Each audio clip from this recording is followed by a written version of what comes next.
Good morning, everybody, and welcome to Sebring International Raceway, the home of sports car endurance racing in the United States, and this weekend, the home of the third round of the FARA Series Championships. This is the Memorial 300 event.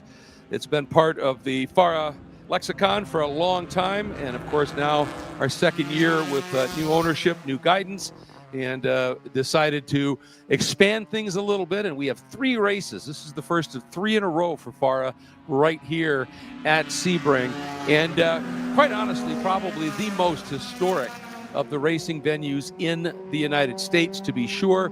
You know, a lot of people think of Watkins Glen with all the Formula One racing and those types of things, but the first ever sports car endurance race on an international level was held right here at Sebring in 1952, and the first race happened to be in 1950, won by Sam Collier, and this is why you see the Collier curves as part of the corner names of this great facility.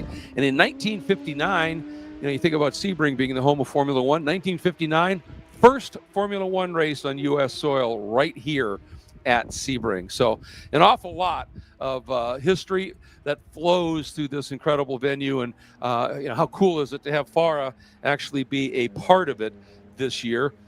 Do want to say a huge thank you right from the off to the partners who make the 2024 FARA season championships possible, and great partners they are: the Chicago Atlantic Group, Pixie Wheels, Mission Foods. They have been a friend to motorsports in virtually every conceivable genre for the last number of years. Garage Living, Kolosco, Hankook, the official tire of this championship series. Rue Helmets, Headquarters, Mazda, Pilsen, and the Race Tailor. Big thank you to all of those folks. If you've got a schedule and you're wondering why you're seeing GT cars out there with prototype cars, well, they have apparently opted to combine the 2 classes, or I should say the 2 categories. There's multiple classes in each of the categories, and just give them essentially a 55-minute practice session. And I think what probably caused that is, you know, you look at this track, it's 3.6 miles in length. It's got tons of room, and they decided, you know, we could benefit instead of having the groups split. This is, after all, just practice. You don't need a lot of clear track for qualifying runs and the like. So they decided to just put them all out together and give everybody in that category a nice 55-minute practice session. And I think that is a great call. After that, at noon, we're going to have the second qualifying for Pro Spec Miata. That will lead us into our lunch break. Then we will have Formula FARA with their second practice session. Then we have a few, if you're new to FARA, it's called HPDE if you're looking on a schedule, and that's high performance driving experience. And it's a great category where you could bring out your street car and get coaching. You would start at the beginner's level, then there's an intermediate, then there's an advanced, and you could bring your street car out as long as it meets the very minimal safety requirements, because you're not racing door to door. And you can go out and feel what it's like to drive a car on at speed at a great racetrack, and you get an opportunity to do that. Obviously, we would hope that you will fall in love with it and decide you want to race, and decide you want to race here in FARA. But even if you don't, it's just a great way to get out and get some experience, high performance driving experience, and that is what it is all about. Then at 3 o'clock, we are going to have qualifying for the prototypes. Then we'll have a third Formula FARA practice. Then we'll have our first race. It's at 4:05, and it's Pro Spec Miata. It's a shootout. It's a quick shootout, just a fun race. And we'll be using the modified track. So they'll come out of turn 1, head up toward turn 2, but instead of going left to turn 3, they'll take a right and then another right and rejoin on that great run. They'll rejoin essentially at turn 14, Bishop Corner, and then accelerate through and up into Jean de Bienne and come around and complete the lap here. Then at 4:25, we'll have qualifying for the FARA GT cars. Then a couple more HPDE sessions and Formula FARA qualifying. Then an HPDE happy hour. That'll run 25 minutes. I don't understand that math, but and then at 7 o'clock, we will have sort of a double-header race, 2 races within one. The first, it'll run from 7 to 9, and it's basically the FARA Prototype and GT Enduro. But what happens is it also serves as the first of 4 sprint races for the GT and Prototype cars. First 30 minutes, that will be the sprint race. And once that 30 minutes is complete, there will be a combination of flags shown at the start-finish line. And the drivers that are not continuing in the Enduro, that are just entered in the sprint, will continue that lap at some speed so they don't impede anybody in the Enduro. Then they will pit and they will be done. And then the Enduro will continue for another 90 minutes. And that will wrap up this first and long day here at Sebring International Raceway. Then tomorrow, it's tons of racing. And that's going to be absolutely spectacular fun. Obviously, those of you who are outside in the elements here, the crews, spectators, whatever, it's going to get hot. So please, please, whenever you can, make sure you get some shade and also drink lots of fluids, please. We want you to have fun, not get dehydrated and then get some heat issues. So that's what's going on for the day right now. Jonathan Salerno is out there in his number 18, and Jonathan has set the fastest lap thus far, and he is running in the GT3A category, just in the sprint. It's a BMW 325 from, of course, the Technic Motorsports. He's topping the order right now. In that GT3A class, but leading the GT group right now is the number 87 Porsche from GT1B of a guy who's had an incredible season, darn near at this stage undefeated. That's the 87 of Marc Julien in his garage living Porsche 991. Next up in the GT2A category, and I'll run through the classes here in a minute as well, is Fabio Scorpioni in the number 55. And that is, he's running for G-Tech. Then it's the number 68, GT1A, the Porsche of David Tuati, TLM Motorsports. The Porsche GT3 Cup car. The next up, another guy who's had an extraordinary season, running in the GT2B category, is Manny Gomez in his BMW M2 CS. And that's the Palm Beach Tactical Racing entry, and he has been undefeated, I believe, on the year. So that's kind of where we're sitting right now. GT2A, second place. Adolfo Rossi just jumped up a couple of spots in the overall order. Adolfo now running at a 2-minute 30.784. And that is one of my favorite cars out here. That's the Ginetta G55 from Ginetta USA. And it is really, really a cool car. A very lightweight car. Runs a bone stock Ford V6 engine. If you buy a Ford Mustang V6, that's the engine. But it's in this car that's super lightweight, and the driver sits way farther back in the chassis than in a normal car. So it balances out that front engine just a little bit. It is one of the most agile light cars. Doesn't have a lot of straight line speed, but man, it gets into corners. It flies. Has a little bit of downforce on it as well. In the US, it would run in the GT4 category, and it is quick. So they've been a real player this entire season here. Also out right now, Gary Young in GT1B, the number 53, the number 73 of Bruce Anderson in GT4. Sophia Basler won a championship last year and has jumped up a full category this year. Good for her, really testing the waters.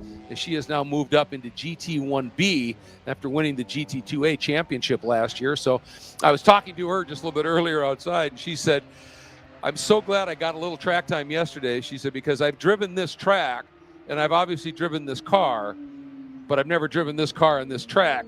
She said there are some little differences, so it's nice to get that little bit of experience here and showing some things. David Tuati goes to the top right now. Boys, absolutely great lap, a 2-minute 16.1. He is flying out there and tops the order. Jim Hammond is out there in the number 172. I talked 173 is Bruce Anderson.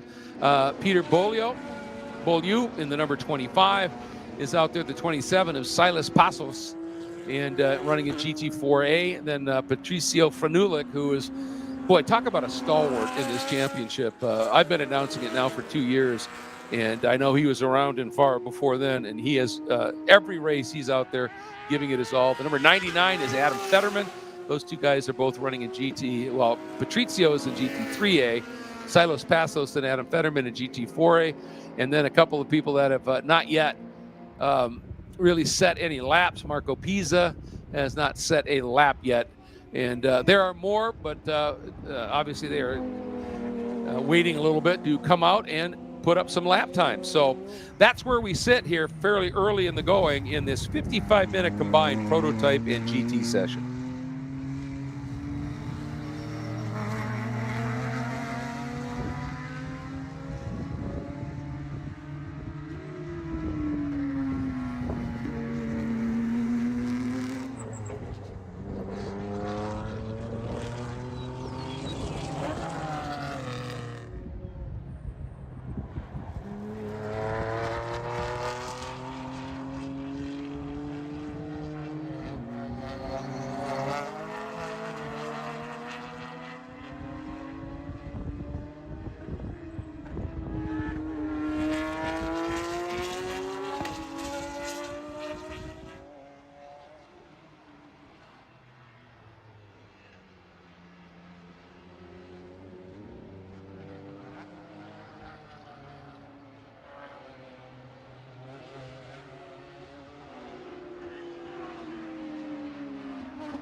Just a quick note here, as we are approaching the lunch hour and not too far time in our actual lunch break at 12:25, do want to remind everybody that we have food trucks here, and food trucks has been a big part of FARA as well, particularly in these most recent 2 years.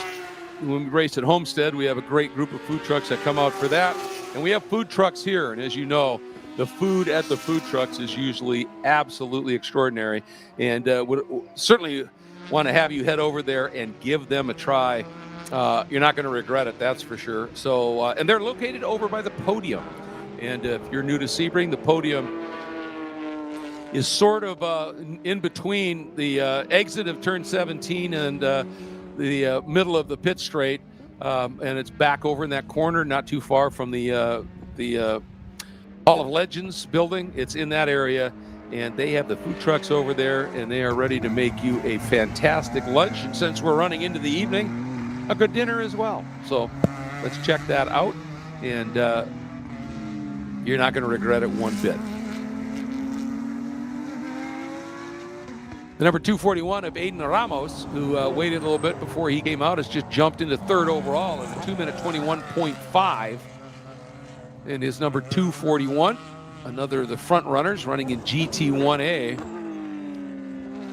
The very quick Mark Julian, who's GT1B, but mixes it up with the GT1A cars quite frequently, has done that again as he is now he has split David Tuwadi, who's fastest overall in GT1A, then Mark Julian, then Aiden Ramos. So he continues to impress, as does Fabio Escorpioni, sitting 5th overall in the number 55, tops in GT2A. Manny Gomez, the number 84, tops in GT2B early in the running here.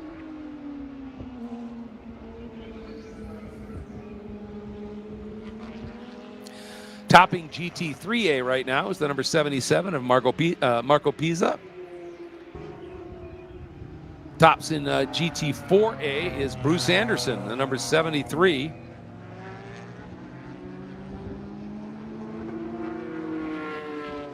You know, it's interesting. I have seen the number 4 Porsche of Michael Manella lapping out there frequently, but no lap times up. So I wonder if he's just doing outs and then right back into the pits. Because he was the one guy, he is the guy that has prevented Mark Julian from having thus far a perfect season. All right, this time. How about that? Michael Manella, right as I'm talking about him, goes by.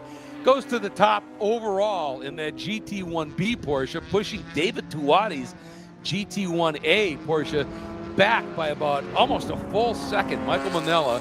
So he was just doing outs and ins and obviously dialing that car in and decided it feels pretty good, let's put one in, and boom, right to the top. Now again, this is practice, so it isn't a qualifying run per se, but still, you know, you come out and put in a lap like that in practice, it's a great psychological boost for you and the team, and a little bit of a glove across the face to the other competitors in your class, just saying, look what we did pretty quickly here, folks. So great lap by Michael Manella in arguably, to me, one of the most beautiful cars out there on track, that sort of burgundy Porsche with the graphics on it. Absolutely stunning.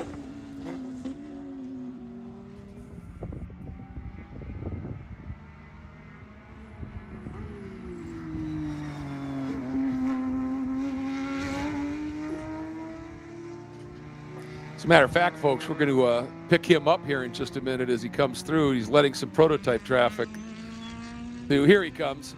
Look at that car. Just the colors on it are absolutely stunning and beautiful. As he is heading into one of the tricky, here he comes. And that is through the Le Mans curve leading on to the Ulm Straight.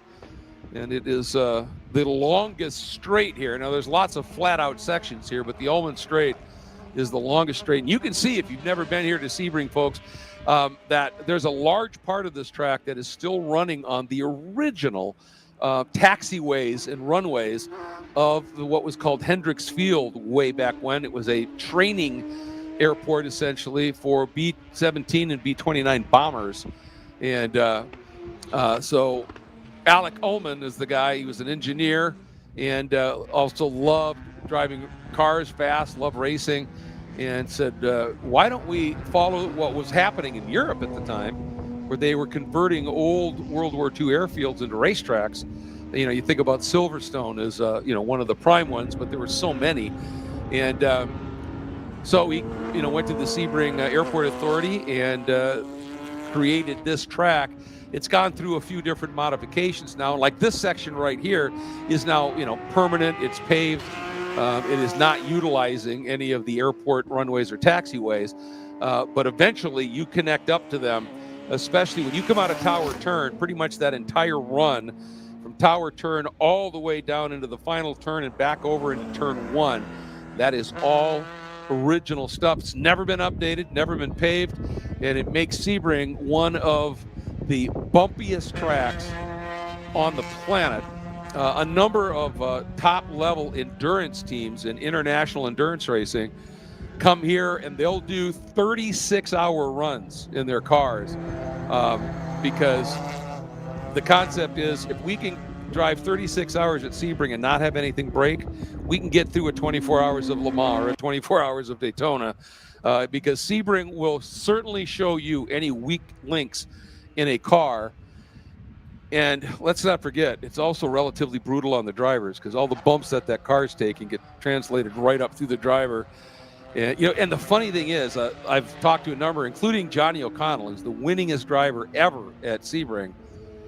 And, you know, they're always, everybody's talking about, oh, so bumpy and all that bump. And I said, so it's about time they pave it. No, you dare. This is a track with immense character. And if you know how to drive the bumps, you've got a great advantage here at Sebring. Here's what I'm talking about. Down this front straight, you see, we're still on the old taxiways. You go into Turn 1, and right at the exit point of 1, the turn narrows up a little bit, and then it joins in, you know, one of the paved sections. But right before the transition to that section are some honking big bumps. And that Turn 1 is just wickedly quick. So if you get it wrong through there, hit those bumps wrong, or whatever, it's usually going to be pretty big, because that's such a fast turn. Then you come up through turns 3, 4, and 5, and I think we're watching the exit of 5 here as you track out here, and now you're on one of those flat out sections, but it's bending. It's called Big Bend, and it takes you from this section of track, this long winding bend, and then down into the hairpin. which has been modified. It used to be a true hairpin. Now it's a tight still braking zone, then through a little sort of right-left flick, and then back on to that run through the Fangio chicane, which has also been modified from the original layout. But the my friend Dorsey Schrader has called the hairpin now the safety pin because of they shortened it up. They had a couple of cars lose brakes, go straight on, and almost end up on the public road on the other outside of the track there. So they shortened it up, put that little flick in it.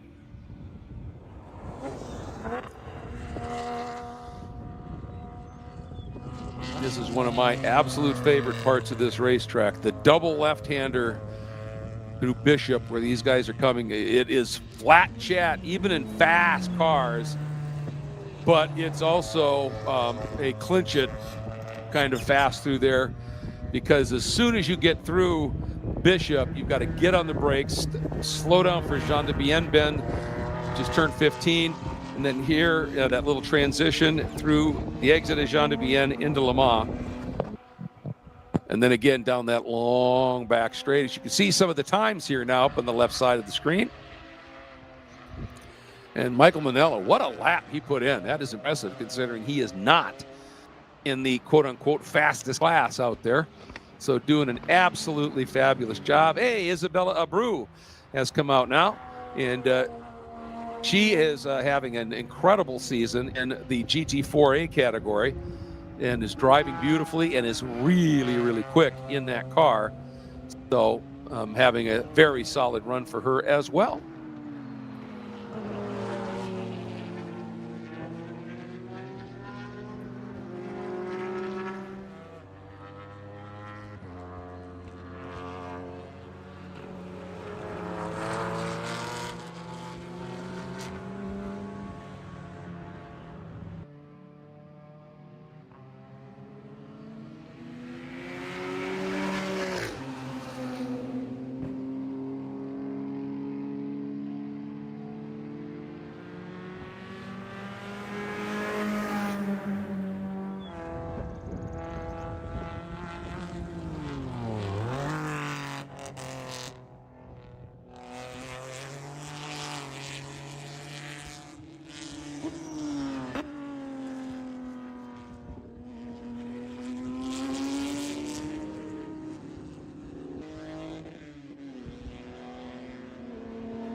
All right, I've got a really important announcement here. I just got some clarification on what kind of food they're serving at food trucks. This is big. This is big. Pizza, great pizza. Mama's Kitchen has a variety of different things. And the third food truck is Cuban food. And how much more fitting is that? So great stuff here, folks, to be able to enjoy here if you're at the track. And again, if you're watching here on the stream and you haven't been out to one of these FARA events, come on out.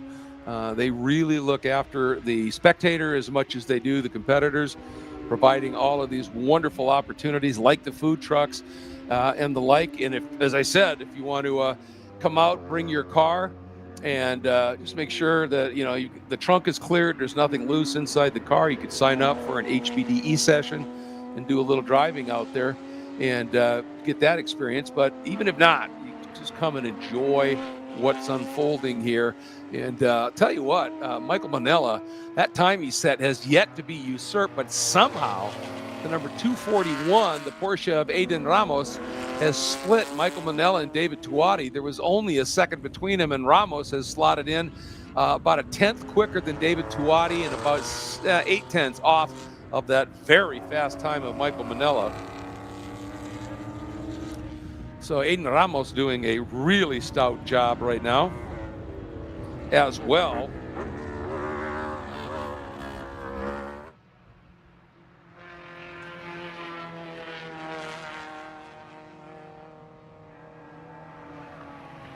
And Aiden Ramos is a GT1A car. And he's had a pretty good season to date. Aiden has a couple of podiums. And every time he's run, he has. Now, he didn't run the second round of the championship. So in that first round, he had 2 second places and 2 fourths. So he's definitely a driver to keep an eye on here. Points leader in that category is David Tuati, but by only 4 points over the number 129 of Miguel Angel Marcano. Then Evan Stamer, who didn't run the first weekend, but came out swinging in the second one, got a win with a fast lap, and then 3 more podiums. Haven't seen him yet out there making a run at this stage.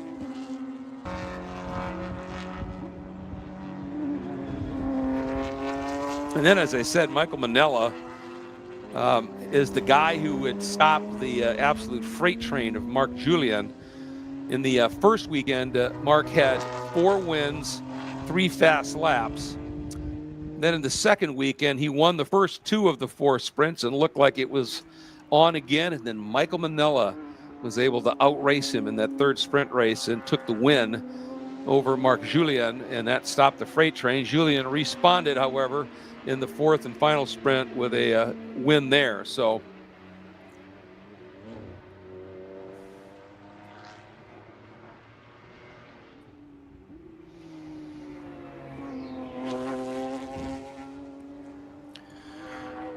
and we have a newcomer out there in the FP2, and if you're not familiar with that lingo, it's FARA Prototype is what FP means. And FP2, Dawson Grant, driving for Manny Sanchez Racing, driving one of the Wolf Thunder cars. Manny Sanchez Racing is the North American distributor for Wolf race cars, and they are really cool looking cars, really trick, but also very, very fast. Lots of downforce, good straight line speed, and he has now set the fastest lap of any of the FARA prototypes, sitting in the FP2 category and topping that category right now. So really, really good lap for him.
15 minutes to go here in this combined prototype and GT practice. And then we're going to have a very quick turnaround to qualifying, the second qualifying for the Pro Spec Miata category. And this is kind of new ground, and FARA is had a huge response to the Pro Spec Miata concept. And if you're kind of new to racing, there's a category that's been around now in SCCA and NASA, and not the space agency. There's a racing series called NASA, called Spec Miata, and it's a variety of different Miatas from different years and eras that are all prepared to the exact same spec. And the cars that were a little bit later, newer cars, they carry a little bit of extra weight, etc. What they've done is they've balanced all of these Miatas out, and it is some of the most fierce racing in the country. Now, there is a class that is supported by IMSA that's called the MX-5 Cup, and that's for the MX-5, the newest of the Miata lines, the MX-5. But Spec Miata is for the older cars, and like at SCCA's runoffs, they get fields of 90 cars that'll enter for that. It's just unbelievable because it's become one of the most popular classes throughout the country. Every SCCA division and region and all of NASA, the Spec Miata class is hugely popular. But and the racing is just off the hook, exciting. And FARA had the brilliant, I think, idea of saying, look, this is such good racing. Let's do a pro series. And so with that, we got Mazda itself, Mazda Motorsports jumped in, and a couple of Mazda dealerships have jumped in to support it. And there's good cash money out there for the winners, of the podium finishers for sure. There's great contingency awards from a number of different entities that are supporting this. And here's the story. Our first race of the year, we had done a Pro Spec Miata race here at Sebring in the season finale last year, the first time FARA ran at Sebring. Had a good turnout. But when we had our first race this year, there was some, okay, what's going to happen here? Because obviously there's a lot of Spec Miata guys that are, racing in SCCA or NASA and are thinking about full season championships there. Are they going to come out and run? Well, the first race we had 13, which we thought was okay, but not quite where we hoped. Well, that went so well, and it rippled through the Spec Miata racing community, if you will. The next race, we had over 30 cars, and it is now our entry for this weekend, too, is huge. And these Spec Miatas, like I said, they're virtually identical. They're all prepped to the exact same spec. So the only thing you could do is change, the suspension settings, if you like it softer or stiffer. And tire pressures. That's really all you can do to these cars. And as a result, the racing is ridiculous. And the racing here is normally among some of the best because you've got so many sections here on this track where these Spec Miatas can get a good tow, a nice draft from another car, all the way down this front straight, all the way from 5 into the hairpin, out of the hairpin, all the way up to Cunningham Corner. And then once you exit Tower Turn, number 13, you've got a big drafting opportunity all the way down to Jean de Bienne. And then, of course, you come out of Le Mans and huge, long straight there, massive draft. And we often see, 2, 3 wide, sometimes even 4 wide going into Sunset Bend or turn 17, the last turn here. And it is spectacular. And, making it a pro series with money on the line and a pro championship, well, I'll tell you, the racing has got even more fierce. And I wouldn't have thought that was possible. But I guess you throw a little bit of money out there as a carrot, and it gets serious. And it's significant enough money that it can, if you're running on the podium, it can be a huge help. Maybe even end up taking care of all your expenses on a weekend, plus the contingency. So pretty impressive stuff, and you're going to love it. You are going to love it when it comes out.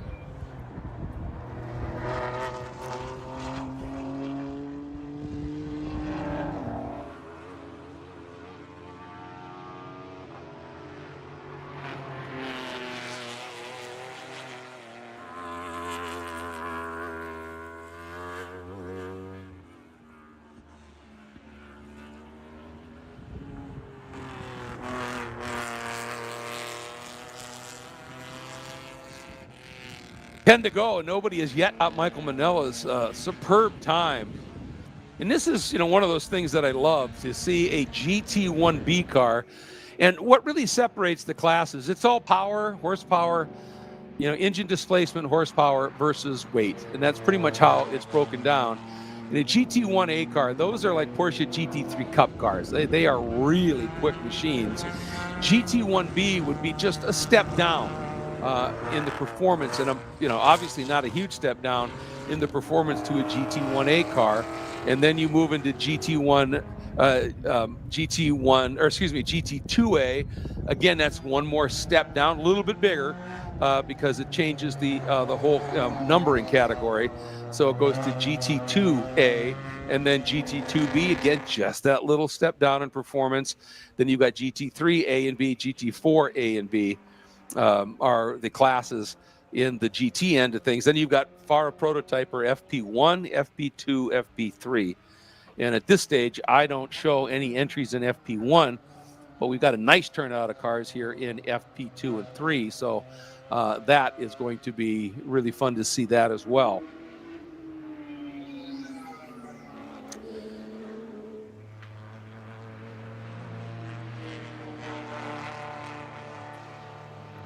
Just watch the number 55 of Fabio Escorpioni go by, and he is currently topping the GT2A category. He has that number 55 Ginetta flying. Same kind of cars I talked about for Adolfo Rossi.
Teddy Alvarado now has gone out, and Teddy is one of the front runners in the FP2 category. Comes in here tied for second in the points behind Milan Lewis. And Teddy Alvarado now has just earned a 391, and has jumped to the top of the FP2 category in front of Dawson Grant. So Teddy took a little while to get out there, but when he did, he put in a time, and it has leapfrogged him right to the top of the category here. GT4A here is going to be an incredibly competitive class here this weekend. It oftentimes has been one of our smaller classes, but we have a nice turnout of cars here. And right now, on top in that category is a number 73 of Bruce Anderson. And he is driving all of the cars entered here in the GT4A category are Mazda Miatas or MX-5s. And Bruce out there for Autotechnic Racing and RSR, which is Ronnie Sport Racing, and doing a really nice job.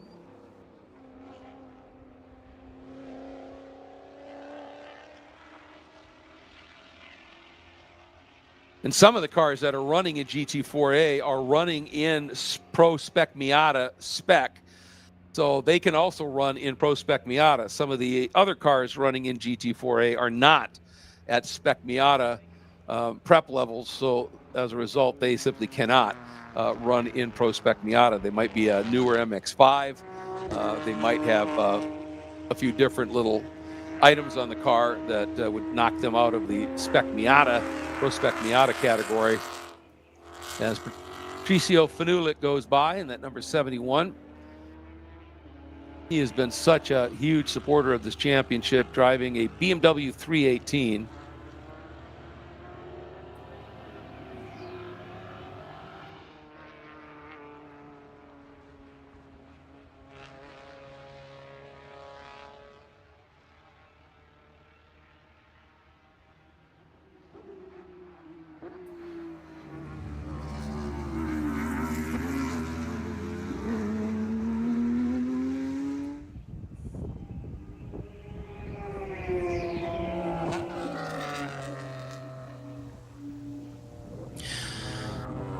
Patricio, as he usually does, will also run in the Enduro. He's got a couple of co-drivers, Sergio Koski and Sergio Koski Sr. will be out joining Patricio when it comes time for the Enduro.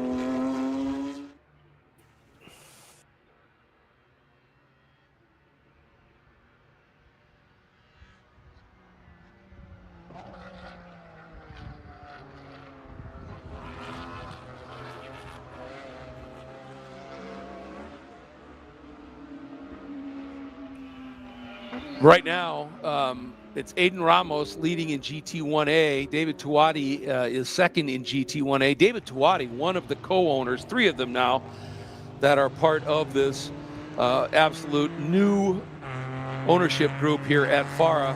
Jose de las Casas, who will also be out racing this weekend as well. Very competitive driver. And Jose joins us every Tuesday night on our Spec Miata iRacing League, and he joins in with his beautiful Barbie liveried car and having a lot of fun with that. But he, of course, a major player, one of the three partners in this new iteration of FARA, and they've already achieved so much. And it's great to have Jose. Jose's sort of the point man as well, so he is one busy dude on these weekends, but still manages to get in and race. I understand earlier in the week he was down at Homestead having his first experience driving a F4, and so that was huge fun as well. So absolutely great to have Jose's energy, enthusiasm, and good sense of humor here in putting this all together with David Tuati and Todd Barras, also one of the partners. He joined this year and became a third equal partner. And he's sort of the guy who's guiding the Pro Spec Miata end of things, being a long-time Pro Spec Miata competitor. Had a real good feel for what the Spec Miata racers would be looking for to, create a pro championship and commit to it. And he too has done a great job. So it's fantastic, this new group in management and ownership here. And then Trish Shields, who is the person who, she's the one who normally gets it all done, right? You always have that one person who is the person who takes all the input and everything and makes it happen, and that would fall on Trish. So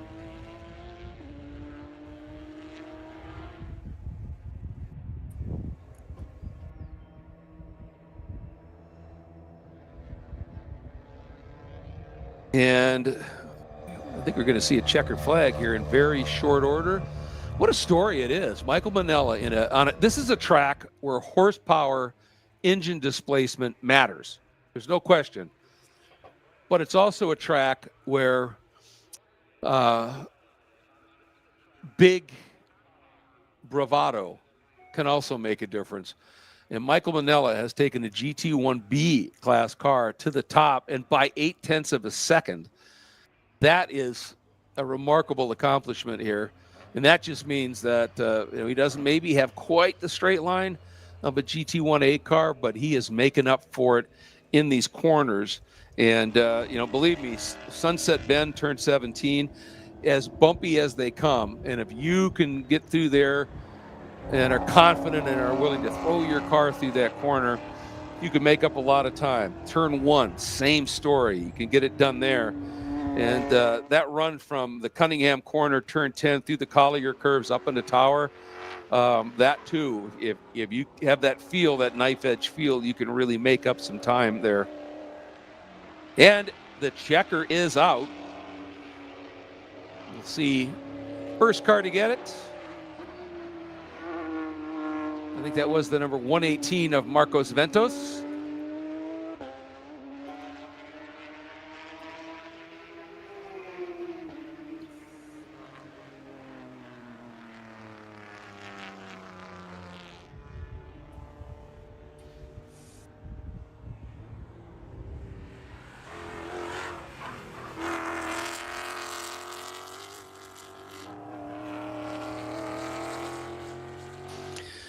As I said, very quick turnaround.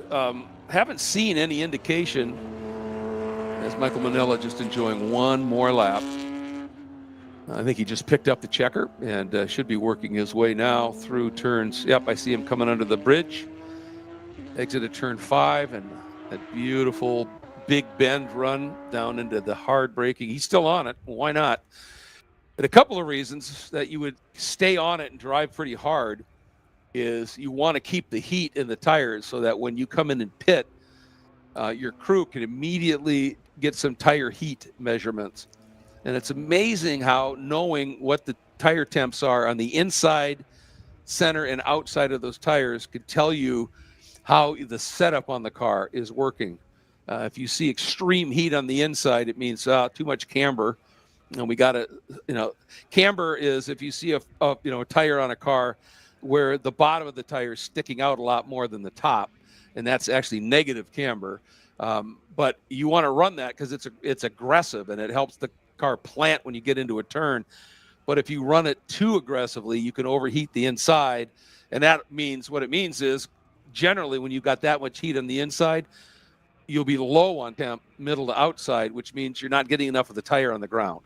And so, all of these little things that these crews can look at. You can't make in these cars massive modifications to the chassis or the engines or whatever. They're pretty strictly controlled.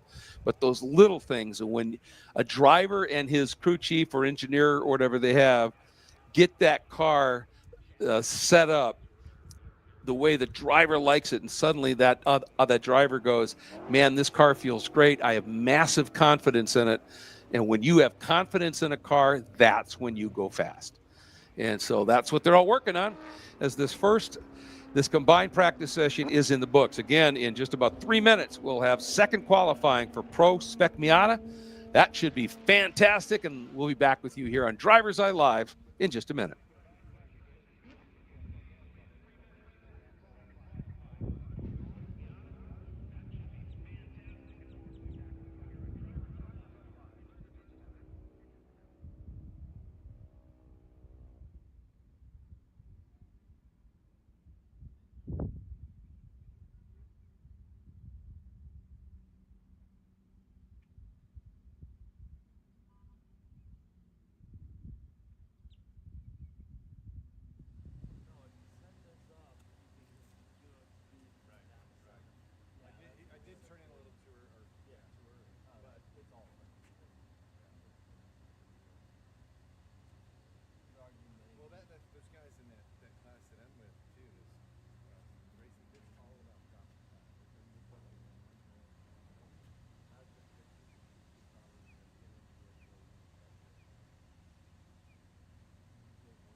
Our Pro Spec Miata entrance, and let's go through. They did have a qualifying session in the cool of the morning. I mean, 7:30 this morning, and it's very likely that those times might hold because it was so much cooler. And when it's cooler, it more engine power. Engines like cool air because the air is denser, more oxygen packed into a cubic inch, if you will. And so the engines make a little bit more power, but also parts of this track really react to the heat. And when the heat gets up there, the tires can actually lose some of their efficiency. And so it's tough to find time. Now, people that maybe had a problematic session down the order a bit, they could maybe be able to improve their times. But these top guys, It'll be interesting to see whether or not they can do it. Fastest this morning was the number 48 of Frankie Barrasso. And Frankie won the race here last year. Barroso.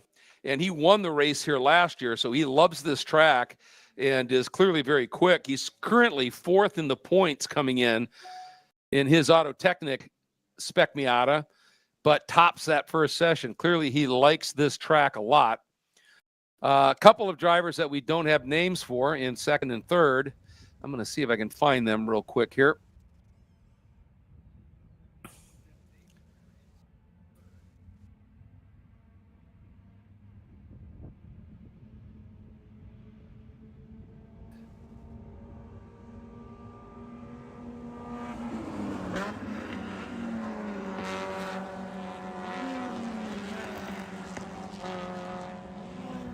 Number 99 is Noah Harmon, and the 56, Todd Burress. So I should have recognized that 56, I suppose.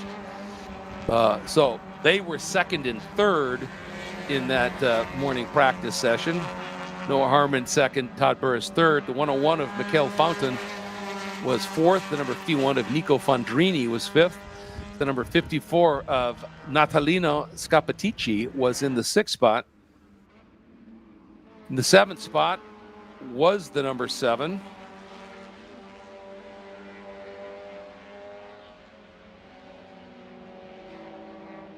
And that's Jason Fichter.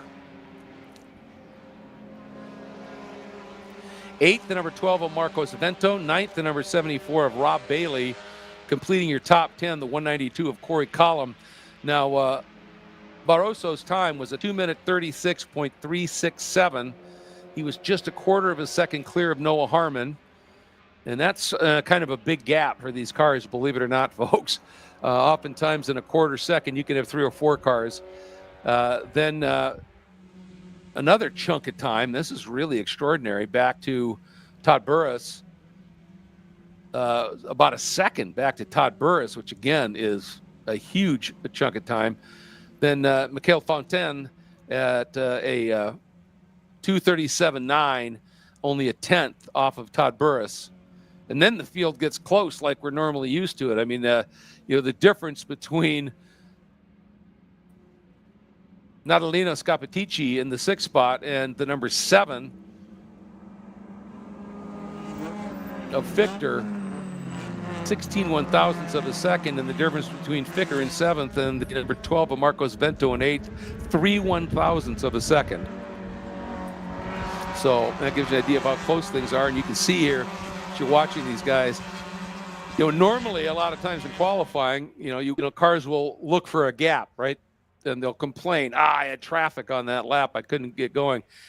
But you see these Pro Spec Miatas, and they're usually in a pack, even in qualifying. And the reason is they're trying to get a draft, a tow, because the car in front creates like a little vacuum behind it. And if you could be close enough, you could actually, you will pick up speed without ever having to press the accelerator harder. You just gain a little bit of speed. Same story if you're sitting in third. Now that little vacuum is sort of expanded because it's 2 cars creating it. So you can even get a bigger pull. And so on a track like this, anywhere where a draft is massive. And remember, a Miata, they are probably the best handling sports cars on the planet. I don't think there's any question of that. But they do not have big engines. They are not about straight line speed. They are about carrying speed through corners. They are momentum cars, for lack of a better term. And momentum car, it just means it's a car doesn't have a big motor. So if you want to be fast, you have to carry all the momentum you have on that straight, as much of that as you can through the corner. You've got to flow speed. And the slightest little mistake, the slightest little slide just nulls out your momentum big time. And because you don't have a big motor, it takes you longer to get it back. And remember, it's a simple matter of terminal velocity, right? When you hit terminal velocity, that's as fast as you can go. And so if you come out of a corner and normally you're at terminal velocity, outright top speed, halfway down the straight, right? If you make a mistake in that same corner, so you come out of that corner, of, some miles an hour slower, well, you carry that deficit much longer down the straight, so it may be at 3/4 of the way down the straight where you hit terminal velocity. So you've lost that much time to a car that's gotten that right from the midpoint of the straight to 3/4 of the way to the straight. That whole gap right there, you've lost that amount of time. To me, that's a great way to describe a loss of momentum, because whatever you lose exiting a turn onto a straight, you carry that deficit in speed to the next braking zone, essentially. So that's why, that's one of the reasons this class is so popular but so fun. It's a great bang for the buck. These cars are not that expensive. Racing is expensive, but these cars are on the lower end of the scale. But they also require some of the most finesse to be really quick. And one of the great things when you start off racing in a momentum class, way back in the day, Spec Ford in SCCA proved to be a fabulous training ground. It's an absolute momentum class. Everything the same, low horsepower. And Dorsey Schrader started in the Spec Ford category. Way back then, it was called Spec Renault. And then went to one of the gong shows, as they call it. That what was the name of that team motor that used to? Roush did these gong shows, as he called it, and they were basically driver tests. And Dorsey went. Now he had driven Formula B and SCCA, so he knew quick stuff.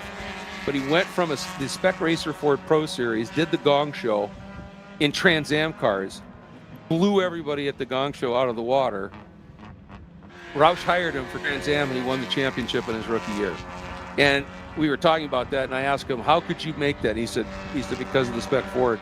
I learned in that car how to roll speed through corners because you have to. And he said, now we're in 900 horsepower fire-breathing cars, but if I roll a little bit more speed through a corner than my competitor, same story. So, we got a little spin out there. Can't quite pick up that number. Could be the number 17, but that's pure speculation. That's a long ways off here.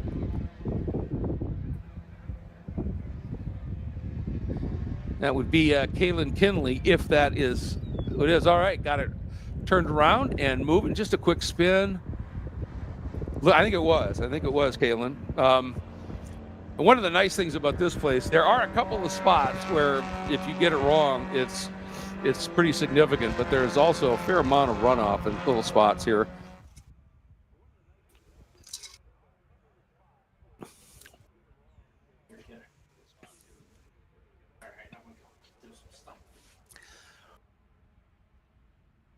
So Kalen able to gather it up, but let's see.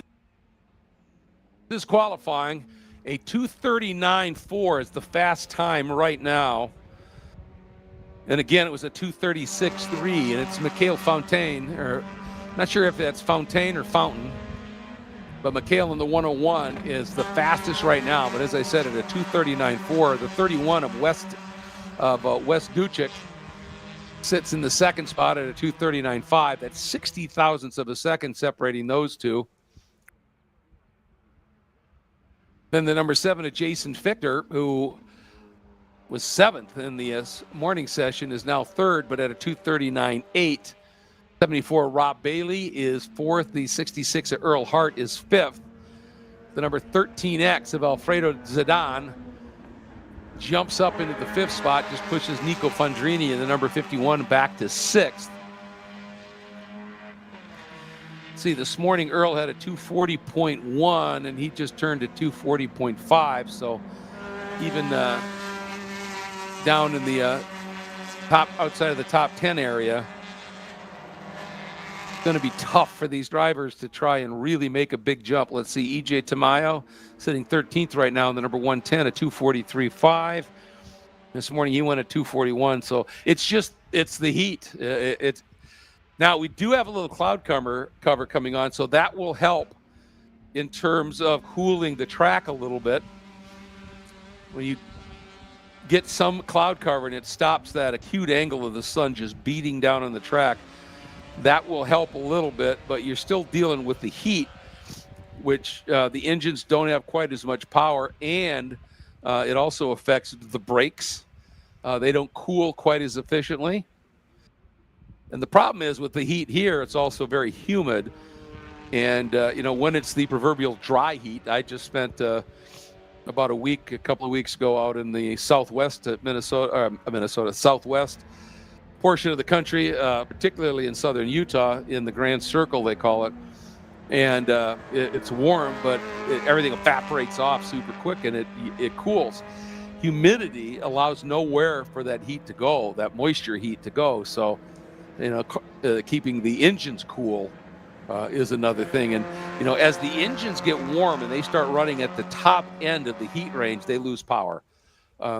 Just because now the heat of the engine itself is starting to expand the gases, and as heat does, any gas like air, that sort of thing, when you've got heat, it expands it, and it means there's less per cubic inch, if you will, and so your speeds drop. So now Todd Burris has just come out and uncorked a 237.0, a 237 flat. Now that's off of where, see, a 237 flat, that's quicker than he ran this morning. So Todd must have had a little bit of an issue this morning. He just went a 237 flat, and that's kind of delivering a message to everybody that, hey, there's some speed now. There is some speed here.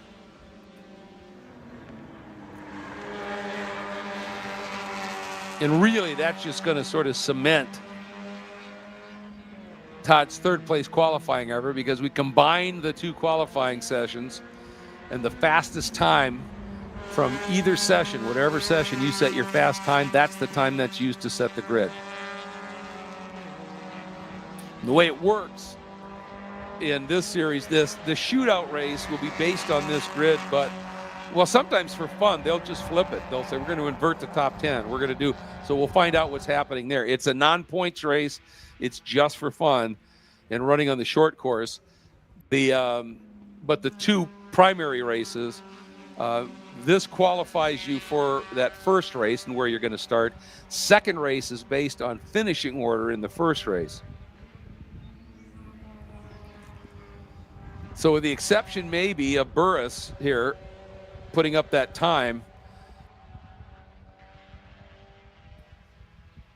I think a lot of these people are using this more as a practice session, because we've got that Mazda Fun race.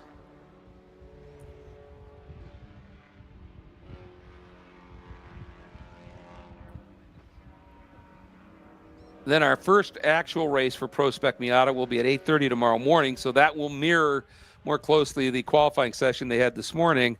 And then the second race will be right in the heat of the afternoon tomorrow, so that's what this is. So I think a lot of the people realize, all right, we're not really going to go any faster than we did, particularly, unless, as I said, you had some sort of problem, and you got that rectified. And that may have been what we saw for Todd Burris. But what it is saying is you can get out, run this session, because this will give you a feel for what it's going to be like for that second race tomorrow. And you make some notes about your car performance.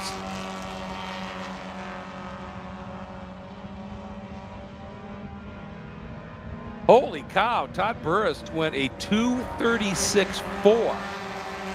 A 236.4. And that, folks, would actually move him up the front row, pushing Noah Harmon back into second. Harmon had a 236.6 in the cooler this morning, and Burris just went a 236.4. And after having a 237.7, that's a gain of 1.3 seconds. And in the absolute heat here right now, moves him up to outside of the front row. That's an astonishing run in these conditions.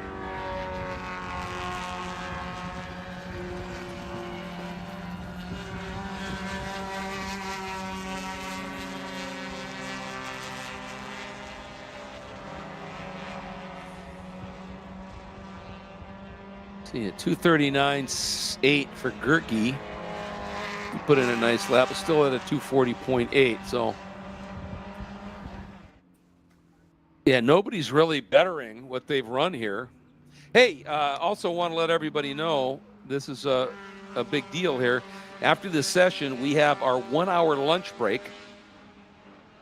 And then we'll have a Formula FARA practice. Then we'll have some HPDE sessions.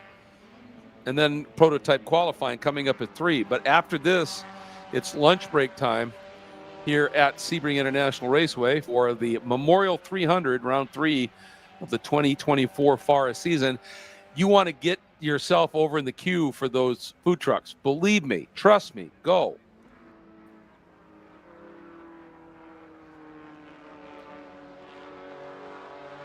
Again, you've got Cuban food. You've got Mother's Kitchen, which is a variety of great things. And you've got superb pizza over there. So don't miss out.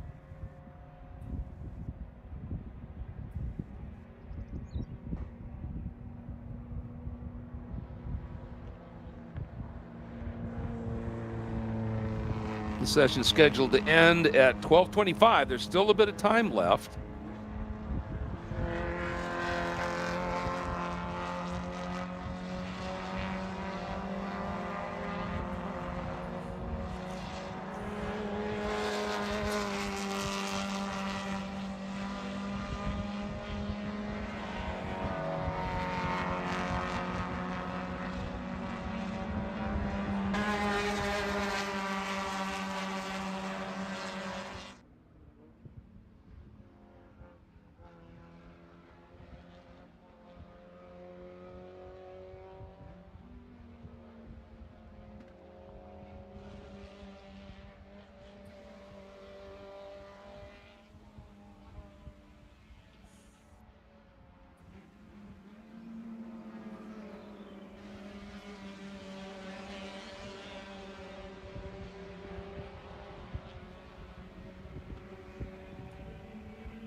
Behind Burris in the session is still Rob Bailey with that time he set earlier at that 2:38.75.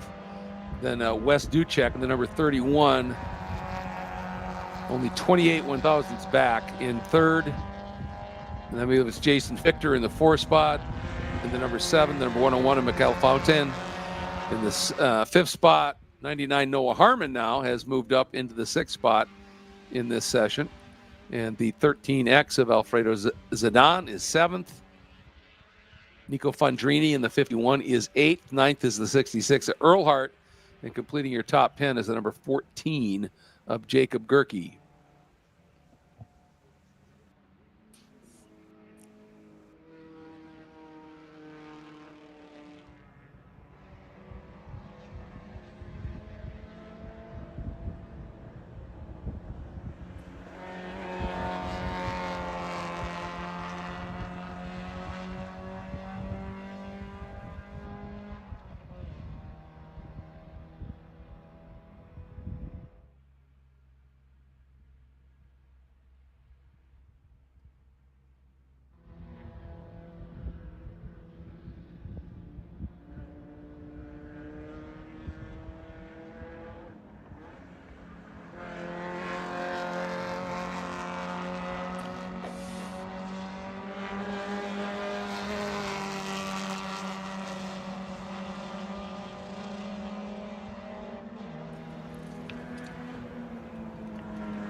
That was a nice bit of sportsmanship. Couldn't pick out that car number, but as they were turning into the Le Mans curve, that where you sort of swing out, it almost looks like you're exceeding track limits, but that has been allowed at that corner forever. Here's the turn in to turn 17 or Sunset Bend.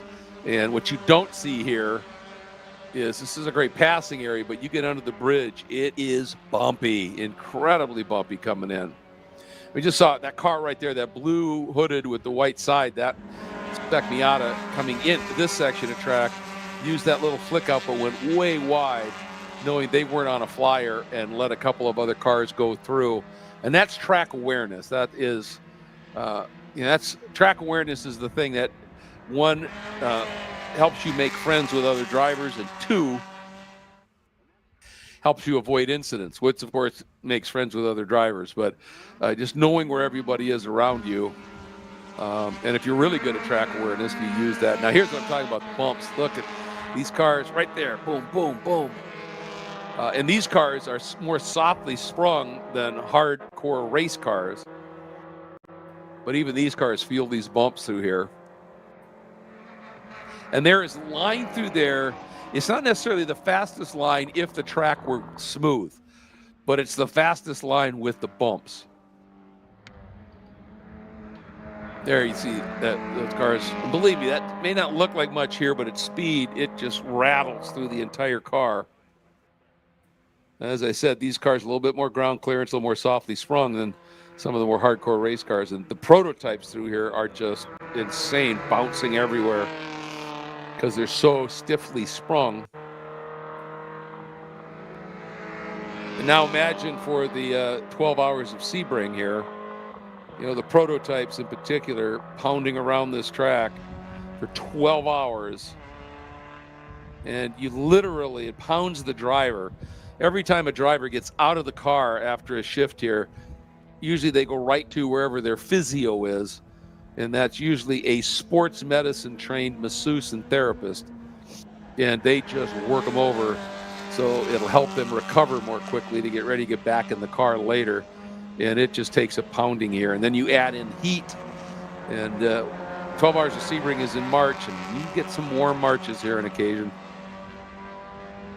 It is a true test of endurance for both the machine and the man or lady. It's that intense here.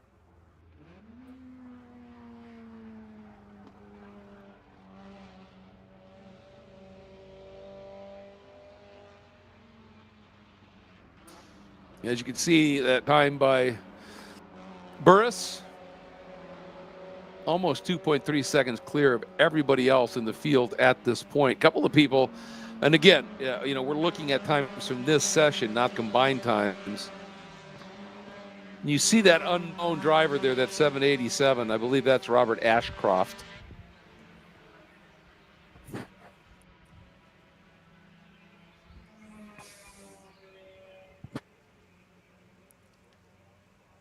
And we're 1 minute to go in this session.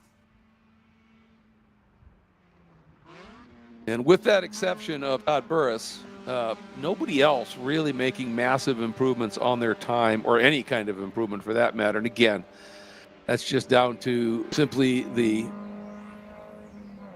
temperature out there and what a temperature and what the sun is doing to the track surface. But as I said, it's a very smart move to get out and run in it anyway, because tomorrow's feature race, and there are two races that are points races on these weekends. That shootout fun race is not points, but the two races that are, and the first race coming at 8:30, as I said, which is really close to when they ran this morning. So this morning's qualifying gave them some data for that. And then the afternoon's race, the feature race, running in about the same time slot as they are out there right now. So I think it's really smart for everybody to get out there and run this session to be able to just sort of get a little read on, okay, what are we going to be seeing for that race in the heat of the day here. And the checker flag is out. Checker is out. The cars are making their way to the, they'll be completing this lap and then heading right into their pit box, getting some quick checks, and then back into the paddock. But as I said, that leads us right into our lunch break here. And that will run until 1:25, when we will have our second Formula FARA practice. They had a first one really early this morning as well. And they will be out for a 30-minute practice session starting at 1:25, then a couple of HPDE sessions. And then at 3 o'clock, we'll have qualifying for the FARA prototypes. But as I said, it is lunch break. I want to say a big thank you to Chicago Atlantic Group, Fixie Wheels, Mission Foods, Garage Living, Colosso, Hankook Tire, the official tire of FARA, Rue Helmets, Headquarters Mazda, Pilsen, and the Race Taylor are great partners for the 2024 FARA Championship season. And again, do remember, we've got those food trucks out here. There's also a concession stand right behind the tower. So there's a normal concession stand fare there. But the food trucks are open and ready for you. Cuban food, I've got to figure out a way to get over there and get some of that. I love Cuban food. Also, Mother's Kitchen, which is just a variety of great food, incredibly tasty, and pizza in one of the trucks as well. So head on over there and enjoy your lunch break. And we'll make any updates and announcements as needed during the lunch break. But remember, at 1:25, it will be FARA second practice for the Formula FARA machines.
Welcome back to Sebring International Raceway, everybody, as our afternoon begins after the lunch break.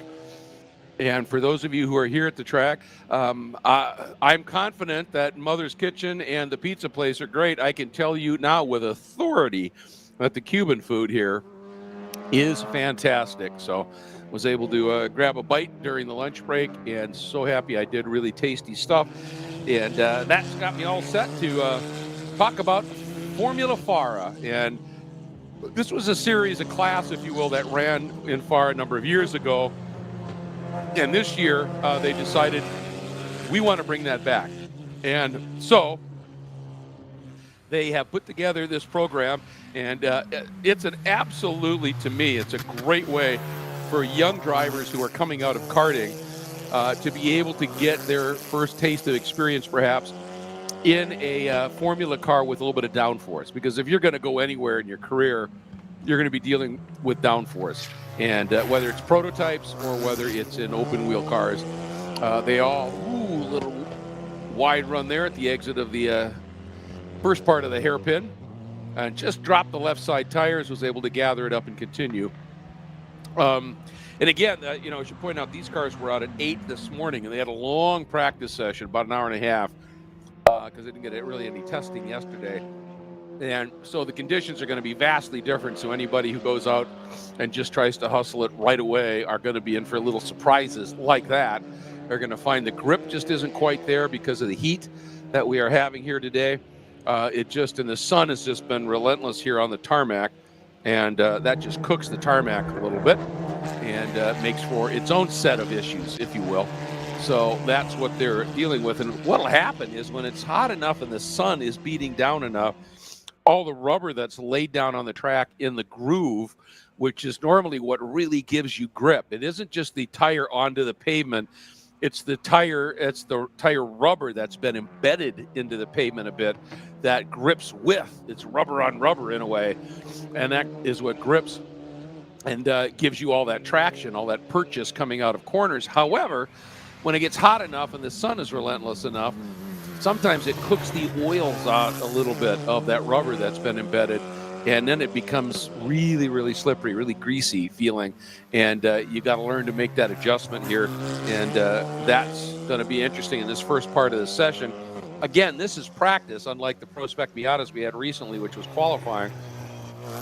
So it isn't as big a deal, but you want to really take advantage of this practice because you're going to be racing in these heat conditions, and also you're qualifying at about 6 o'clock this afternoon or early evening, right on the cusp there, and it's still going to be plenty warm. So this is going to be an opportunity, okay, what do I have to do? Practice is practice, but I need to be fast in qualifying. I need to be the fastest in those conditions, and so that's what they're going to really be looking at here, I think, is getting their cars set up. And, this qualifying session, when we get to it this afternoon or early evening at 6, sets the grid for the first race. And then after that first race, they invert the grid completely for the second race, because this isn't just a series going for a championship. It is also a learning experience, a training ground for these young drivers. And if you end up on pole and you lead the whole race, that's not going to help you when you get into another series where there's other drivers that are more experienced or whatever, and you're buried in the field a little bit. You're not going to learn how to run through the field, make those kind of passes, get to the front. So that's the concept of this series, is they will invert the entire field after that first race. So whoever qualified on pole will start last. And it's like, all right, and the guys who qualified back in the field, who have already had the experience of racing in a pack, trying to make passes, come through the field, now they get to start up near the front and experience that and trying to defend and doing all of those things. So, this is really a championship series with a lot of purpose to it, as opposed to just going fast, winning championships. And that's pretty cool.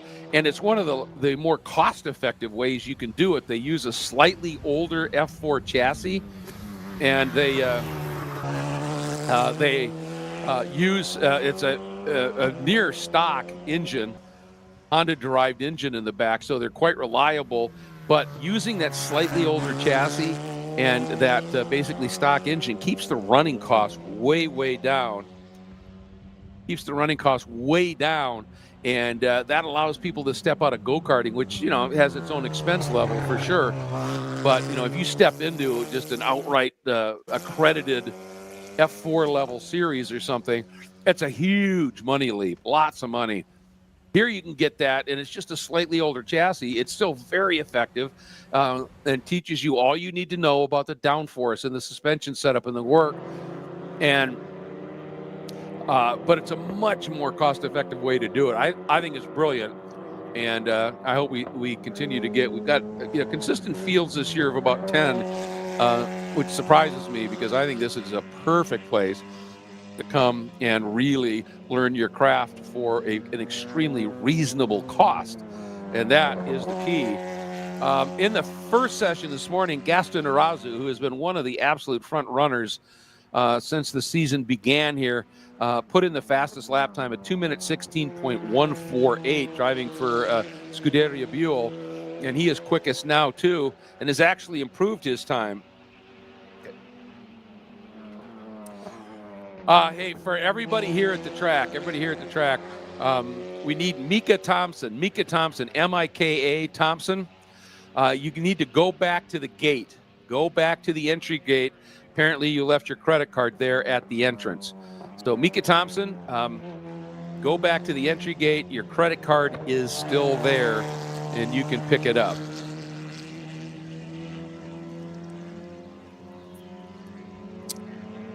And Gaston Arazu, let me clarify that. His best time in the morning was a 2:15.7. His second best was a 2:16.1. So it tells you about that speed. And he's flying right now. He's improved to a 2:15.9. So he's only 0.2 off where he ran this morning in the much warmer conditions. Don't know who's in the number 25 at this time, but they're running second as they did this morning.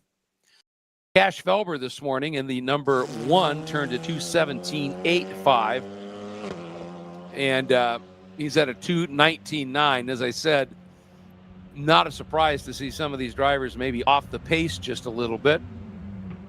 Mate Casieres in the number 6 this morning ran a 2:26.5, and she has turned it down already to a 2:20.4. And Mate is one of the fastest drivers in this series, so she clearly had some sort of an issue this morning to be running 2:26s.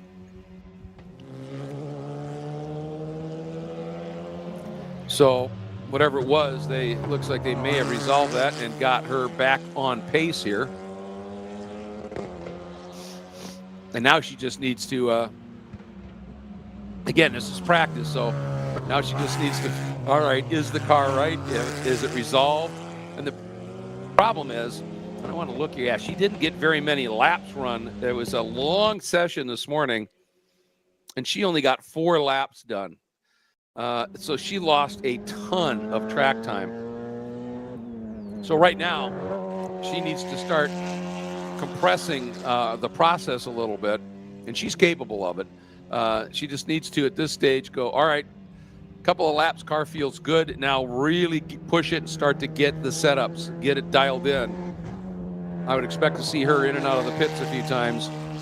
She's trying to dial that car up to be ready to go after it in qualifying. JT Hoskins in the number 14. He was 5th in the morning session at a 2:20, and he's off of that a little bit here in the heat of the day. Alex Bobadilla was 6th this morning at a 2:23, and he's off that a little bit too in this heat. And then Roque Mendoza in the number 12 was 8th this morning at a 2:52, so he had a big issue. And he's trimmed a lot of that time off here already, so.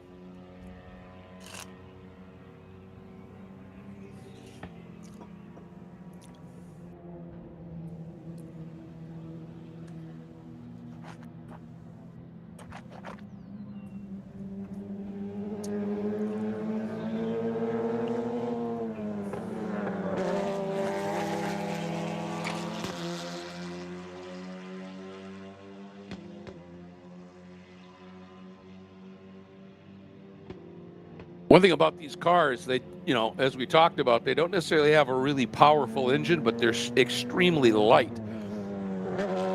So the horsepower to weight ratio is pretty good. So they give you some great acceleration out of turns and the like, but their strength is very much in the corners because they're so light and agile, and they have the aero. Now, it's not massive aero. It's nowhere near Formula One, IndyCar, top-tier prototype level downforce, but it's very noticeable. And you need to learn how to drive a car with aero, and you need to learn how to tune the car with aero. How much of that rear wing are you going to use? How much angle, how much front are you going to use? In this class, you're still going to get a fair amount of grip from what's called the mechanical grip of the car, which is the suspension and the tires, the mechanical parts of the car that generate the grip. Cars that don't run any kind of a downforce aid, wings, underbody, or whatever, the grip they get is all mechanical grip. It's only what the tires and the chassis and the suspension provide. Now you get into aerodynamics and using the aero force, the car going through the air. And a simple thing is to say, you stick your hand out of the window of your car when you're going at speed, and you keep it level. You don't feel much. When you turn your hand, you start to feel that aero wash, for lack of a better term, and that pressure on your hand, and that's part of it.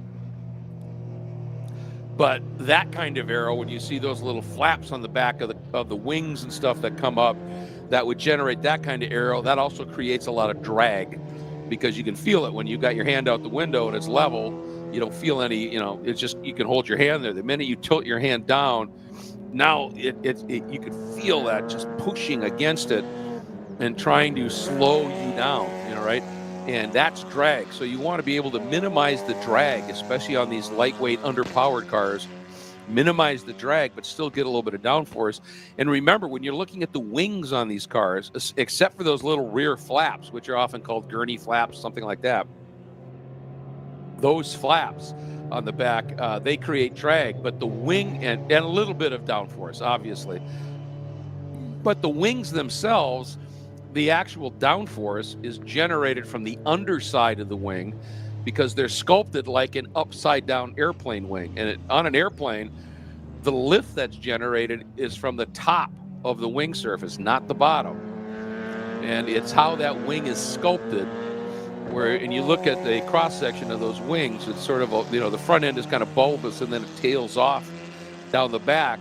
Well, as the air hits that bulbous point, it gets slowed down a little bit as it climbs over, but then that smooth exit off the back, it speeds that air up, and right at that major point of, as it comes over the top, creates a low pressure area. And when that low pressure area is strong enough across a wing surface, it will lift the heavy plane, and if you turn that over, it will push a car down, or pull the car down onto the track and push it into the track surface.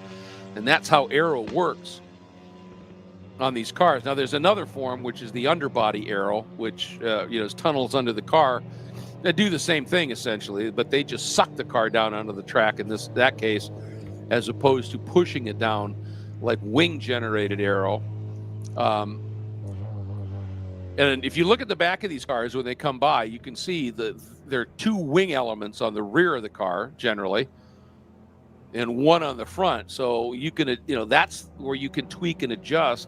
And what you want is the car to be nice and balanced in the aero range, give you lots of grip, but keep the balance relatively stable as you burn off fuel, but also as you use up your tire. And that's sort of the trade-off and the compromise in racing, is in these lightweight cars, fuel, a full tank of fuel or whatever it takes for their races, that's a pretty significant percentage of the overall vehicle weight, right?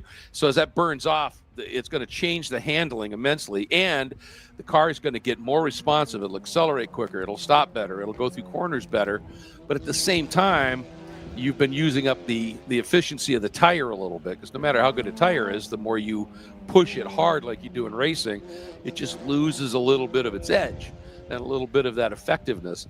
And so, you know, what you want is a car that from the start of the race or session to the end of the session, using the adjustments you can make inside the car, brake bias, and the bias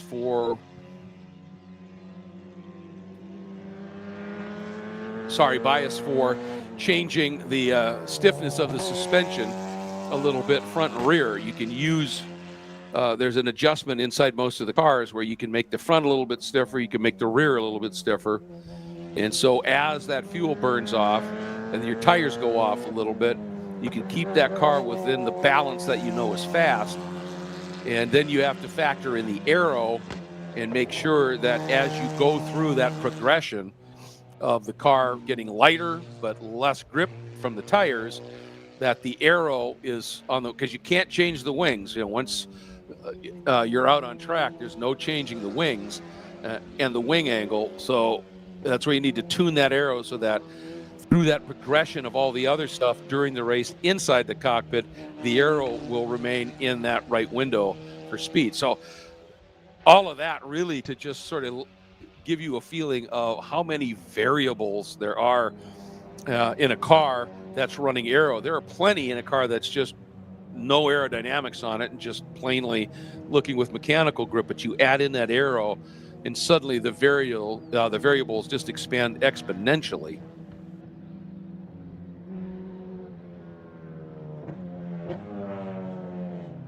And Gaston Arazu in this session, that 2:59 he said earlier, is still the tops of this session. Our unknown driver, the number 25, has turned a lap, just did it at a 2:16.6. And this morning they won a 2:16.1, so they're getting pretty close.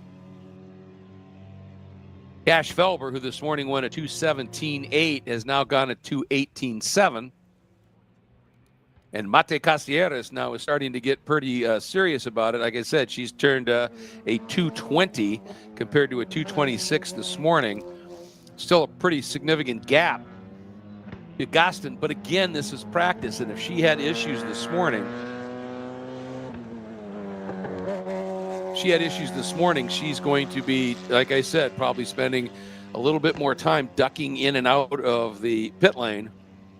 And the Formula FARA crew, you see them every once in a while. There's a cutout here in between Jean de Bien and Le Mans curves, 15 and 16. And they'll duck behind that wall. Well, that just sort of takes them straight in to the Formula FARA paddock. And in doing so, instead of a pit lane where a limited number of people can be on the car, and the way the series is structured, there's a group of mechanics and a group of crew chiefs, if you will, but they'll be responsible for maybe 2 or 3 cars. And so by just letting them go straight into their paddock area, then the whole crew can jump on a car and get it adjusted the way the driver would like or whatever as fast as possible and let them get right back out on the track.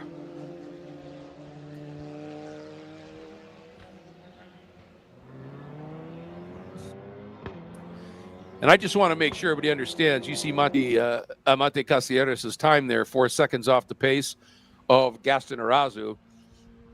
Don't let that fool you. She is extremely quick. In fact, was so quick in some of the racing she did last year when the what is now called the Formula One Academy, which sort of replaced the W Series, if you will. But the Formula One Academy is a series for up-and-coming female drivers to give them an opportunity to really showcase what they can do in front of the Formula One paddock and the team owners and team managers. And she did so well in the racing she had done last year that when that series came to support the Formula One World Championship for the U.S. Grand Prix at COTA, and Formula One Academy was running there, she was offered a wild card entry, as they call it, and acquitted herself quite well. So she's very fast right now. She and some of these other drivers are you go out, you work on whatever adjustments they made, and it may be, okay, everything's great, but I'm really struggling over the bumps here, say in 17 and in 1. So you come in and they will work on the suspension of the car, change the bump and the rebound perhaps of the shocks and the like. And then you're going to go out and you might drive a lap, get it, tires all warmed up, and then push really hard through 17 and through 1. Then you might actually slow down, get off the pace a little bit, and start talking to your crew on the radio and saying, yeah, that felt better, but, and then you can tuck back in again and get them adjusted. So there's so many different programs that a team and a driver can be running in practice, and you really never know outright pace until it comes to qualifying. Gaston Arazu is just fast always. And Mate obviously dealing with a little bit of an issue here.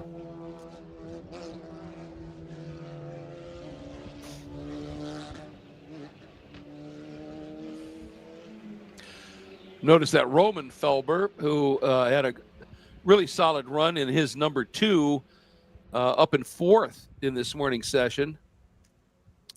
For Jensen Motorsports, I noticed that Roman has not been out and even set a time here. So not sure what's happening there. It'd be great to know who the driver is in that number 25, because they continue to show some really good speed relative to the rest of the field right now.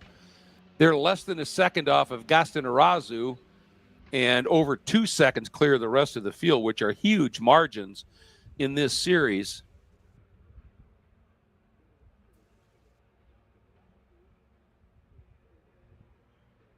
And also the 11 of Nico Del Monte didn't get any times this morning, and don't see him out yet as well.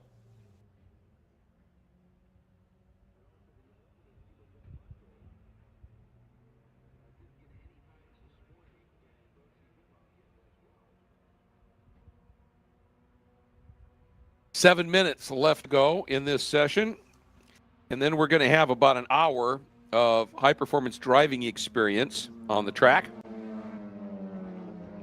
And then after that, we will be back with you at 3 p.m. as we have prototype qualifying in our third Formula FARA practice. Then we will go right into the Pro Spec Miata Shootout, running the short track here. That's going to be a blast. And then we will have the FARA GT cars out for their qualifying session. That's what's coming up.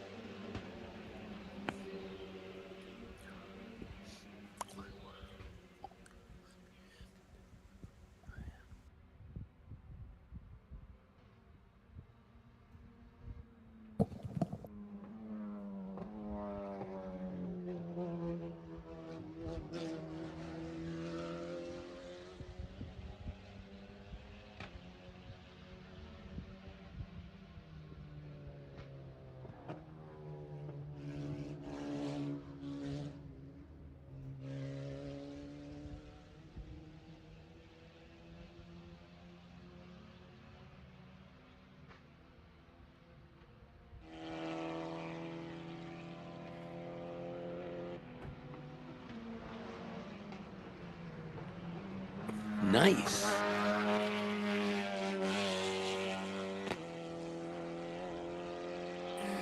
Good look here at the exit of 17, way off in the distance. You can see it's a fairly long straight.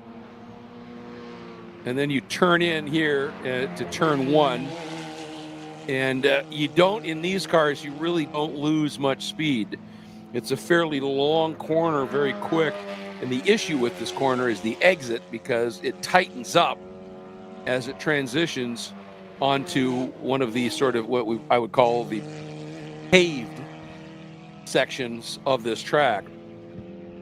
And right before that transition, there are some nasty bumps right in the line. And what often happens is you'll see somebody turn in early for this corner, and you literally apex, if you do it right, your left side tires will be very close to that wall you see there on the right middle of the picture. That just continues wrapping around, and at the apex, you're right up against your tires are right up against that wall, and then you track out, obviously, to the exit. And if you turn in early, so now as you get to the exit, you're carrying a lot of speed, but because you turned in early, you still have a lot of turn angle on the front tires. You hit those bumps, and it can seriously unload the car, and you can start doing a little bit of a tank slapper. And so once you've done that, you quickly learn you want to do a very late turn into one. There we go. That was beautiful. That late turn in, so that as you're heading toward that exit point, the car is a little bit more straight. So you can accelerate, and then you get to those bumps. You just breathe it as you go over the bumps a little bit, unless you've got massive downforce, and you just keep it pinned. But you breathe it so you don't have the car step out because you've got throttle and you hit a bump and it unloads the back end. That's how you get through this section quickly. And you can see this is all part of the original airport runway and taxiways here of the old Hendricks Field, as we talked about.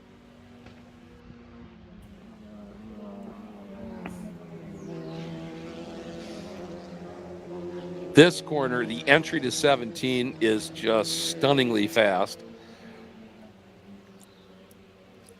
And there's a couple of ways to do the entry. You could just sort of fold it into the corner a little bit, and you start braking a little bit sooner than the other option, and you just trail your way, which means you get on the brakes and you brake a little more gently, but you trail off the brake to the apex. The other way is, and usually these are the cars that have a little more downforce. Let's see what this driver does. Yeah, pretty good. You do this late turn. You just sort of drive in, then you do an abrupt turn because the downforce will work for you. You do a little bit of an abrupt turn. You see how much earlier this guy turned in? Well, that means that he's, to get slowed down, he's going to have to start that process because he's going to be braking while turning, which is tricky. And if you do that later turn in, see what this car does. They were great over in turn one. And a little better. I mean, close. That the first car we saw, you do that sort of abrupt turn in, and that gets your car lined up and straight in a hurry. And then you're just straight line braking, and then you can trail to the apex. But what it allows you to do is carry a little bit more speed, just a little bit longer, brake a little bit harder, pin that nose right to the apex, and then start feeding it throttle.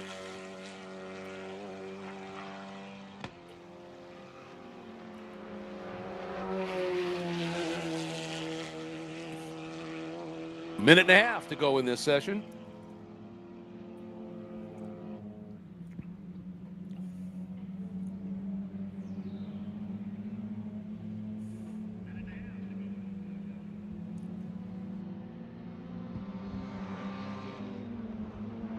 Mate Casieres is getting serious now. She just turned a 2:18.9. So, again, those in and outs to the paddock for Formula FAR and tweaking on that car, starting to pay some dividends. She's now literally 0.2, a tenth and a half off of Cash Felber in this session.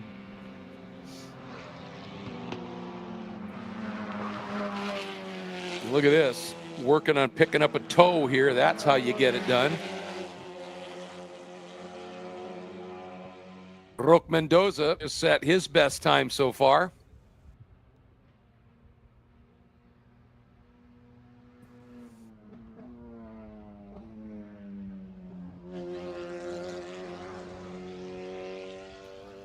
Checker flag comes out.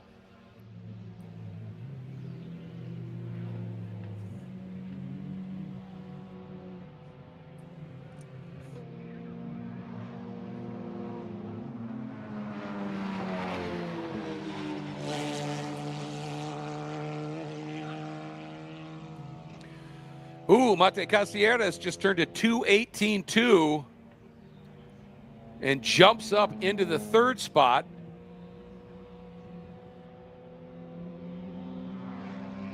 Pushes Cass Felber back. So now it's just Gaston Arazu, the quickest, the unknown driver in the 25, and then Mate. And there goes our number 25.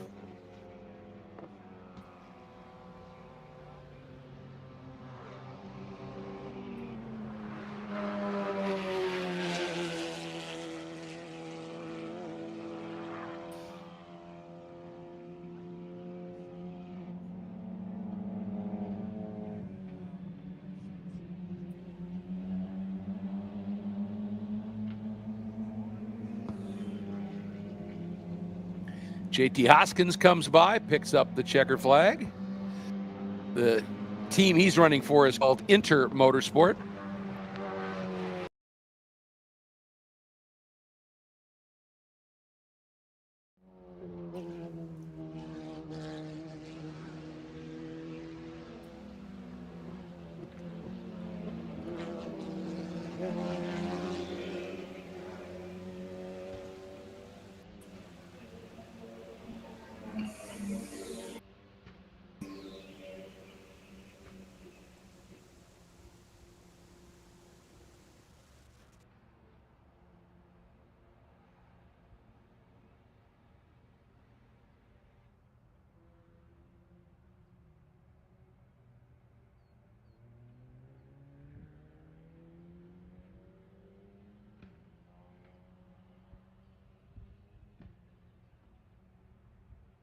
All right, looks like everybody has picked up the checkered flag. So the second of three Formula FARA practice sessions is in the books.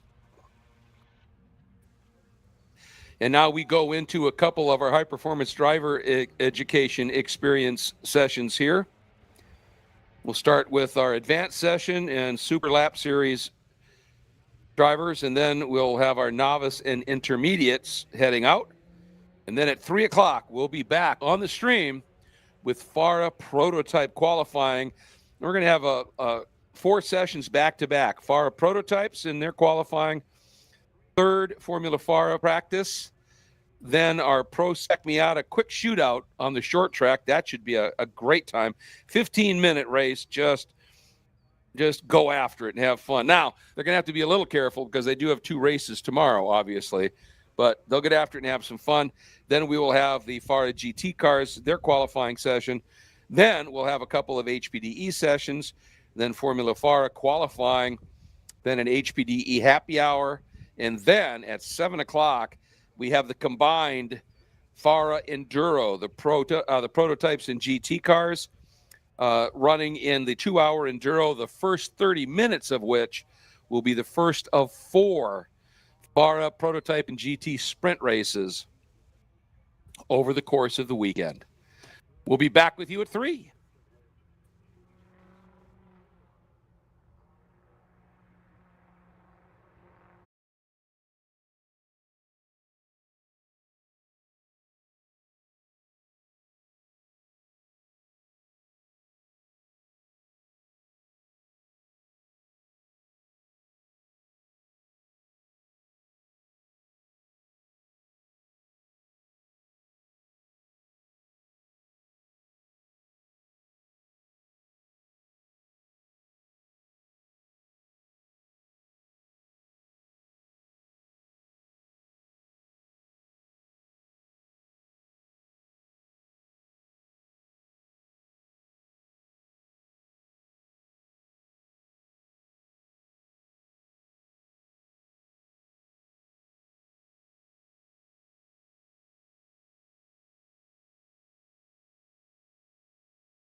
Welcome back, everybody, to Sebring International Raceway on this toasty tropical Saturday for the third round of the FARA Championship Series, and we are getting ready to go, and as a matter of fact have already started with prototype qualifying, and this will run for 25 minutes, and it is the prototype two prototype classes that are part of the FARA GT and Prototype series here, and going after the qualifying. Fastest in the practice sessions was Teddy Alvarado, who had turned a 2:14.614 in his machine. Dawson Grant was second quick in the number 4. Gant, was second quick in the number 14.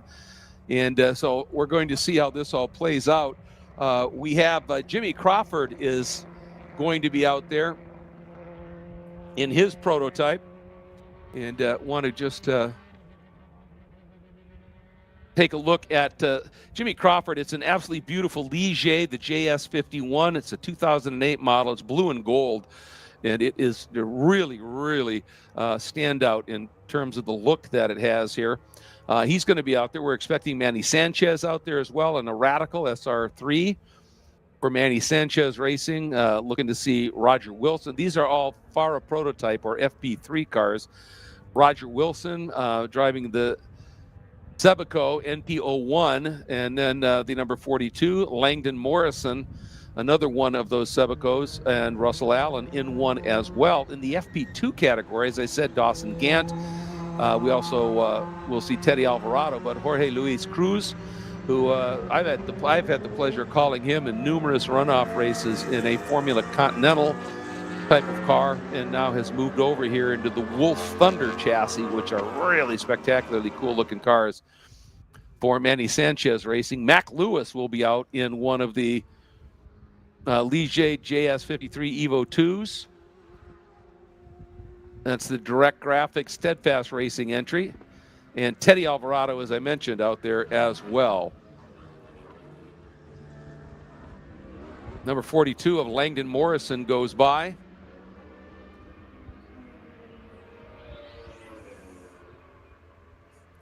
And that Mac Lewis also goes by Milan. That's his full name. Everybody calls him Mac.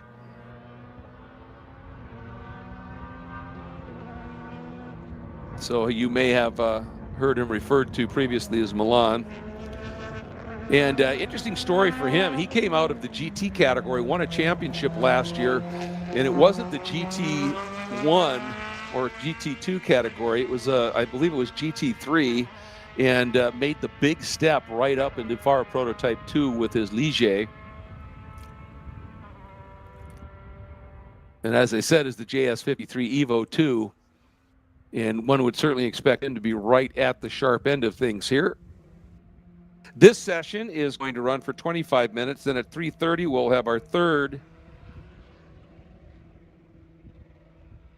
Formula FARA practice. That'll run for 30 minutes, and then at 4:05 to 4:20, that 15 minutes Pro Shootout, the Pro Spec Miata Quick Shootout, as they call it, running on the short track.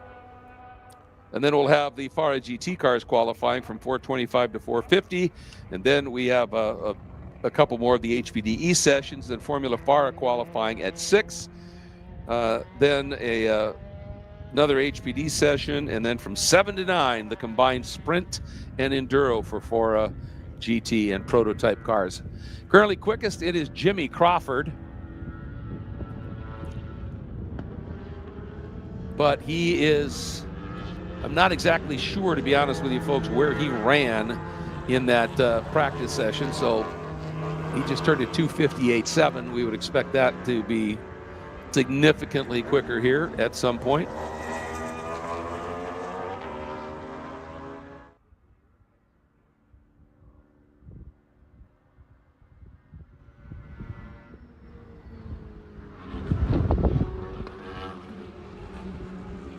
Reference point fastest time turned that we have in that practice session earlier, the combined prototype and GT session was a 2:13.5 by Michael Manella in a GT1B Porsche. Teddy Alvarado just comes through at a 2:15.4. and goes to the top of the FP2 category. Milan Lewis, or Mac Lewis, second right now in the number 100, about 2.5 seconds off, and then Dawson Gant. But these are their first real flyers after going out and doing their sort of warm-up lap. Dawson Gant, the number 14, is sitting in the third spot in FP2. And FP3, it's the number 42 of Langdon Morrison, and he has turned a 2:25.458. And again, Langdon driving one of those Sevico NPO1s. It's the yellow and blue one, the number 42.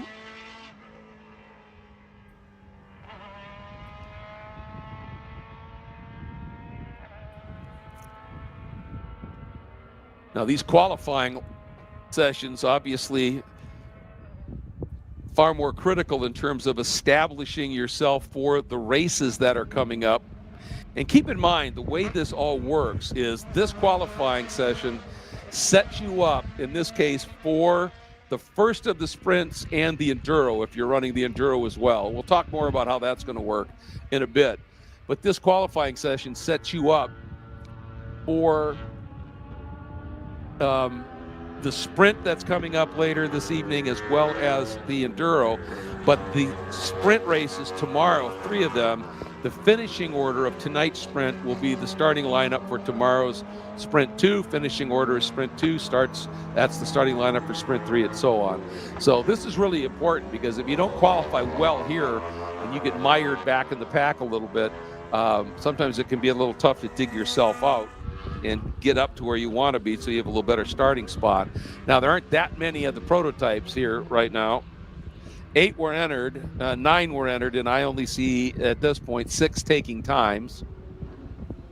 Teddy Alvarado now has dropped down into the 2:13s. It was a 2:13.5. Oh, check this out.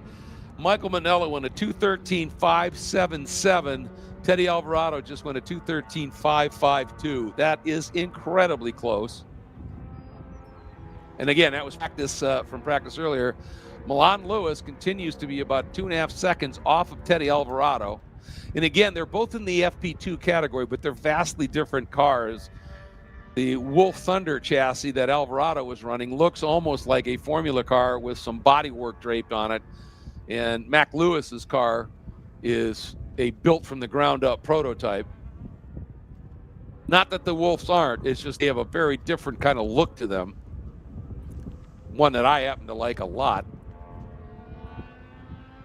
Dawson Gant continues to be third in FP2 and is starting to find some speed. After a couple of slow laps, he's now down underneath 2:20 and is starting to drop some chunks of time in this Manny Sanchez Racing Wolf Cars USA entry.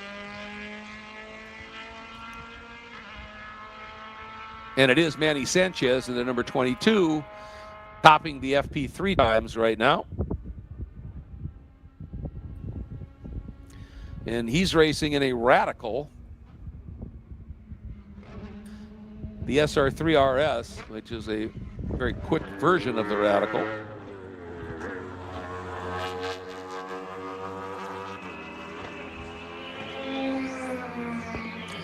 Here comes Jimmy Crawford, who is struggling to find some time here. He's off the pace that we know he's capable of. Not sure what's going on.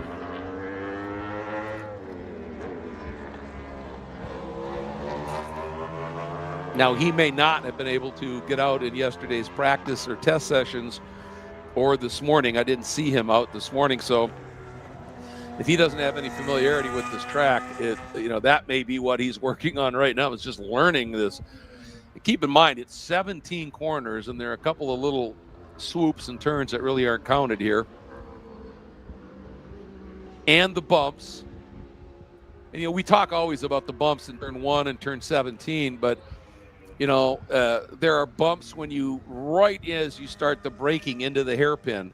You could build all that speed up through Big Bend, and then right as you're braking and going down the gears, there's a big bump as it transitions from one pavement to the other over there. And then same thing coming through Tower Turn.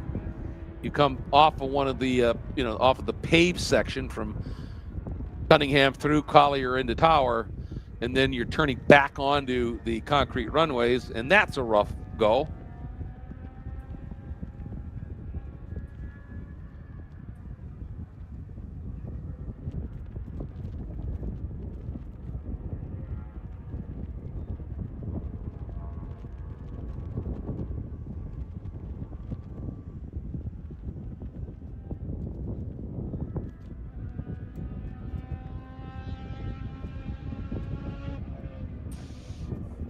There you see up on your screen how they're running right now. Teddy Alvarado, Mac Lewis, Dawson Gant, Manny Sanchez.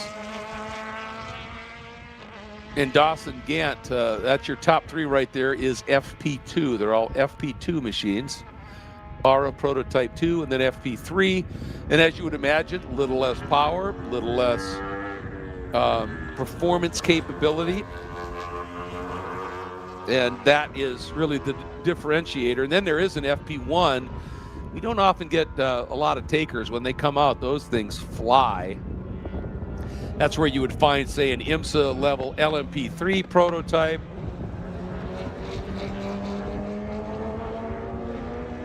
And other equally quick things. There are some cars that run in that FP1 category on occasion that are just spectacularly fast.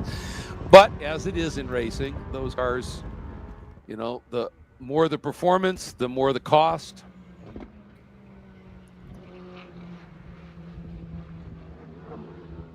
All right, Jimmy Crawford just set his best time, and he's starting to feel it a bit.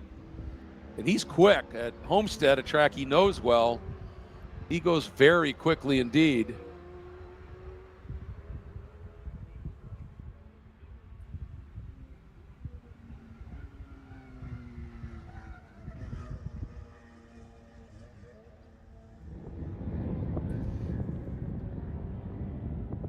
Crawford is driving the Ligier JS51.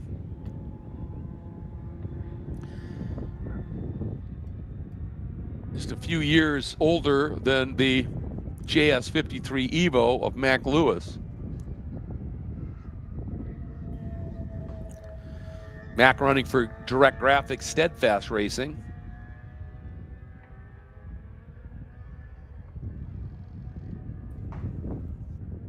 Jimmy Crawford also part of the Steadfast Racing camp. And Teddy Alvarado, who currently tops the order in that beautiful Wolf Thunder chassis, is racing for Sativa Racing.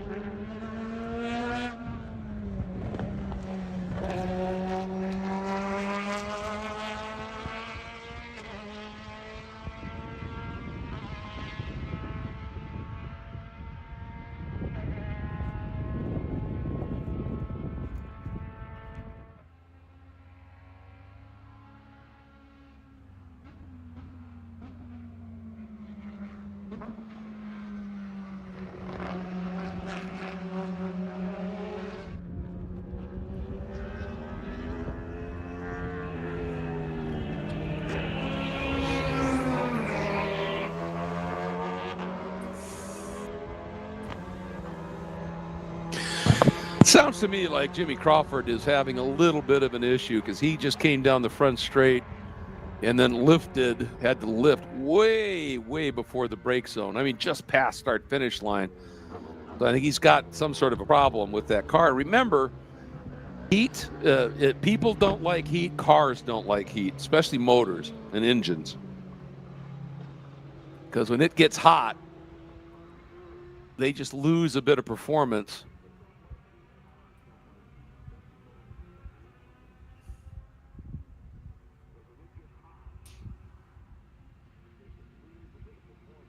I think we have a couple of drivers here that are backing off a little bit and just coasting, trying to get maybe the engines to cool down just a little bit. For those of you that are watching here on the stream, right now, the temperature here, actually cooler than it was forecast. It was forecast to be 97, and that could still hit us. But right now, the temperature sits at 94 degrees with a real feel of 104. So that level of temperature and humidity, troubling for race cars as well.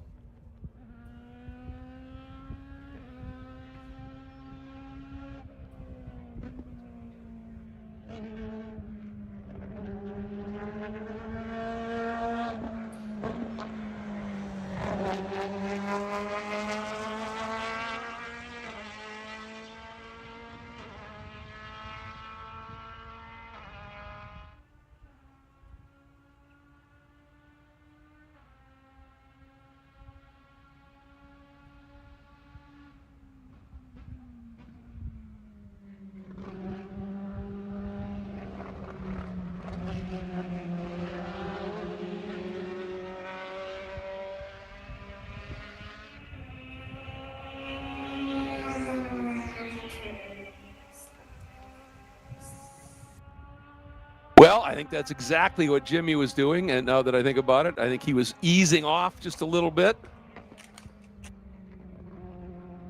And then building, getting a little time.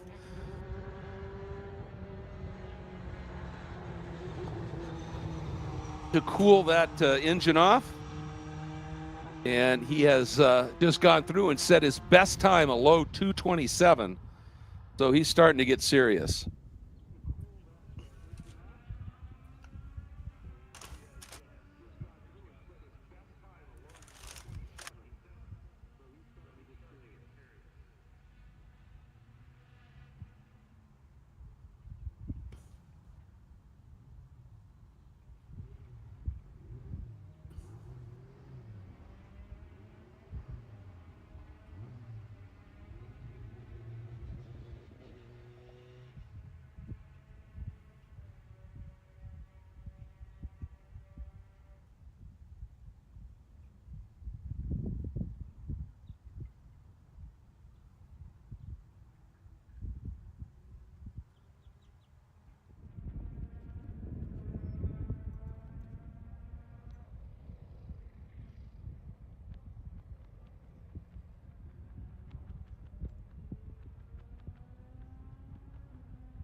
Looks like everybody has either are just really backing off and letting the engines and the tires cool a little bit before maybe a late flyer, or they may have decided that's as fast as we're going to go. There's not a lot of traffic out on track right now. And it's still Teddy Alvarado, about 2.5 seconds clear of Mac Lewis, who's got another 2.5 seconds to Dawson Gant. That's the FP2 field, and then the FP3 field.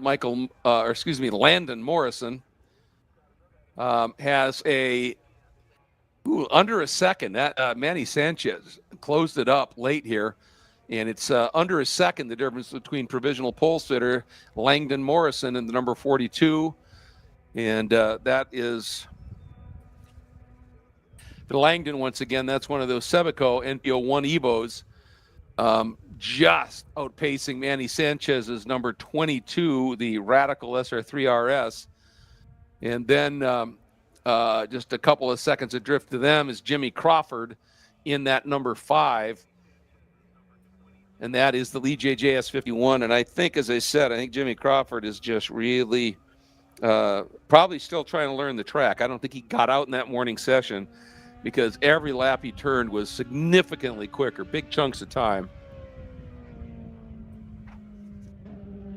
Now we have this little bit of a pause. Just want to remind everybody coming up in, well, Checker's out. Checker is out actually at this stage. So that's going to end it. And at 3:30, we will have our final practice for the Formula FARA cars. That'll run for 30 minutes. And then at 4:05, our 15-minute quick shootout, the fun race for the Pro Spec Miata drivers on the short track. That's going to be big fun.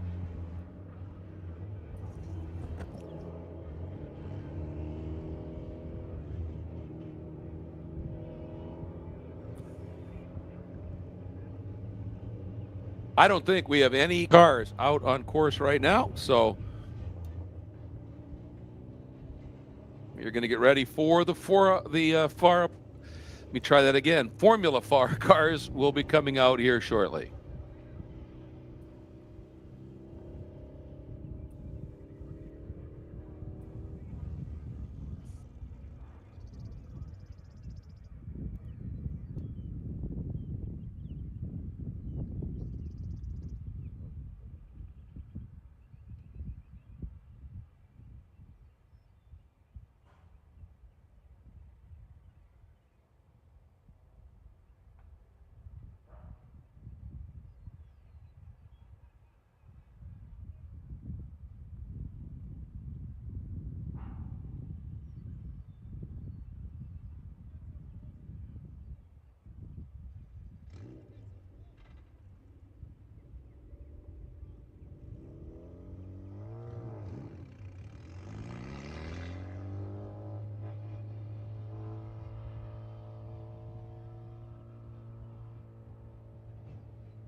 All right, folks, this should be a fun one. This is going to be the Formula FARA they will be out now for Formula FARA for their final practice session. And once again, these are the young guns coming out of karting in particular and really getting their first experience with not just formula cars, but cars in general for racing, and cars that have some aero. And it is, really, really important for them to get this kind of experience if they are planning on moving up the ladder, whether it be open wheel cars or prototype cars. It is if you think you're quick and you want a career here, you have to learn how to deal with the nuances of the black art or the black science, however you want to call it, of aerodynamics and downforce on the cars. And this, you come out of karting, that is all mechanical grip. It's just the tires on the track, and that's it for the grip you get. Now you come into these cars and you still have that element of mechanical grip, but now you fold in the wings on the cars with the downforce they generate. This is their final practice session. They will qualify at 6 o'clock, and then they have 2 races that will happen tomorrow. First one about 11 o'clock, second one about 3:15.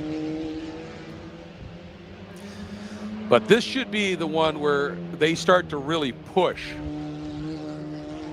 because they at some point now have absolutely got to be able to find some speed, because qualifying is their next session.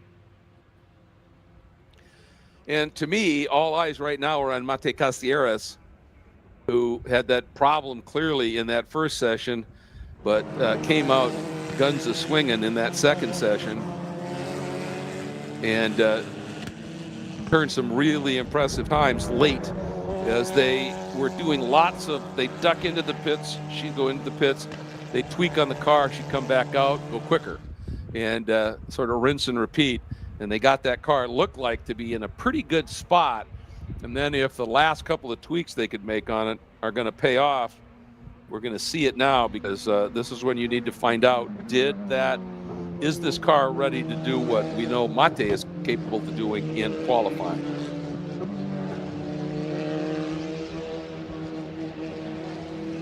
Again, we're still running very much in the heat of the day here, so you can't put too much into the times at this point. It's going to be cooler when they come out to qualify by a bit. I don't think it's going to be huge, but it does. This will give you a sense of where the car needs to be for that qualifying session.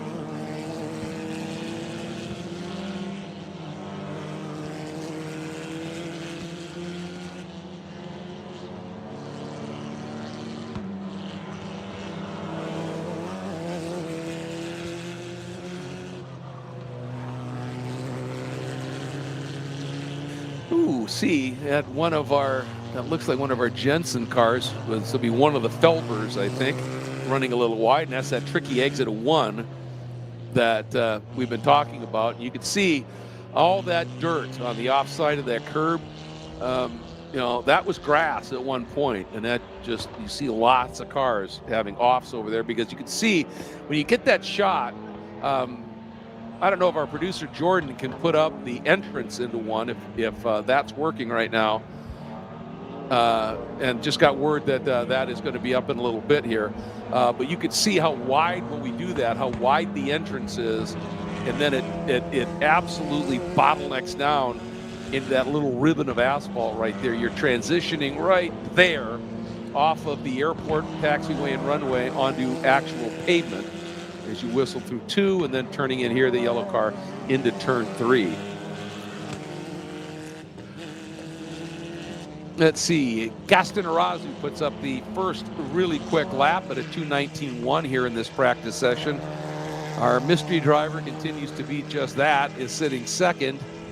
Mate Castilleras, that's the number 25. Mate Castilleras is up into 3rd in this session,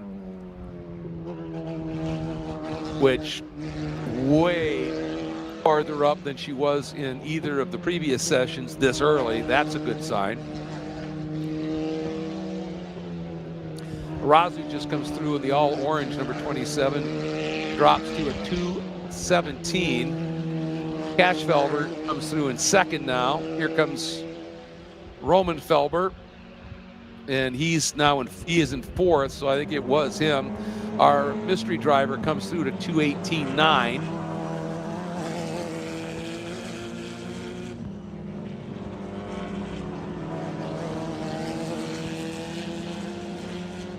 Oh, check that. I think the car that maybe had that off is the number 11 of Nico Dalmonte, who did not get out in that previous the previous sessions. So this may be his first time out actually learning the track, and that would explain why that tricky turn 1 exit tripped him up a little bit. We also have the 46 of Max Makaram making his first appearance here.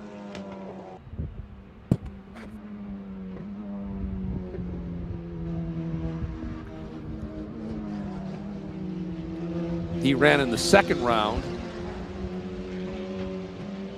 at Homestead and acquitted himself quite well. There's the number 14 at JT Hoskins.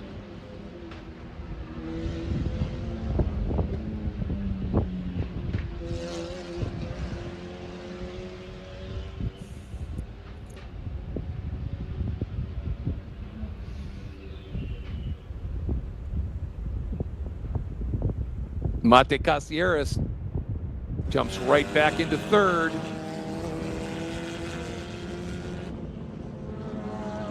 There's also a number 4 that's running around out there, and have no idea who that car is either. So sorry about that, folks. Just don't have that information. That and the number 25.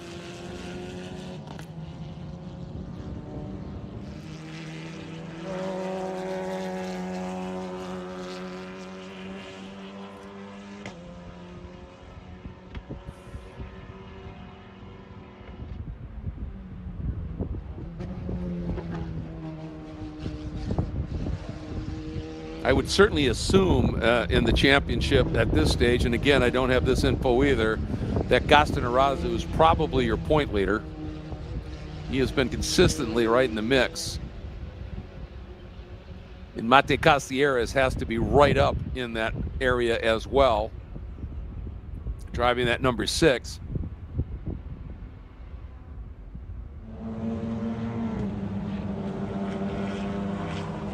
Then it would be from the drivers that are here, the Felbers. I think Cash Felber would be, again, drivers entered here would probably be third in the points. Now, not knowing who's in the 25, if that's a driver that has competed previously this year, with the speed they're showing, you would think they'd be up there as well. Max Makaram doing a nice job on his first flyer. Turns a 222 flat. Puts him right in 6th in this session, and again, he was not out in either of the previous practice sessions, so he's getting the feel for the track nicely.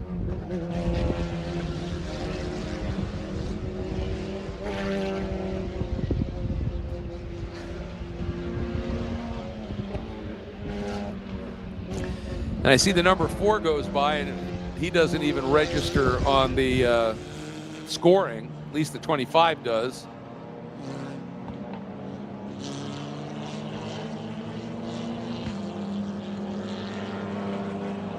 Same graphics on the car as Max Makaram. That brilliant yellow.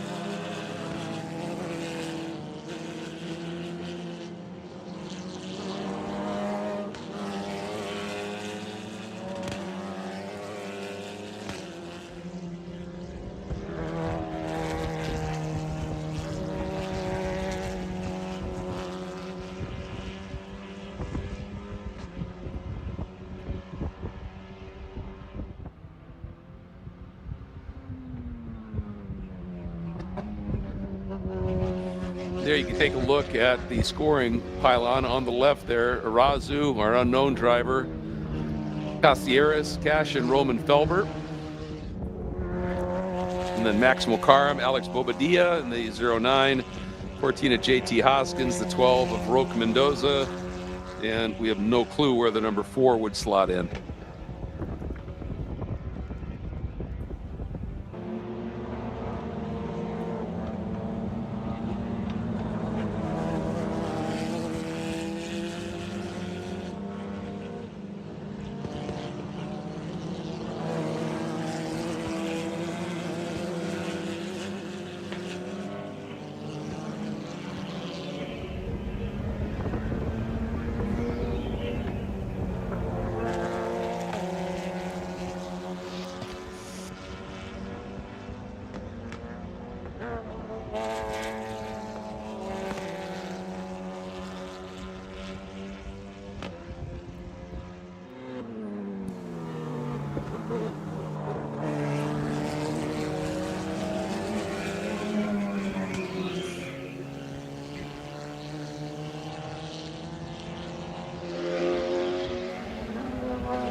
No change at this stage with 8 minutes left in the session.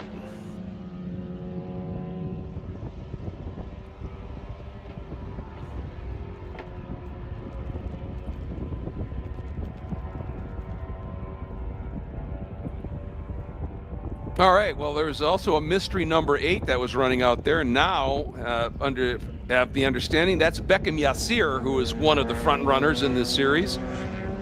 I was wondering, he wasn't on any kind of a list I'd seen previously, not that I'd seen much. But Beckham Yassir, it's great to have him here. He has put up some really stout runs. And not a surprise to see that number 8 right up at the sharp end of things, sitting right behind Mate Casieres right now. About a second back of Mate.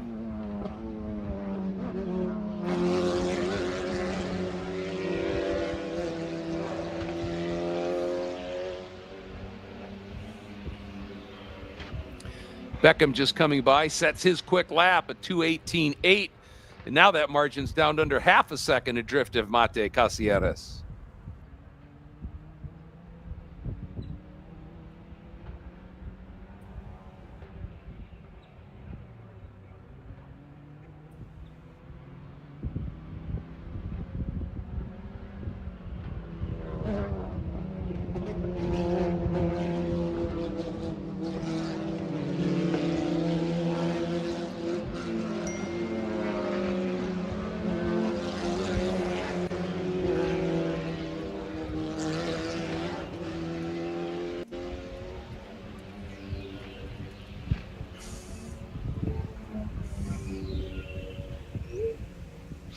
All right, getting a report now that the driver in the mystery car is Teddy Masella, who, of course, one of the drivers in the FARA Prototype category, one of the fast guys.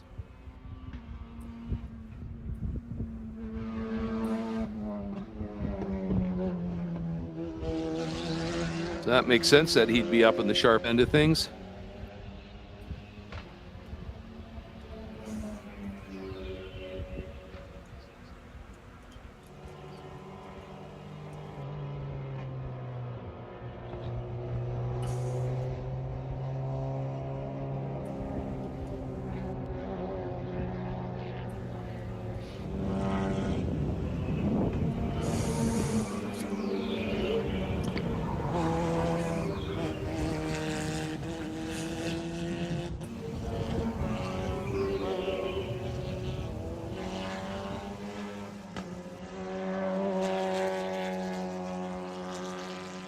Interesting. Suddenly, Max McCarm drops to the back.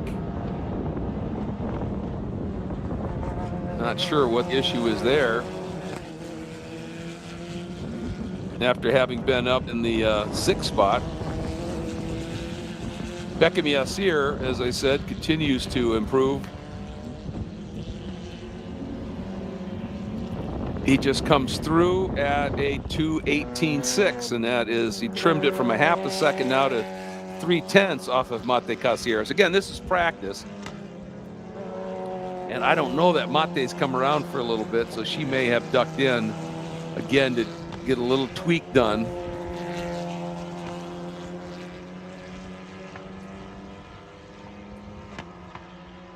So it's Gaston Arazu right now, up by 9/10 over Teddy Masella in the number 25. Casieres next up. Beckham Yassir within 3/10 of her in 4th. He drives the number 8. Casieres the number 6. The number 1, Akash Felber, sits in the 5th spot. 4/10 off of Beckham Yassir.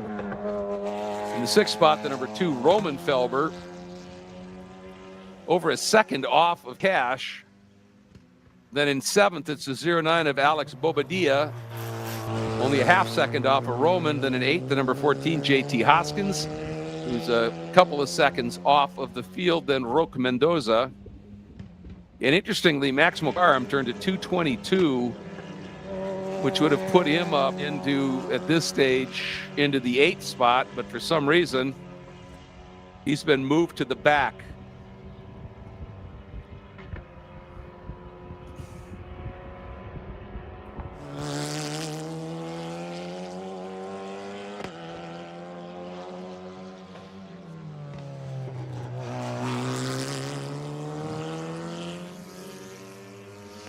Ooh, look at that late dive. Man, that's brave, especially in a practice session. That was down into the hairpin.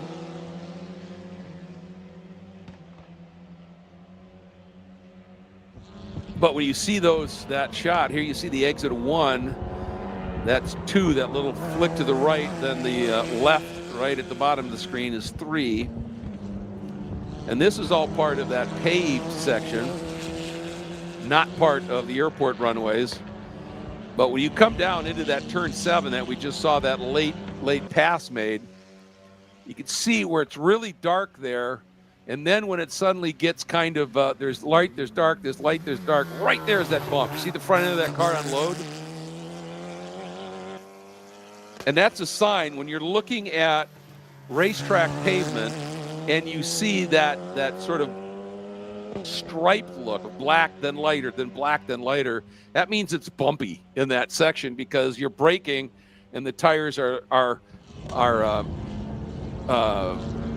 leaving the rubber down, then you hit a bump and they come off the ground, then they grip and they come off the ground under the braking. But that bump is a lot bigger than it first appears if you're looking at it in some scenarios. And it happens at the worst possible time. You're just in the middle of your braking, your threshold braking, which means when you first brake in any kind of a race car, you could put a lot of pedal pressure in, especially a car with aero, because there's so much energy going into the car that you can hit the brakes pretty firmly without locking them up, especially when you got wings helping drive those tires into the pavement. But as you bleed that speed off, if you don't trail your foot off of that brake pedal a little bit, you're going to lock those tires. Now, cars that have ABS, not a fan of that at all for racing because it takes away a massive skill set, in my opinion. Great for the highway, I'll grant you that, for the inexperienced driver or uninformed driver. But in a race car, part of it to me is you're the ABS. That's what makes it special. And so you trail off of that brake pedal, and if you get it right, you're trailing off. You complete that just before the apex. And then how you come off of the brake pedal can sometimes an overrun there. And that's where the old hairpin, that would have been the old hairpin route. You're going to see him pop into the frame off to the left there, right by that Cadillac, and there he is. And that was the old original hairpin, but you can see how close that is. See the car going in the background? How close that was to the highway. And after a couple of cars ran wide and almost went up and over the barriers over there, they decided we better shorten that run up a little bit.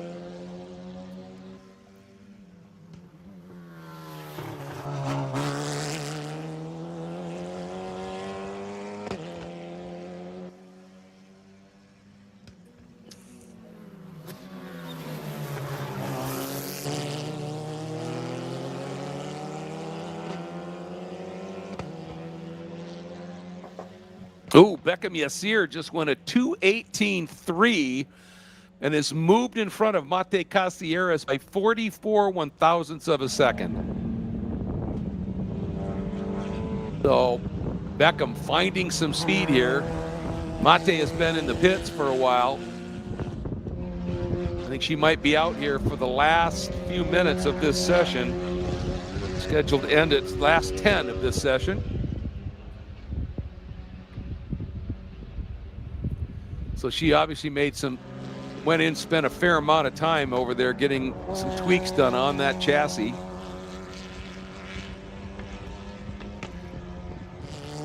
And I've said for a long time that the key to being fast in a race car is confidence.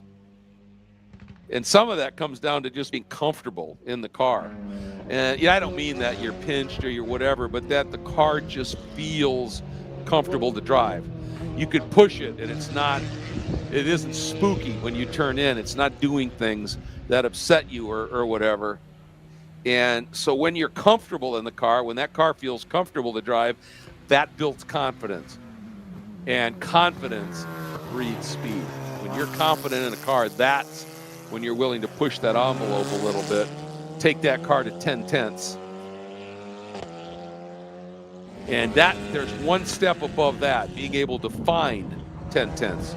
And the step above that is what the pros do, the great drivers can do, that mere mortals like us can't. And that is live on that limit. Want to request all of our Pro Spec Miatas, once again, time to head to the pre-grid. All Pro Spec Miatas that are taking part in the shootout, time to go to the pre-grid immediately. We've got a short window for that shootout, and if you're not there in time, we'll probably run it without you. So if you want to run that, get over there now. Crucial.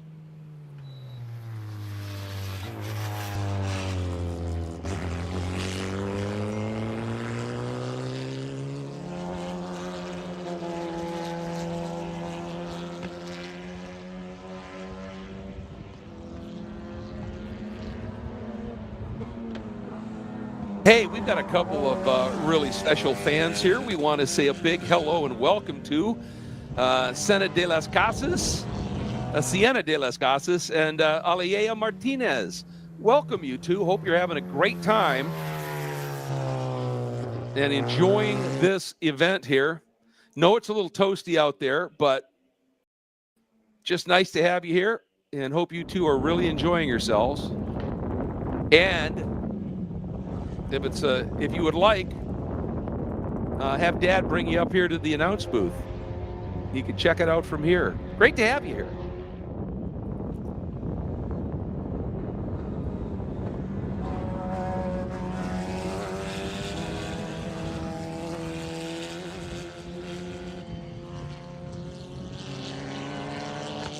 All right, Mate now has left the pits.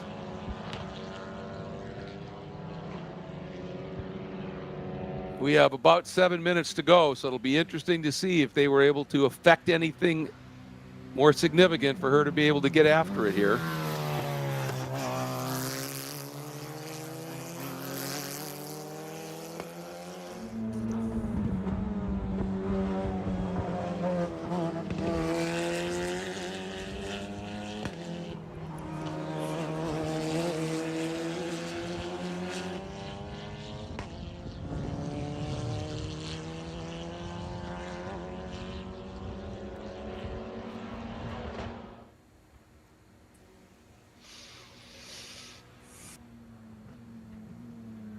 Cash Felber just said his best time. It's a good one, a 2:19.072. Now, we're talking about times in this session.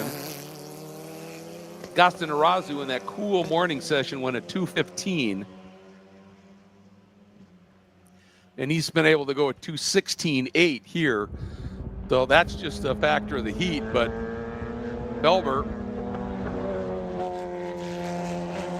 finding a little speed here late in the going. JT Hoskins just sets his best lap at a 2:21.9.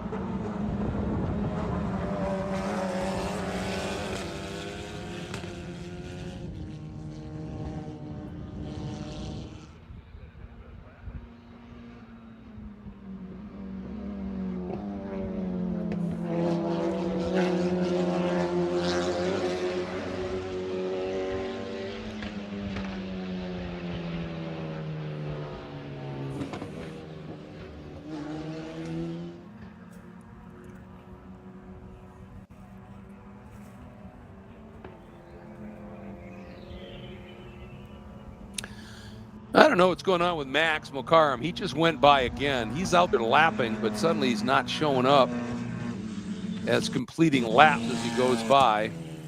I wonder if he's got a transponder issue of some sort.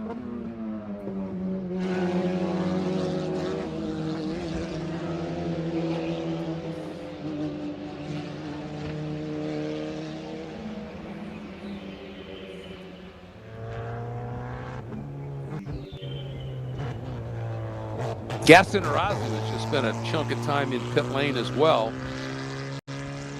So working on dialing that car in a little bit better, I'm sure, as we have 4 minutes to go in this session. Once again, all Pro Spec Miata competitors that are planning on taking part in the shootout race, we need you in pre-grid now. We have a short window to get that race in. It will start promptly at 4:05.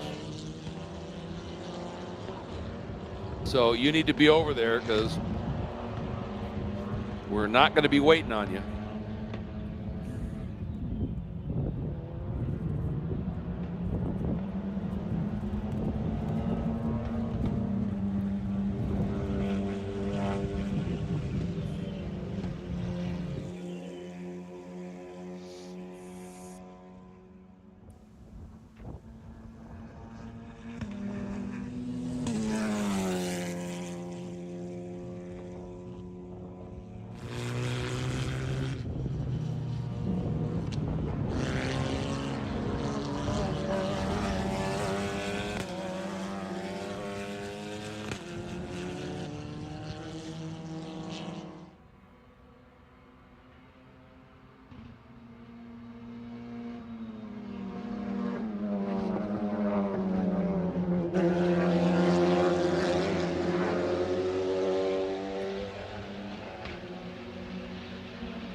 Now we've got a handle on pretty much most everybody in the field except for number 4, and he seems quick.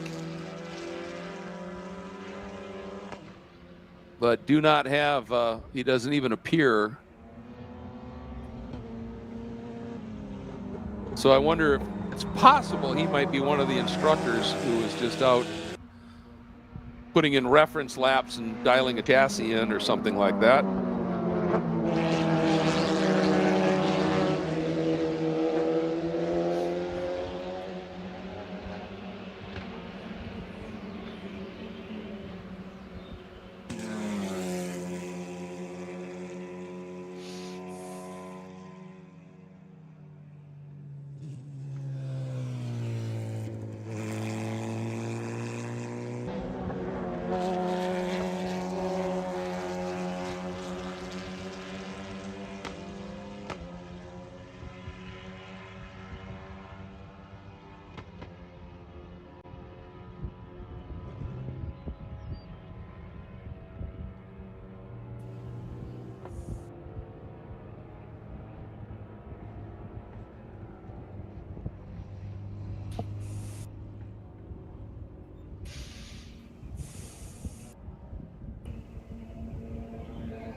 All right, less than a minute to go here. Mate Casieras just turns a 218 flat and jumps from 4th up into 2nd in this session. What a lap she just put in, pushing Teddy Musella back into 3rd, Beckham Yassir back into 4th. Now, in terms of outright lap time, she's still about a second off of Gaston Arazu, but obviously the time she spent in the pits was able to get a little bit more performance dialed into the setup of that car, and maybe she got a little draft here, but that's a big leap here in the last minute of this session. And that might be just a little bit of a foretelling here that they finally got that car dialed for Mate, and she is going to be a player in qualifying. Checker is out. First to get it is Max Mokaram. But Mate has served notice that, all right, I may have had some struggles early, but we're there.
All right, coming up next will be Pro Spec Miata, the Shootout. The race itself is scheduled for 15 minutes. So we're going to have the cars will come out, I think the plan is they're going to do what I heard was 3 pace laps, because they haven't run this short course yet. And the only difference for the short course is when you come out of turn 1, when you get to turn 2, there's a cutoff road. You can see it right about where that truck is. You turn to the right, and you can see where that road goes between the barriers, and it joins up over at Bishop Curve and sends you right down into Bishop and then through Jean de Bien and into Le Mans. So it cuts off about, I'd say a good, 2/3 of a lap, maybe half a lap anyway. And it's just a fun layout. A lot of IndyCar teams come here and test and use this layout. And you can see the cones are going out right now to indicate where you have to turn. So that's why they're going to run it. And as I said, a lot of IndyCar teams come and test, and this is the layout they will use as they test for street circuits. Because obviously a temporary street circuit you can't really go test on because the only time they're built is within a couple of weeks of the race event. But because, again, of the bumps of this track, it gives them a real good idea of what they're going to be dealing with on a bumpy street circuit. And they use that a lot. As I said, the endurance teams come here, but they run the full track for long, long stretches because they know the bumps here will pound out and let them know any weak points in the car. But like I said, the IndyCar teams come here and test on this one because it gives them a real feel for how bumpy a street circuit could be and to work on those setups. And, there's a saying here that in terms of actual track elevation change, there's none here.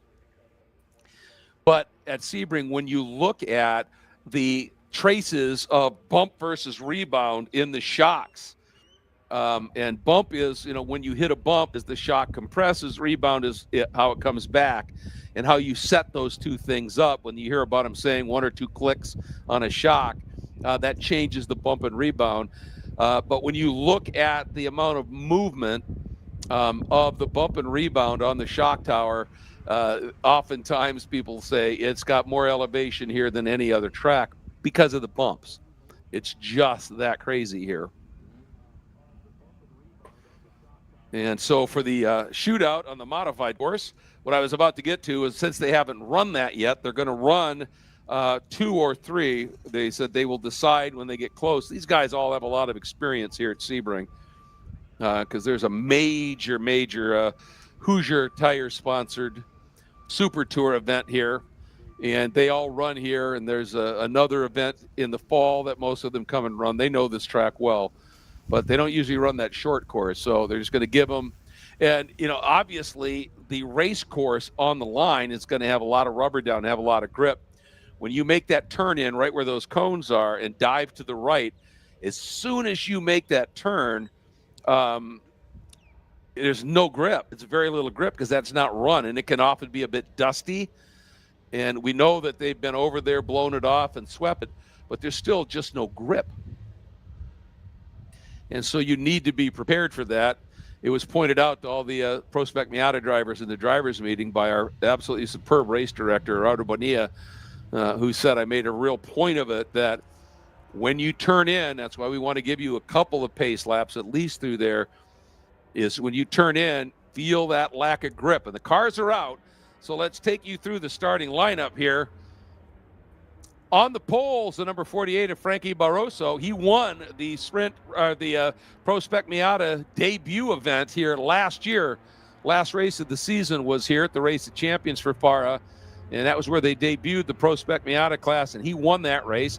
Todd Burris, who was so impressive in second qualifying and is your points leader coming in here. The number 56 will start second. In the 99, it's Noah Harmon in third. The 101 of Mikel Fountain in fourth. In fifth, the number 51 of Nico Fondrini. In sixth, the number 54 of Natalino Scarpatici, Starting in the seventh spot, number 7, unknown. I think that's Jason Fichter. Starting in the 8th spot, the number 12 of Marcos Ventos. Starting in the 9th spot, the 74 of Rob Bailey, who had a big gain in that second practice session. Starting 10th, the 31 of Wes Ducek. Starting 11th, the number 192 of Corey Cullum. 12th, the number 199 of Bob Mueller Jr. Starting 13th, the number 14 of Jacob Gerke. 14th, the number 20 of Mike Hishmi. 15th, the number 13X of Alfredo Zazan. Starting in the 16th spot, the 66 of Earl Hart. 17th, the number 92 of Malbec Ramos. Starting in the 18th spot, the number 110 of EJ Tamayo. Starting 19th, the number 50 of Mia LaRue. And starting in the 20th spot, all it says is number 26. So don't know who else is there. 21st spot, the number 11 of Cole Lucas. Starting 22nd, the number 13 of Jay Jackson. Starting 23rd, the number 53 of Anthony Ospino. Starting 24th, the 787 of Robert Ashcroft. Starting 25th, the number 27 of Silas Pasos. Starting 26th, the number 100 of Isabella Abreu. Starting 27th, another unknown driver in the 787X. 28th, the number 62 of Steve Shelton Jr. Starting 29th, the number 17, Kaylin Kinley. She had that harmless spin in that second session. And completing the field, the number 30, the 40, or in the 30th spot, the number 46 of Rich Jackson. That is your starting lineup. Field starting their second pace lap, parade lap now. And watch them here as they come in and check out this turn-in. Here comes the pace car. Now you're going to want to swing way over to the left side of the track and then make your turn-in. And you can see that transition goes just a little bit. It's not that first little road you see there. It's got a little bit more to it before they go over and end up at Bishop Bend. And then they come through Jean de Bienne. As you see them coming through now, Jean de Bienne now heading into Le Mans curve. Looking at the flagger, I still see double yellow, so we may get one more of these pace laps. In this case, I think they're more accurately called recon laps.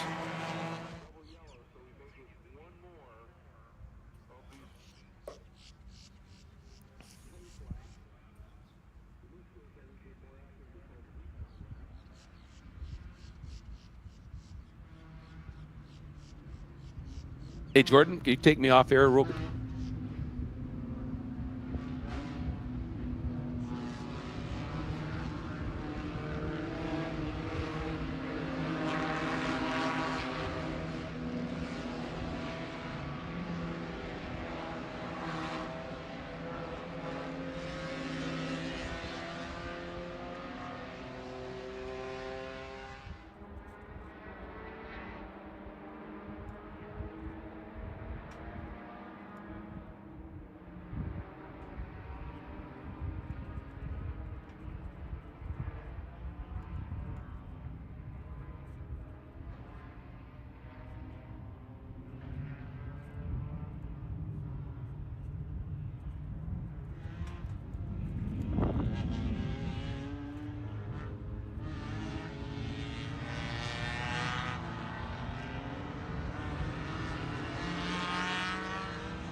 We're getting ready to go here, and one of the fun things on Tuesday nights, there is an iRacing series called the Full Send Sims Esports iRacing Spec Miata Championship, and it runs similar car. It's MX-5 cars that are kind of detuned to this level of car, and come to this event, this venue here fairly frequently.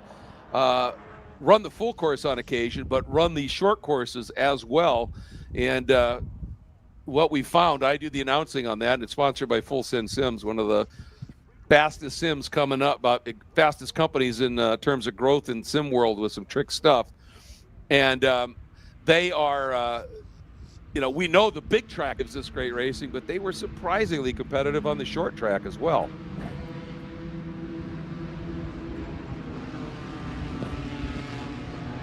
So getting ready to go here. Here we go, onto the front straight, shootout time for Pro Spec Miata. We are green. And Frankie Barroso, let's see if he's going to be able to maintain that lead. They're already 3 abreast. They're 4 abreast down the front straight, maybe even 5 abreast as we head into turn 1. Who gets the advantage on the turn in? Barroso has that inside line. Looks like he's going to lead down into turn 1. Burris right in the mix as well. But here, what happens at the exit? Look at that. How do you make that work? 3-4 abreast at the exit. Oh, one of our cars running wide. That might be, no, that wasn't the pole sitter, I don't think. Whoa, that's going to all the way to the back of the pack, and that was definitely one of the front runners here. So now they make the cut across, and now coming through Bishop into Jean de Bien bend, and that is not Frankie Barroso up front, I don't think.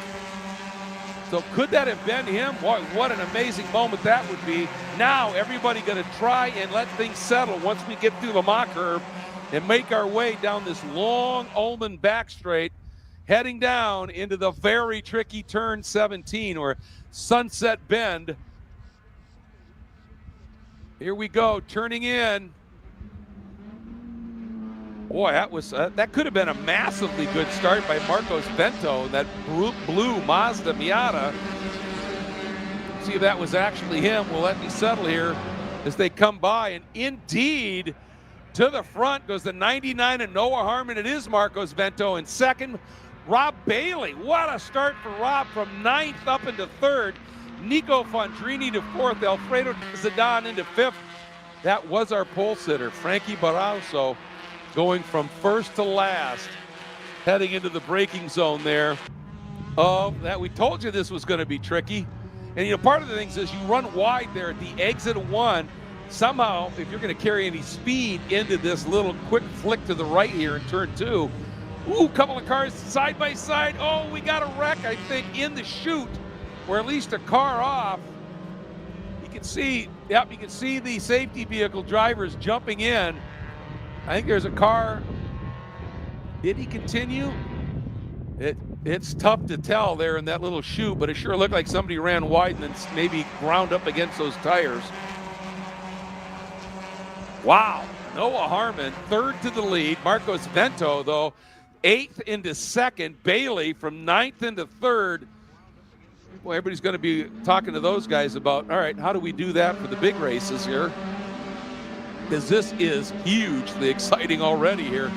You get back outside of the top 10 and look at the scrums that are heading into 17. Harmon and Bentos, they're opening up a nice little lead. It's now 51. Nico Fondrini, Mikkel Fountain getting around as well. As a matter of fact, Rob Bailey has dropped back into 9th, right where we started. So he maybe he was involved in that little moment over there. But it's now Bentos, Harmon, Collum, and Corey Collum, he came from 11th. He is now 3rd. What a run by Corey. Nico Fondrini had qualified in 5th, and he's now in 5th. The number 7 of Jason Fichter sits 6th. Alfredo Zidane 7th. Jacob Gerke in the 14 is 8th. Rob Bailey, the 74 is 9th. And Aaron Parkinson up into 10th in the number 26. But look at this lead right now that Harmon and Bento have. Fondrini has got to drop the hammer now and get after it. And Natalino Scapatici has dropped from that 6th qualifying spot down into 16th. So that's hugely unfortunate. But you get caught up in these scrums, and these fields are so big, the driving talent's so solid. Fondrini, then Mikkel Fountain, but look at the battle behind Fountain, Zidane, Gerke, they're all there. And we have a full course caution, and it is because of a car that has gotten stuck up against those tire walls over there in the chute. Whew. Well, that's fun.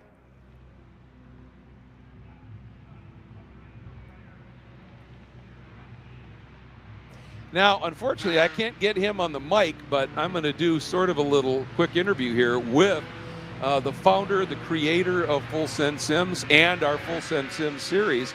Is that hot working? Put that on real quick, Court. We're going to talk a little bit.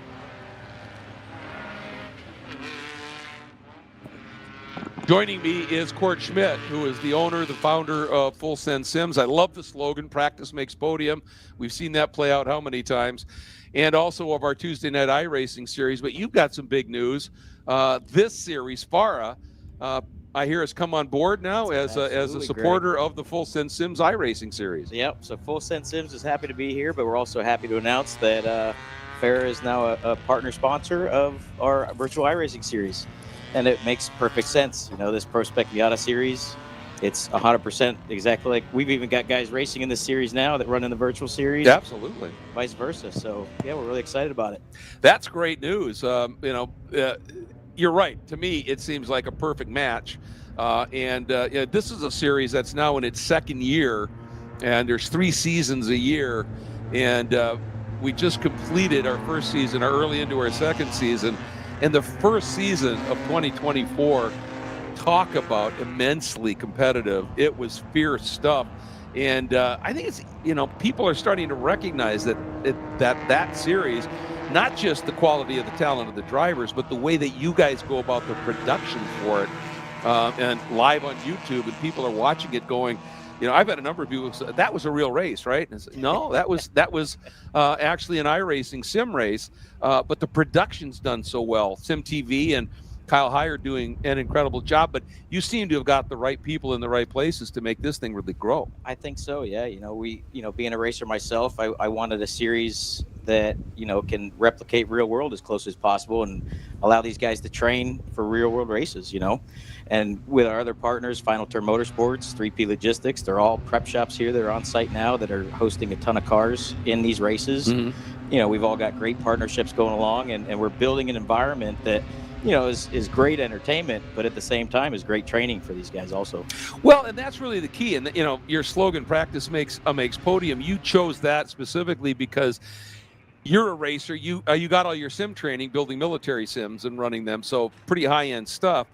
But you saw this not so much as a game to just sit and play in, but literally as a training sim, like a military sim, like an Apollo sim, where you do it here, it makes you better out on the track. And in fact, that series is almost set up where we'll run a certain track the weekend, the Tuesday night before, say, a race here. We'll always be racing Sebring in the sim world to let drivers that are going to be racing there get that extra bit of practice without having to pay huge money to rent a track. Absolutely. And now that, FARA is heavily involved, and huge thanks to them for coming on board, we're gonna pay special attention to that schedule and make sure that, we're running these tracks prior to their racing. And just, everything else that we've got set up in the series in terms of stewarding and education. We're running racecraft academies now. We've got open group sessions that allow these guys to really focus on, these guys are racing millimeters apart. Oh, yeah. And even on the sim, it's amazing technology nowadays, and we're leveraging that to its fullest extent. Well, and it's fabulous racing.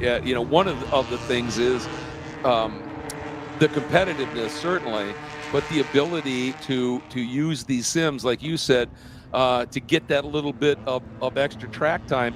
And we've seen that pay off. We've got some drivers that are running our series that they go to an event and they find themselves a little bit better than they were, the previous time. And also, Morgan Burkhardt, who was the champion for the first 3 seasons, all 3 seasons last year, is now an absolute front runner in SCCA racing. And he attributes a lot of that to sim racing and getting the ability to learn that racecraft. Well, again, not having to spend them. Sims aren't cheap, but it's way cheaper than renting a track. Well, multiple times a year. We always said back in the military days, that the investment up front is expensive, but after that, you're just paying for power, right? So, in the military vehicles, shooting rounds down range, it's very, very expensive. You jump in the sim, you do the same thing. And these aren't, just like the training sims that we build them to a level of training capabilities. Right. So that money spent is worth it. You're not just spending on something else. And the track time's expensive. Yeah. So Very. getting out there and being able to, run the tracks and then go out and actually, now you kind of get the stuff that you're worried about when you come to it, the track. You've already kind of focused on a lot of those things. And full send sims is not ever going to be there to try to replace real world racing. That's the last thing I want. We're there to supplement it. Right. So, you go on the sim, you run your laps, you run your times, you try things, you try setups, and it's all possible and true to life now. So that way, when you get here on the track, you're making those bigger leaps and bounds that you want to see improvements on. Yep. The other thing Full Send Sims does is one-on-one driving school. So if a driver's struggling in general or struggling on a particular track, they can sign up for those. Doesn't have to be part of the series. Correct. You could just sign up and get some training from some very good coaches, there as well. And the last thing is Full Send Sims. You've got a line of sims. I mean, from very entry level up to multiple, 4-point or more motion, all of that kind of things. And as I understand, you'll even build the sim inside of somebody's car, Absolutely. a shell of a car that mirrors what they use on the racetrack, down to the same tensions on the shifters and all that, to make it as real world as it can be for them. Matter of fact, we've got a driver running in this race right now that we've built a 1-to-1 Spec Miata car down to the pressure of the brake pedal, the tension on the H pattern shifters, everything, So, yep. And we're seeing a lot of improvement, and it just makes me so happy. Anything we can do to help people get into a sim, if it's at the entry level or at the pro level, we're happy to do it. Yeah, I know you are. And you just love racing, so you want people to enjoy it. That's right. And you enjoy racing more as you improve, and that's the best thing. And ultimately, we find that practice does make podiums. So, way to go. So, what now is going to be the official name of the Tuesday night series? So we're currently working on that. We're going to make a release of an announcement here soon.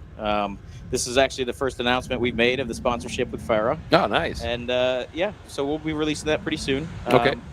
Full Send Sims will still be the title sponsor.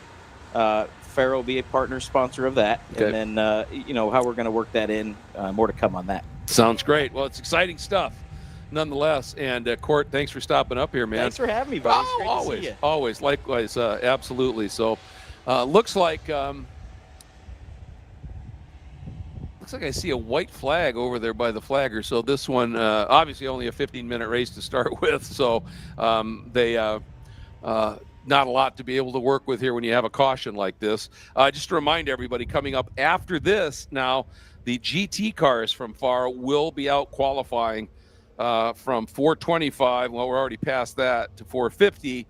And then we'll have a couple of the HPDE sessions that will lead us up into Formula FARA qualifying at 6 o'clock.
traffic. They did a great job of the cleanup over there in the chute, and we are underway with FARA GT qualifying.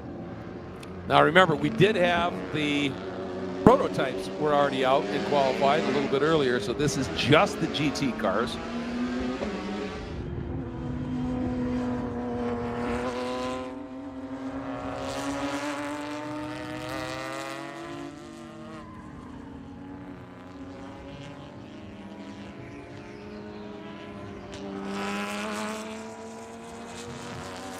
And the fastest time in GT in that practice session was the GT1B Porsche, not one of the GT1A Porsches, but the slightly smaller displacement GT1B Porsche, the number 4 of Michael Manella for MCR Racing, who put in a sparkling lap at a 2-minute 13.6 and was 8/10 clear of Aiden Ramos in the number 241 GT1A car, a Porsche. And Aiden was about a 1/10.5 clear of points leader in GT1A, David Tuati, in the number 68 TLM Racing Porsche. Teddy Alvarado was out, well, he was in the FP2 category. They've already had their own qualifying session. Mark Julian was second quick in GT1B. GT2A, the 55 of Fabio Escorpioni, was the fastest in that practice session.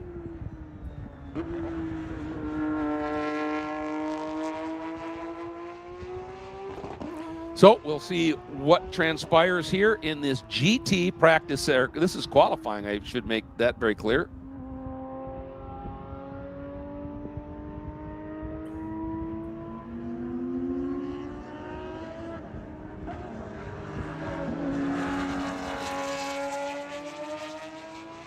Understood. So GT cars are out. Obviously, they had that incident over in the chute. They just couldn't get it cleaned up in time. And so they eventually just had to stop the checker at the Spec Miata shootout. And we got, it looks like one of the Ginettas possibly is stopped right in between turn 15 and 16, Jean de Bien bend and the Le Mans curve, just in the background there. Not on the line. Be interesting to see. Now, and that is right where you can have those cars, they can come into the Formula FARA paddock area. So a safety vehicle. Looks like they might be making that turn. Oh boy, we have a black flag. Black flag, which usually means everybody proceed to the pit lane. Though anybody who was on a flyer, that's going to be gutting. There you can see the black flags flying. When they fly at start finish, they fly all around the clock, the track, and that's telling the drivers, all right, back out of it. This session is going to temporarily be halted. In a way, it's a bit of a shame because where that car was, one of those safe trucks could have gone out, hooked up, pulled it right in. But such are the insurance regulations these days at these racetracks that they don't want any kind of personnel, vehicle, anything out on the track.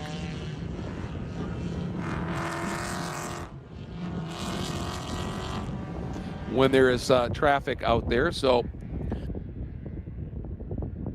they got the car it looked like it got in under its own power. So maybe some sort of an intermittent problem. That's either going to be Adolfo Rossi or Fabio Escorpioni. I'm not sure, which is a shame because they are both front runners. I think that is going to be Escorpioni as Adolfo Rossi has completed a lap.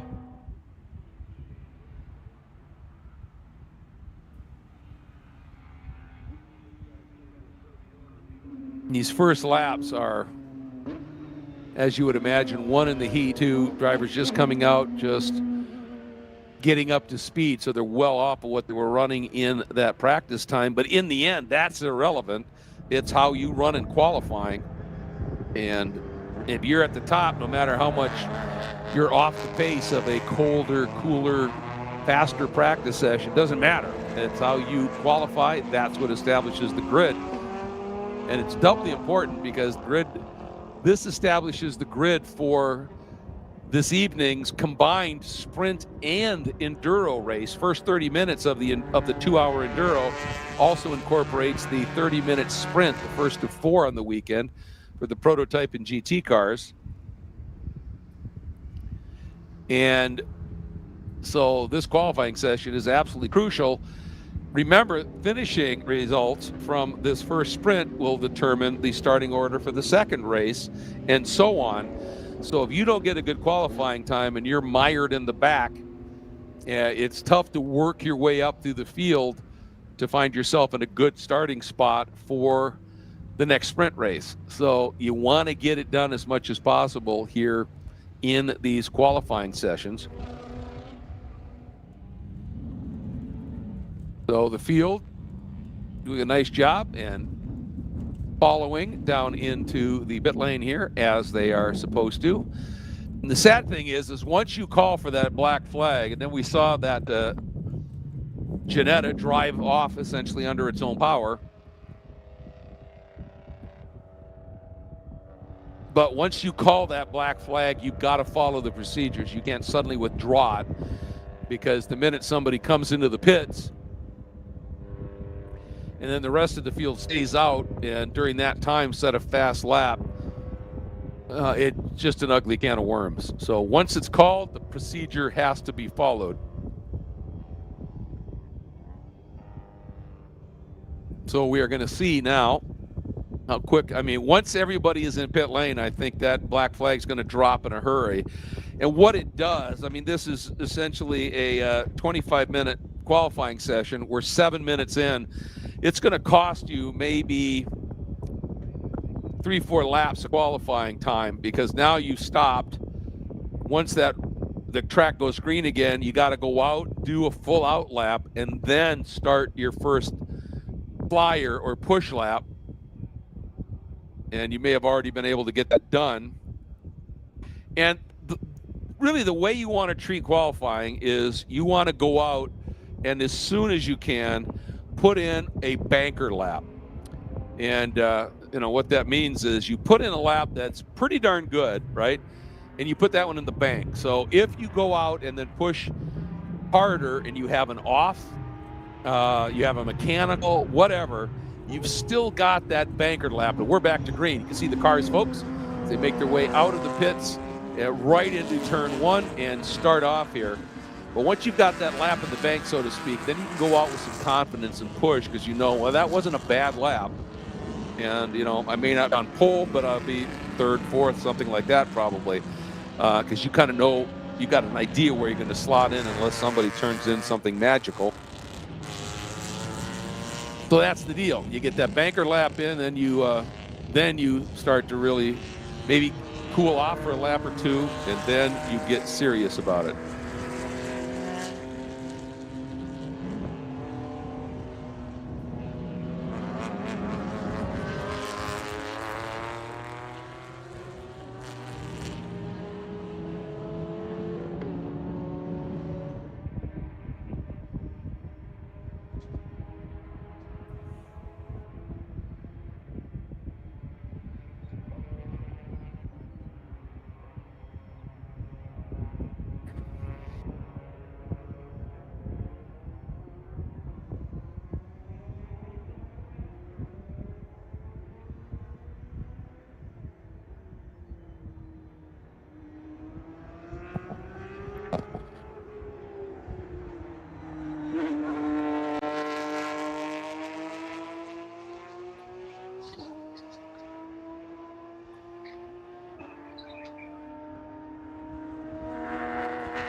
All right, like I said, they're going to have to get this outlap done. Shouldn't be a real issue getting those tires up to temperature today, that's for sure. No, Even though that car got moving, oh, I hate to see this, the Ginetta up onto the flatbed. So that means something serious with the drive line. So now we'll hopefully have a clean run here. We're 10 minutes in, so we got 15 minutes yet. Just puts a little bit more pressure on everybody to really uncork some laps.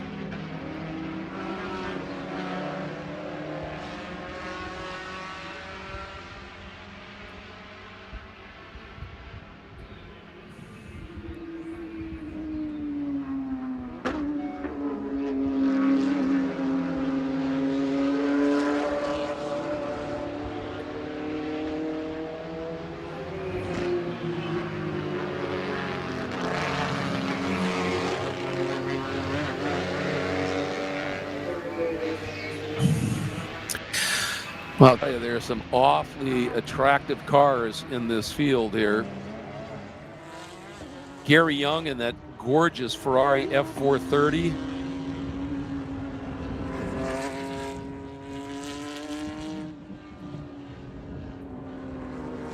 All right, we're going to pause in the middle of this qualifying session. We have a Pro Spec Miata podium coming up.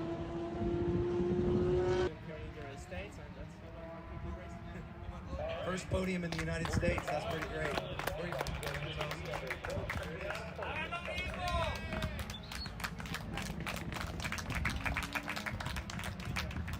All right, in second place, we have an 8th place starter, Marcos Vento. Let's get Marcos Vento up here. Marcos Vento's running his Mustang, his Dark Horse Mustang. Must be rough to have 2 cars running here. But he started 8th, and I guess he got to the front pretty quick. Didn't really get to see it. So we have Juan Vento, Grandpa Vento. So he's going to take the trophy. So thanks for taking the trophy. And in first place, we have our local professional here, Noah Harmon. Let's get a round for Noah Harmon.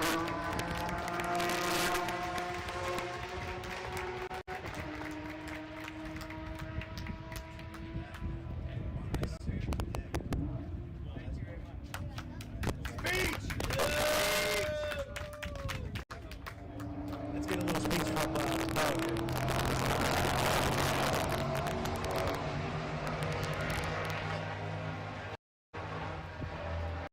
Everybody at Protected once again. Thanks to all those guys who are standing over there. Thought it was great. Thanks to everyone at Mazda Motorsports, everyone at FARA for putting on such a great event. Sorry I don't have my mission banner on the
All right. It was a short race, but it sure was exciting for those Pro Spec Miata shootout drivers. Getting back here to our qualifying, and I'll tell you, Michael Manella is kind of becoming Mr. Unstoppable here. He is putting in some absolutely amazing laps here. He has turned a 212 flat, and that is quicker than he went in morning practice at a 213.5. And at that point of the day, it was a fair bit cooler, but we have a lot more cloud cover now, so that could be helping that a bit. But right now, that 212.0 from Michael Manella is a long chunk clear of the field. Aiden Ramos is second right now at a 217.5. Adolfo Rossi in the GT2A Ginetta is at a 2:23.6. We got some big gaps here up at the sharp end of the Marcos Ventos just goes by in the number 118 and jumps up into third overall in the GT1B entry at a 2:23.649. Oh, we got somebody else off it. This time off to the outside at the exit of Jean de Bien Bend, or turn 15, and he is moving again. Great to see that. Sort of moving. Let's see. He may be just saying, yeah, I don't want to impede anybody. I'm going to get way out of the way. Now he's looking to see if he can blend cleanly. Nicely done. Nicely done.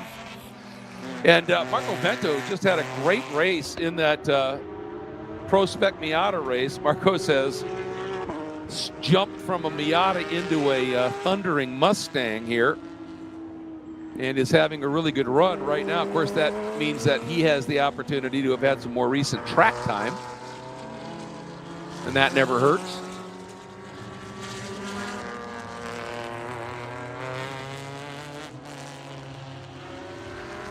Still Adolfo Rossi, a really solid run in that number 60 Ginetta, then the number 84 of Manny Gomez. That's the GT1B car.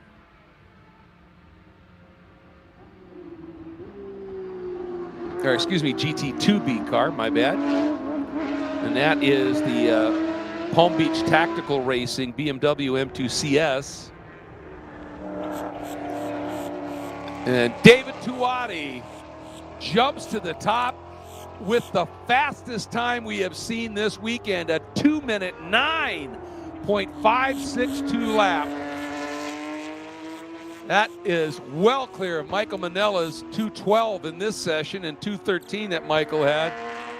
So Tuati, he was saving something in reserve for qualifying, and he just let it out, and he's 2.5 seconds clear of the field in that TLM Racing entry.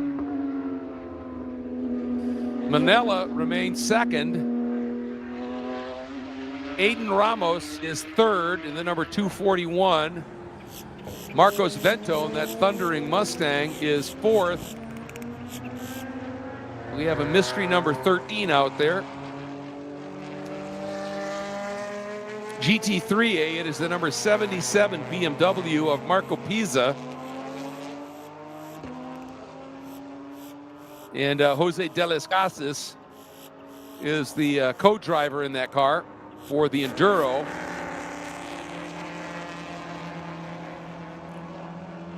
Looking at GT1B, well, Bentos is easily on the pole provisionally in that class. Isabella Abreu continues to impress in GT4A in her 3P Logistics Mazda Miata, in front of the number 25 of Peter Beaulieu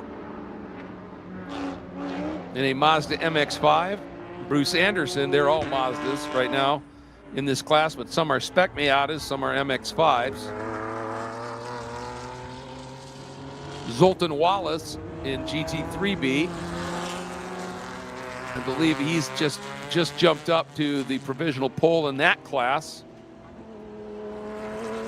In the number 011, the BMW 540 Alpina from ATAC Racing.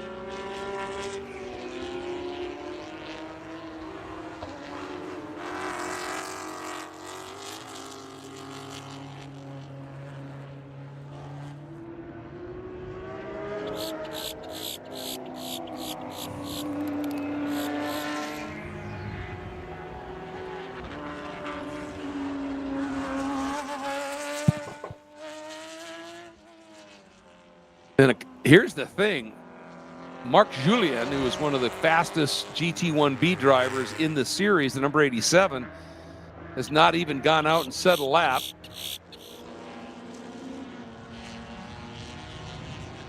Leonardo Escorpioni, was Leonardo driving the number 55 Ginetta that had the problem that ended up on the flatbed. Jonathan Salerno, who was quite quick in that practice session for GT3A, he has not come out in his BMW 325.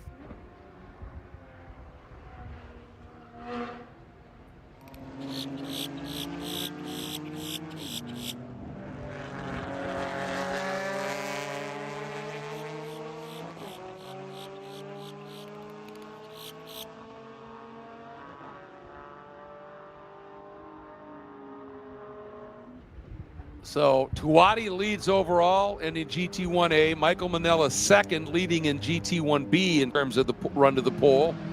Aiden Ramos third overall, second in GT1A. Marcos Vento in the Mustang, fourth overall, second in GT1B. There's a number 13 out there. Do not know who it is. Do not know what category it's in.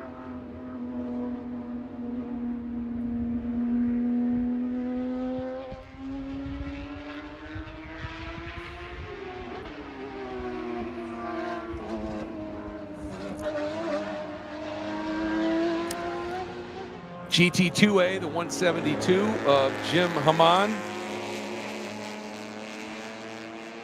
That is the Porsche Club Sport, fielded by TLM Racing. At the top of the order, GT3A, Marco Pisa, the runaway point leader in that category, in the number 77. That is the BMW M3. GT4A, now it's Bruce Anderson in the number 73. Mazda Miata from Autotechnic Racing and Ronnie Sport Racing has jumped up into 12th overall and into the class lead at this point. Zoltan Wallace, GT3B.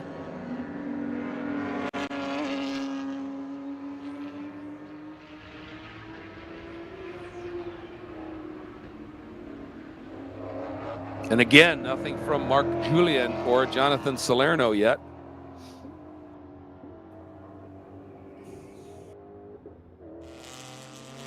So we are coming up on 3 minutes to go, 3 to go. If anybody needs a time, this is the time. Watch them here into turn number 3.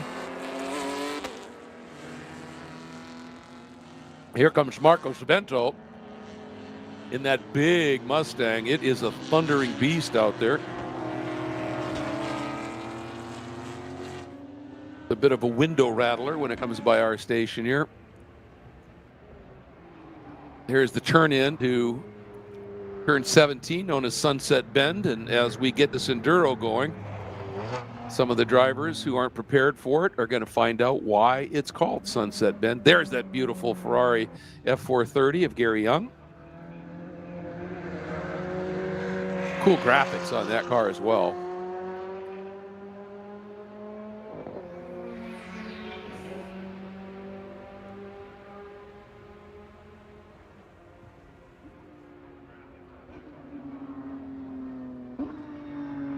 It looks like Sophia Baszler might be making her way into the pits. There's Adolfo Rossi in the other Ginetta that David Tuati is swinging around the outside of. Looks like Adolfo is heading to the pits as well.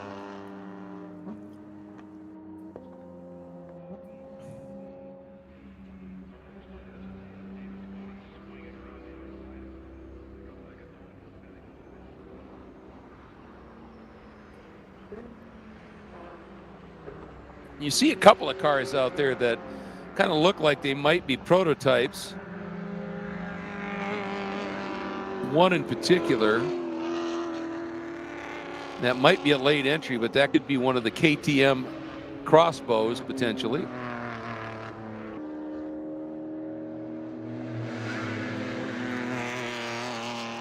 There's a Corvette C7 out there that's certainly going to have that look. Roberto Dalla Costa currently running 8th in the overall order.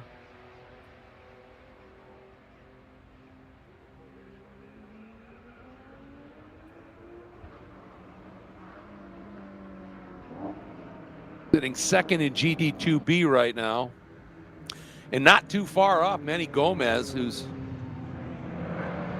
got the provisional pole here in GT2B.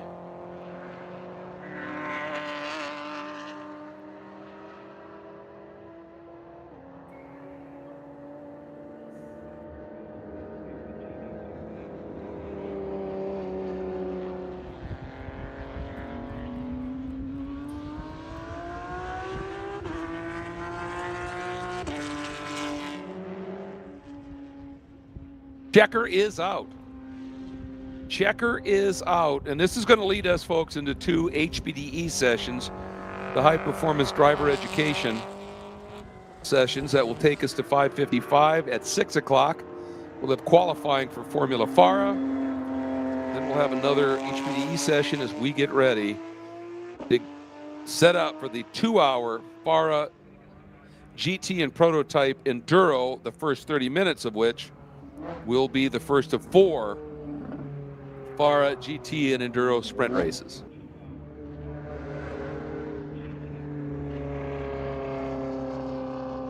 So let's see if we can give you a class rundown here. GT1A, David Tuati and Aiden Ramos. That will be 1 and 2 in that class. But of course, they are split by our GT1B pole sitter, Michael Manella. Second in GT1B will be the 118, the Mustang of Marcos Vento. Third will be the 53 Ferrari of Gary Young. Fourth, the 132 Porsche of Sophia Basler and Marc Julien. Did not set a time. In GT2A, it'll be the number 60 Ginetta of Adolfo Rossi. The Aline Cipriani Ginetta entry that will sit on the pole. Jim Hamann in his number 172 Porsche Club Sport. And then the number 55 of Leonardo and Fabio Scorpioni, if they can get that car fixed, to be able to come out and race whatever it was. GT3A pole sitter, this is kind of normal, the 77 of Marco Pisa. He has been so quick. Second will be the 71, Patrizio Franulik. And third, Jonathan Salerno, who was fast in that practice session but didn't get a chance to come out in his qualifying session in his Corsa Technic Motorsports entry. GT3B, it is Zoltan Wallace all alone in his 011 8-tack entry. GT4A, it's Bruce Anderson on pole. I think this is the first time this year that Isabella Abreu hasn't been on pole in GT4A. Bruce Anderson putting in a really good lap. Isabella second, Peter Bolio in third in the number 25, Silas Passos fourth, the number 27, and the 99 of Adam Fetterman rounds out your top 5. And then, of course, our mystery number 13.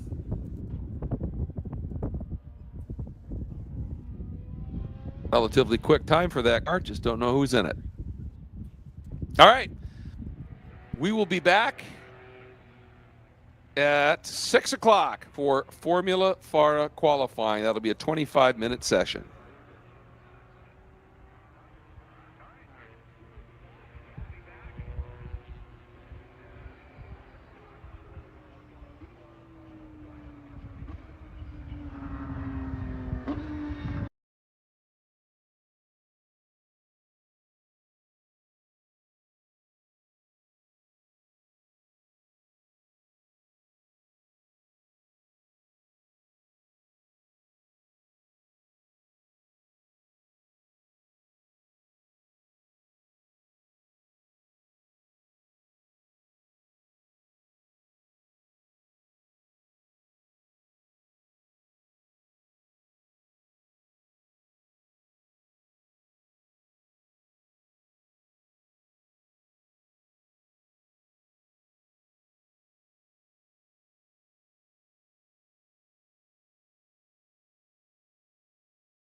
Hello, everybody. Welcome back to Sebring International Raceway as we are just wrapping up one of our high-performance driver education sessions. And in just a couple of minutes, we are going to be qualifying for Formula FARA for the young guns coming out of karting, looking to make a name and establish a reputation and gain experience in Formula cars, as many of them literally making their first step out of karts into driving race cars.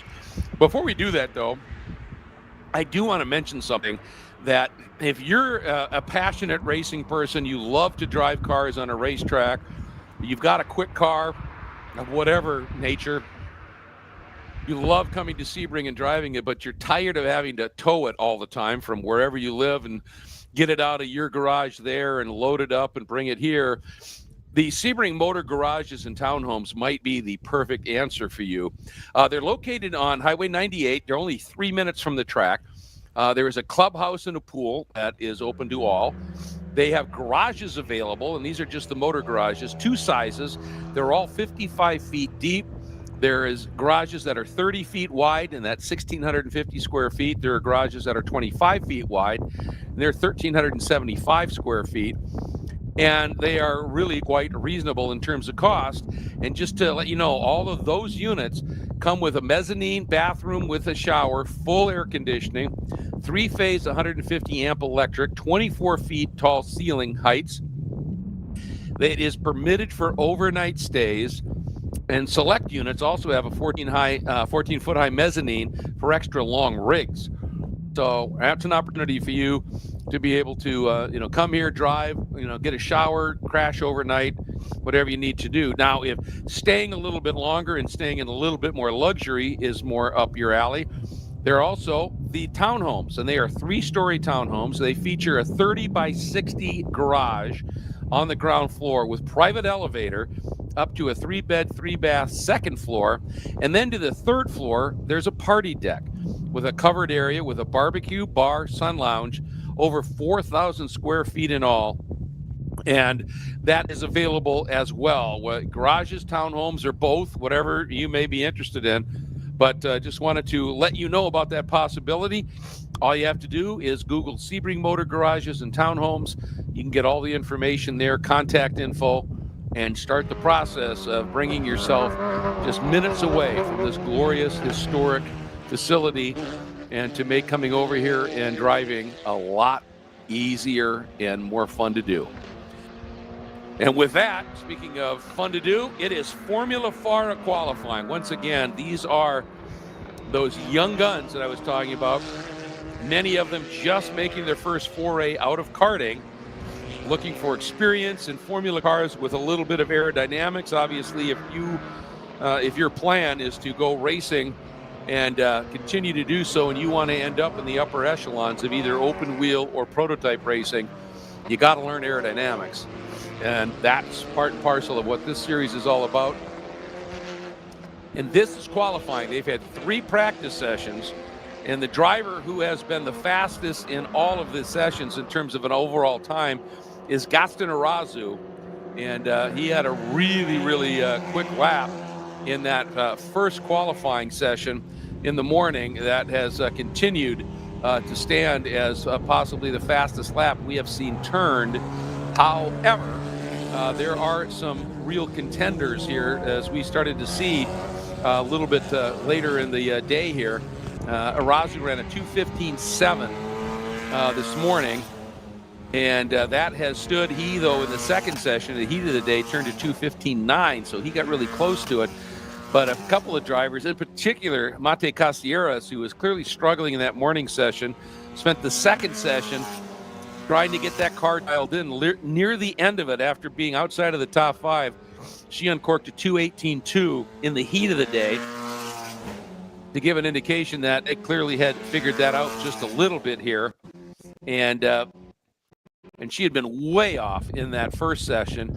And then in the third session, she ended up second, only a second off of Gaston Arazu, and sort of letting everybody know that she was going to be a factor. Teddy Masella, who's been very quick in all the sessions in the number 25, is certainly to be a factor. Beckham Yassir, we've seen some remarkably quick times from him. Cash Falber has shown good speed here as well. So this qualifying session should be big fun here. And let's see who's going to end up on pole for the first race tomorrow. And again, the format for Formula FARA is the second race. The qualifying grid is inverted. So if you were on pole for this first race, if you're on pole today, you end up starting last tomorrow in the second race. And if you're wondering why would they do that? Well, because this is also a training series. It's not just about going out, racing from the front, winning, and trying to win a championship. That's a part of it. It's a legit championship. But it's also a learning experience, and you don't learn how to race in traffic, how to fight through traffic, how to deal with traffic when you're just leading away from the front. And so they came up with this concept of inverting it to teach you racecraft, how to work through the field, how to work through traffic. And learn that art, because when you step up out of this series into the next level, be it Formula 4, Formula 3, whatever, Pro Formula 2000, whatever it is, you're running up against some pretty talented drivers, and they're not just going to lay down for you, and you may find yourself back in 10th. And that's all part of it, because everybody's there at some point, and then they learn their craft, and they gain more speed, and they get to the front. So that's sort of the game here. So everybody save a couple here have completed their out laps and their first time lap. So this next lap should be really telltale. And the question is, on this long track, again, 3.6 miles, are you going to want to have somebody to draft with, or do you want to have clear track and do it on your own? That's going to kind of be the story here. And we'll see how that is going to play out. Waiting to see the field come through. Oh, an overshoot almost down there in the hairpin. You can see running way wide.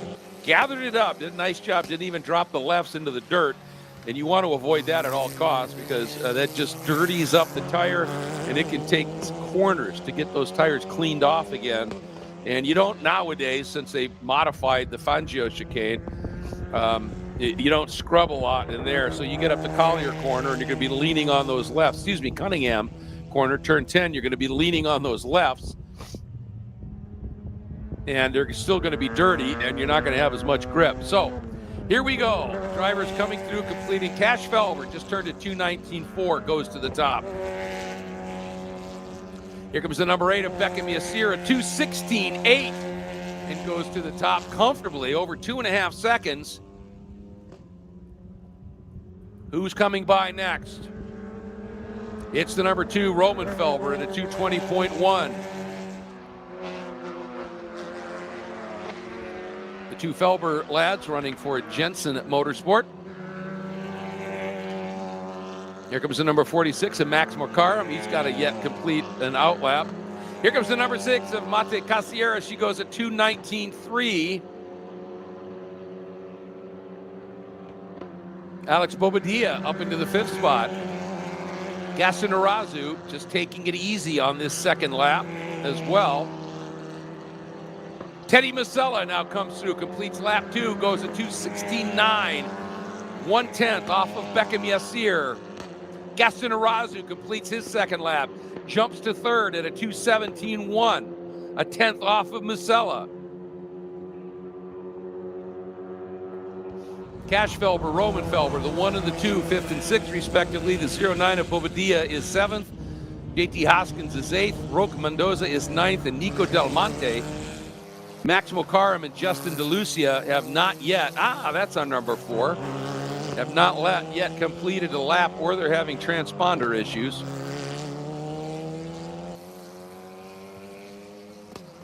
Watch the group here, down again into the hairpin. You got that bump to deal with. And it used to be a true hairpin, and now it's sort of a tight entry chicane, if you will. You want to carry speed through there. That's one thing about Sebring, is virtually every corner leads on to something relatively quick. You know what I mean? There aren't a lot of what I would call throwaway corners here. Maybe 3, 4, and I'd give 4 up to have the right line through 5, no question about that.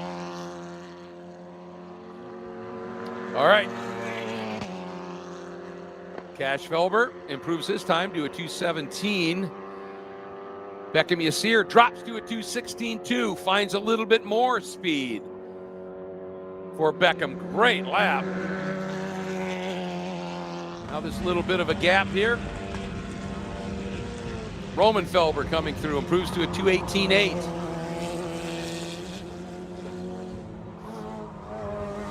Who's going to be next through? 46, Max Makaram, still not showing time, so there's some sort of issue there. Here comes Mate Casieres, improves her time to a 2:18.2. The number 4, Justin DeLucia, comes through, but again, not showing any times. The 11 of Nico Del Monte, no time. Here comes the 25 of Musella, goes to the top at a 2:15.7. Great lap by Teddy. A 2:15.788. He's on pole by almost half a second as of this moment.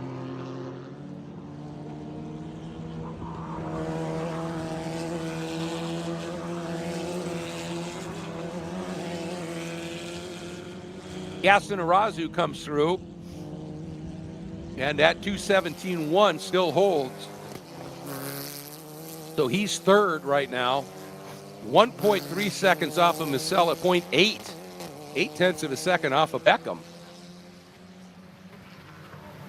And Mate Casieres now finds herself in that 5th spot.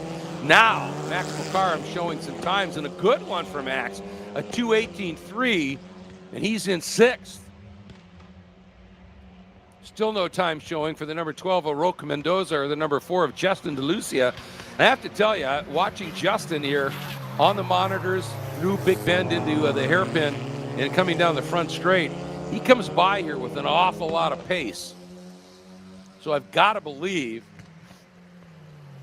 that he's quick and is higher up than he's showing here, obviously, with no time clicking through. Ooh, Cash Felber, a nice lap, jumps to 3rd. He went a 2:16.5, pushes Gaston Arazu back into 4th. You just got to believe Gaston is not going to be sitting in that 4th spot that far off for long. He's really good at just bringing the car in gently and then being ready to unleash it. And we'll see how that pays out here. Here comes Max Makaram, improves his time to a 2:18. Mate Casieres jumps to 4th at a 2:17 flat. Here's Justin DeLucia coming through again, no time.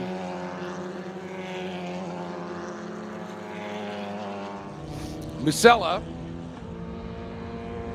And Beckham Yassir goes to the top and goes at a 2:15.6. He is a 10th clear now of Teddy Musella. Beckham Yassir absolutely flying, jumps up to the point. Gaston Arazu came through at a 2:15.7. This is more like it.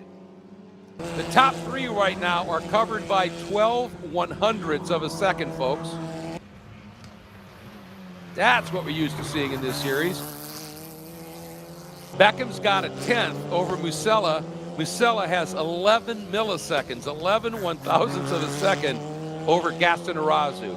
Then a little bit of a gap, 7/10 plus back to Cash Felber, who's got a big chunk back to Mate Casieres as well.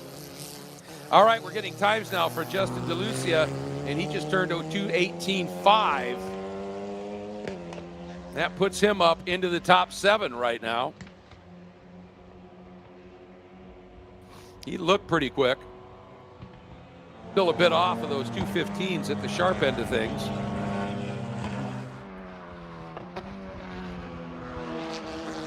And again, this session lasts for 25 minutes, 6:25.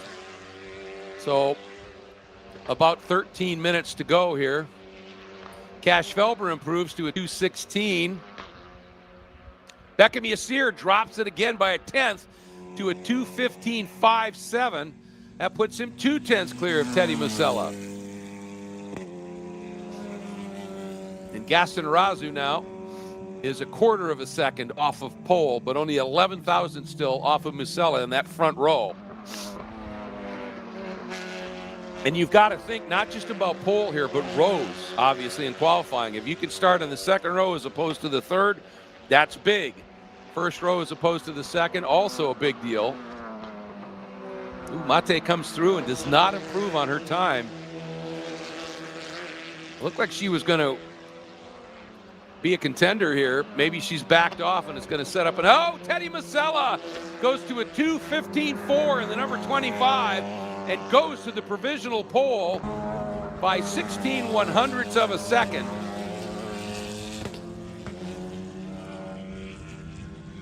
Arazu still sits third. Then that little bit of a gap back to Cash Felber, Mate Castilleras, Max Mokaram, Justin DeLucia.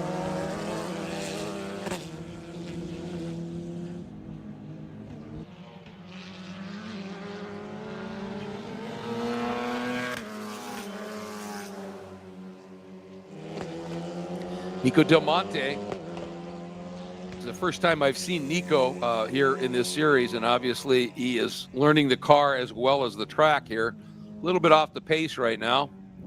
That's part of it too. You know, you don't get in here with a, you know, probably straight out of getting into a vastly different car, and also to a track you may not have ever run. And this place is daunting. It's fast in so many spots. And it's uneven and it's bumpy and all of those little things that can mess with your head a bit.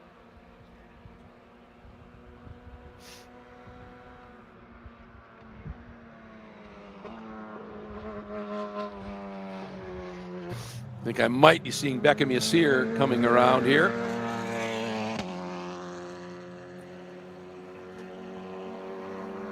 Comes to the line and doesn't improve. A little bit off. He may have backed off a little bit, just trying to cool those tires off in this afternoon heat. And then take another run at it. Cash Felber, that's a really good qualifying run by Cash. Great job. Fourth, outside row 2.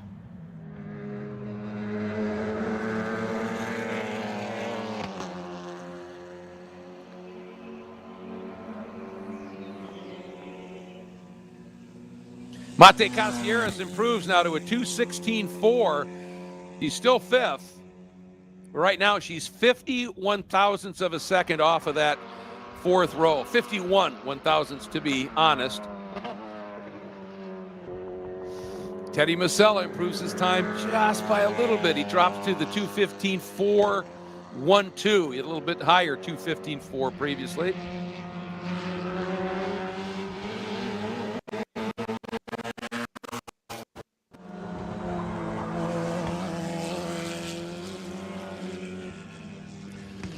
Tell you what, when you get to Cash Felber in fourth, the gaps there pretty snug.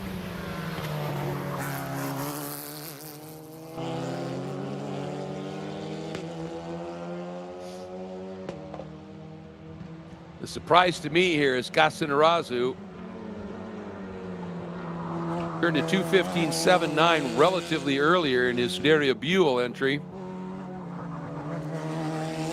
But then the last time by at 2:16, he just can't get that lap time in.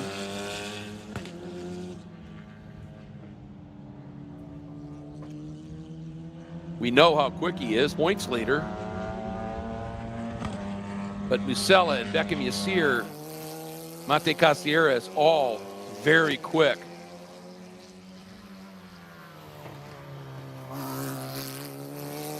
Keeping an eye here.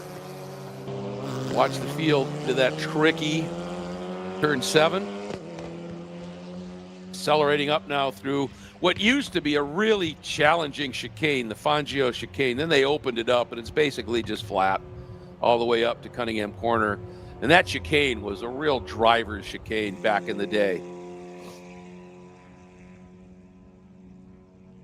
Unfortunate, I think, what happened there. I totally understand why they had to make that change to the hairpin. It was just getting too dangerous with the speed cars were running, potentially getting out onto that road out there. But that Fangio chicane, that was pretty spectacular. All right, let's see what's happening here. Castilleras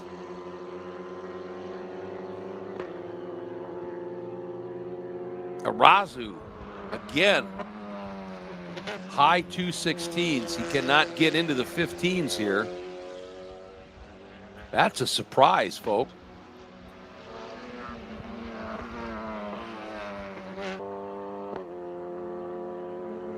Nico Del Monte, every lap, making big gains in time. Good for him.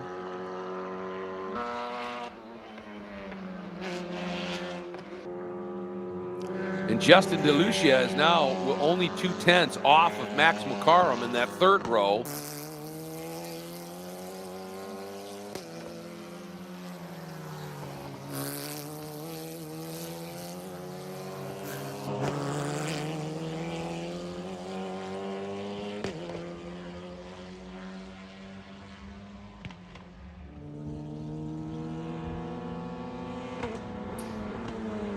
And we have 7 minutes remaining.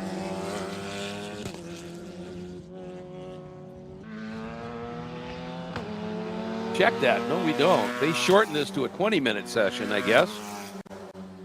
Yeah.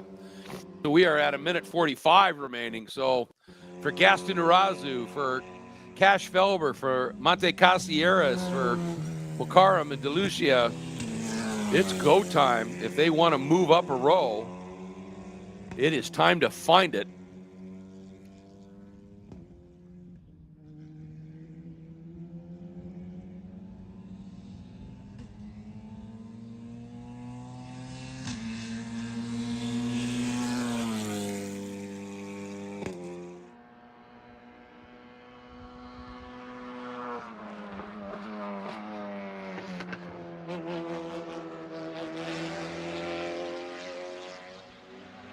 All right.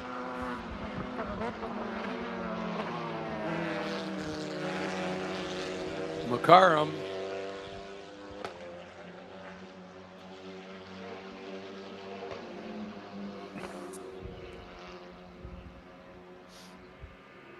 That's his best lap, 2:18.3, but he's still off of that. He's still in the sixth spot. And he needs to find a big chunk of time and can't at this stage. Nico Del Monte improves again a little bit.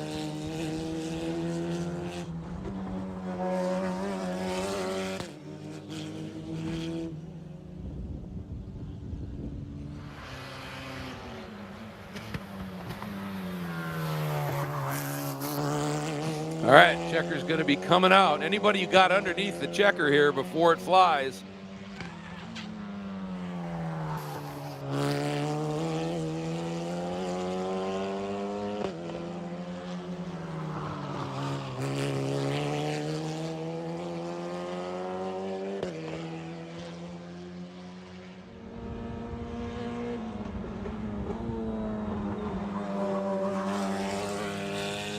like a number of the drivers have decided to call it and have parked. And that might be a case of wanting to save some tire. You only get so many tires, and generally you're going to end up racing on a set of tires you've already used somewhere, and they may be thinking, all right, I put in fast laps, now I want to just save the tire so I'll have better speed later in the races.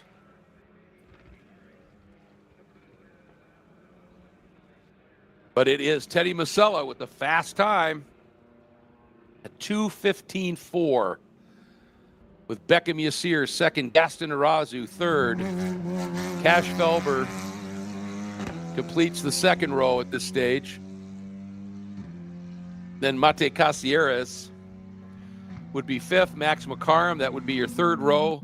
Justin DeLucia and Roman Felber would be row 4. JT Hoskins, Alex Bobadilla would be row 5. Checkers out.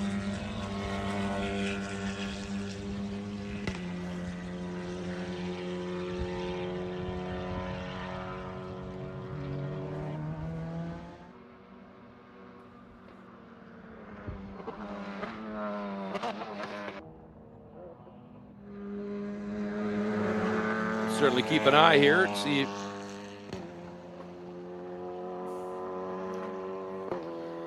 anybody puts in a brilliant last lap here and makes a big jump.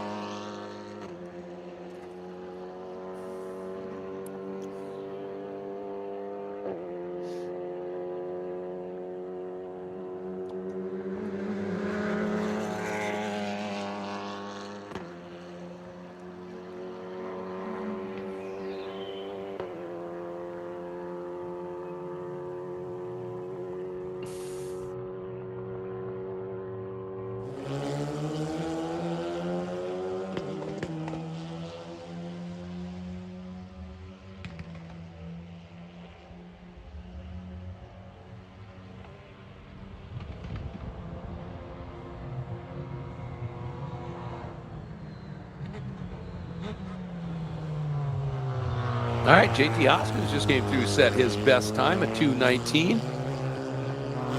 Bit off of the fast laps, but continuing to improve late in the session. It's always a good sign come race time.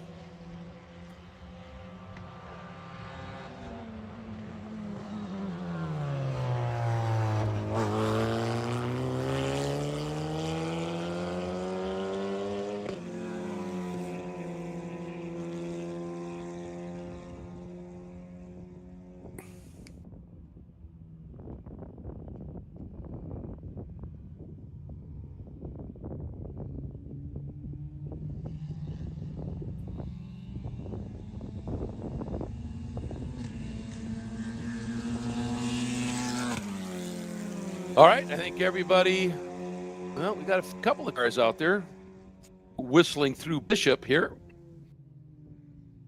A lot of the cars have ducked in. There's a sort of a back entry right where those two cars are. I think they may have done it as well. They duck right into the Formula FAR paddock back there.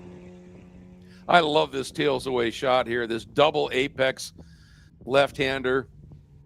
You get a chance to come here to Sebring, go stand there, and it's just a joy to listen to the cars come through there, full chat, and then right as they get past that second apex, that second left there, that completes sort of one turn where you just turn in, float, come back to that second apex, and then grab the brakes and go down the gears to get set up for Jean de Bienne. That's pretty magical there. All right, I think that's going to do it. So the grid is set for tomorrow's races for Formula FAR. Race 1 will be happening at 11:05, and race 2 with the inverted grid will be happening at 3:15 p.m. So not going to want to miss those. These young lions getting out there, getting after it. They put on some amazing racing in the opening 2 rounds. I expect nothing less here on the bumps of Sebring. We have an HPDE session that will be running here for about a half hour, and then we'll be back with you at 7 o'clock as we get ready for the first of 4 30-minute sprint races for our FARA GT and prototype machines. But as soon as the 30 minutes are up, there's a number of drivers that have signed up for the Enduro. That will just continue on. It's a 2-hour Enduro with a 30-minute sprint at the first part of it. So we'll be back with you for that just before 7 o'clock.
Welcome back, everybody. Sebring International Raceway, and we are getting ready to go with the biggest race in many ways of the event, and it is a double header to boot, if you will.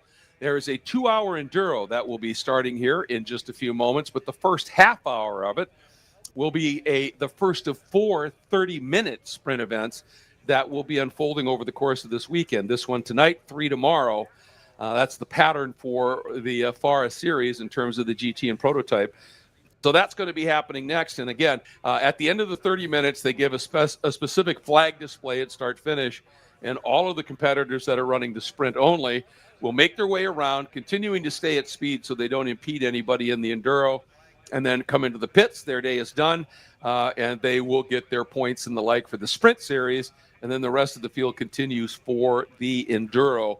And that is, I think, going to make for some very interesting racing here. One of the reasons being is we are going into the night.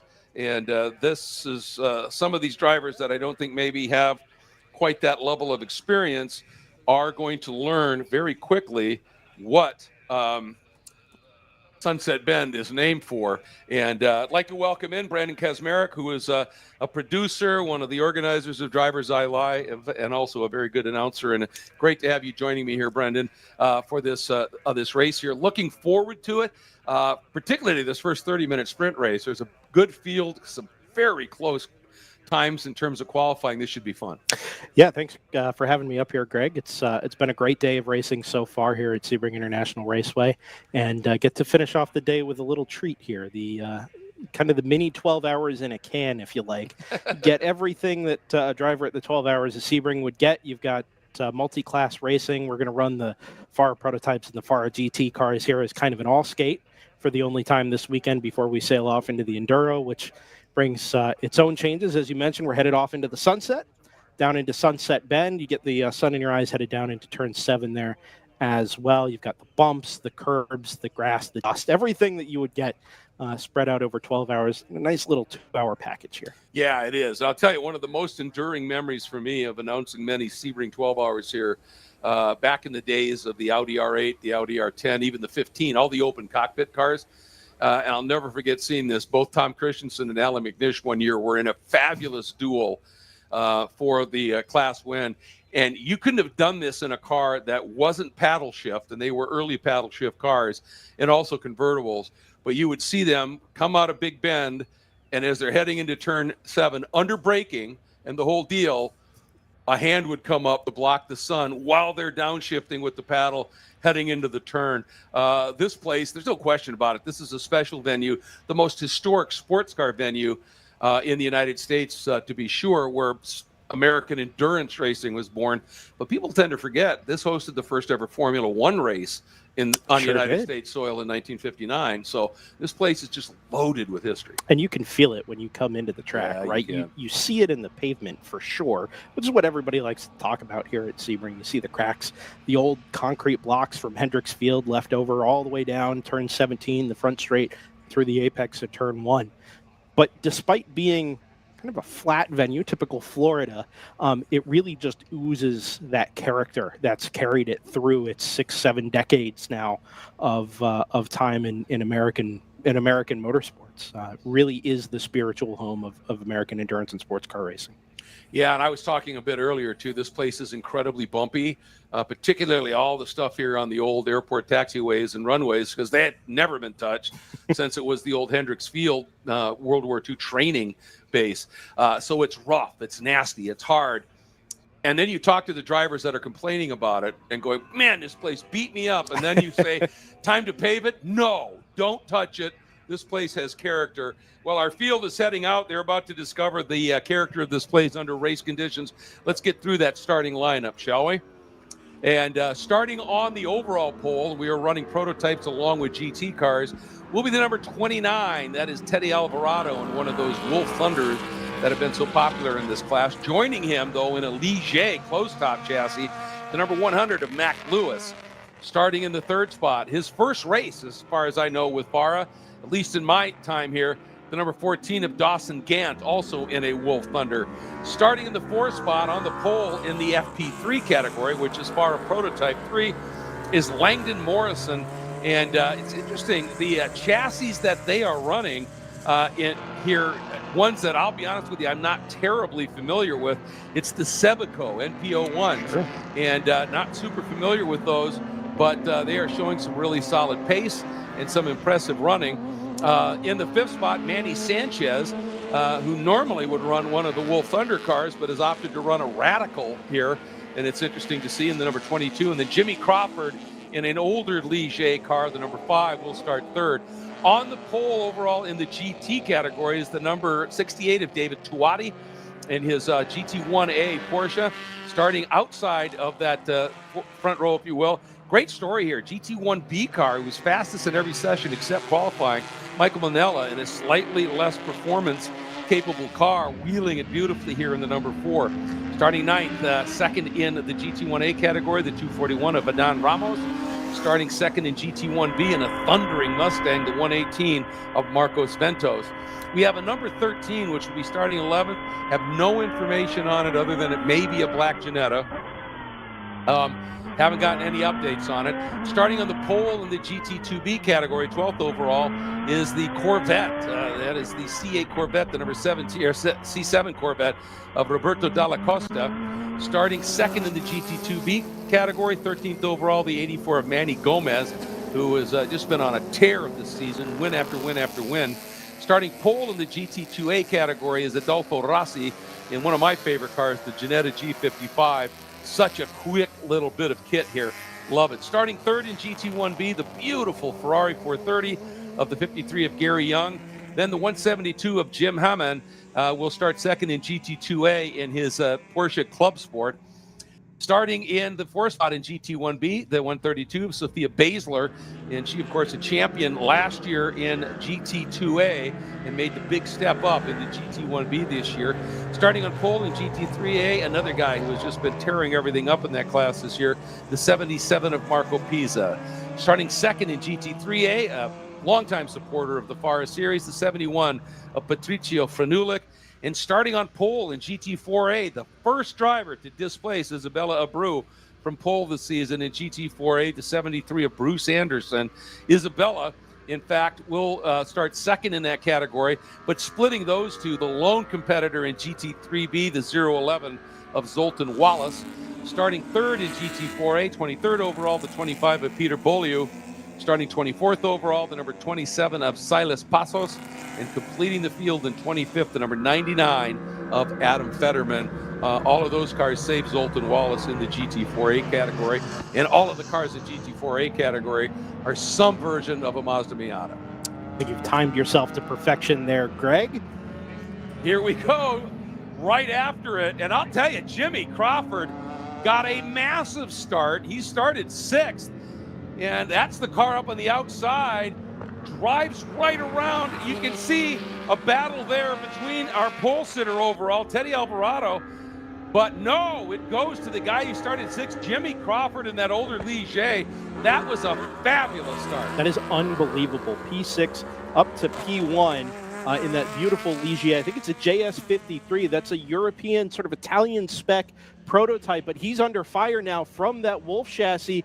The green, white, and black car headed down into the braking zone at turn number 7. Meanwhile, watching our GT field now make its way into Sunset Bend, and watch that bright orange and blue car, your pole sitter David Tuati, and that gorgeous burgundy Porsche on the outside. 2 different classes, but running very close and quick. Here we go, and Tuati getting a great start, and Aiden Ramos also getting a really nice launch here. Marcos Ventos, that big horsepower in that Mustang. Can he do something with it? He does. He jumps and puts it up into 3rd. Beautiful start by him. 3rd in the GT category. And now you can see Tuati leading away, and Ventos thought about it for a second there, trying to get through on Manella. Oh, excuse me, that's Aiden Ramos. The Mustang dropping back a bit. So there it is. That's the BMW. He may not have taken the start. Somebody, a big bit of smoke. That wasn't under the brakes either. That looked under acceleration. It looked like it, Greg. As you would come off the brakes, or sideways for the E30 out of turn number 5. There's the smoke. Looks like out of one of the Mazda MX-5s. Again under acceleration there out of turn number 5. There is that Corvette that I was talking about, that was a beautiful start by Roberto Della Costa. He has moved up a number of places in the early going. And that's Manny Gomez, I think, in the It's a Radical for sure. Yep, and he has had a problem. That's a spin. Wow, how did he end up? His tire marks. Yeah, coming from the opposite side. That's very interesting. I wonder if he lost it just past where he is and tried to do a snap turn and stalled it maybe. Yeah, that car is not restarting now. It's still very warm outside. We obviously know it's sunset here, but the temperature has only dropped a handful of degrees. I wonder if that car is going to have a continued issue in trying to get restarted here. This is going to become an issue for our GT competitors as well. Down into the braking zone at turn 15 and into 16. This is now a no passing zone. And on the first racing lap, you've really got to have your wits about you to make sure that you are not passing in a neutralized section of the course. You can see him waving out there, just trying to catch eyes, because normally these cars would swing through right where he is. Exactly. To set up for the run through the Lamar curve and onto that long backstretch here. And so, yep, double yellows. I've just been pulled. That was pretty inevitable with where he's sitting here. And so the yellows are out all around the track. So an early caution here. And that's unfortunate because there was some really good racing going on. But on the upside, I guess, for anybody who had a little problem early, that's going to be a big help. But to me, Jimmy Crawford, he, in the first few practice sessions, he was really struggling. And I don't think he missed the entire first practice session, struggled early in the second practice session to really find some speed, and was off the pace a little bit. I mean, he's 2 seconds off the pace of Manny in that qualifying session, but clearly they figured it out, and that's actually a JS 51. 51.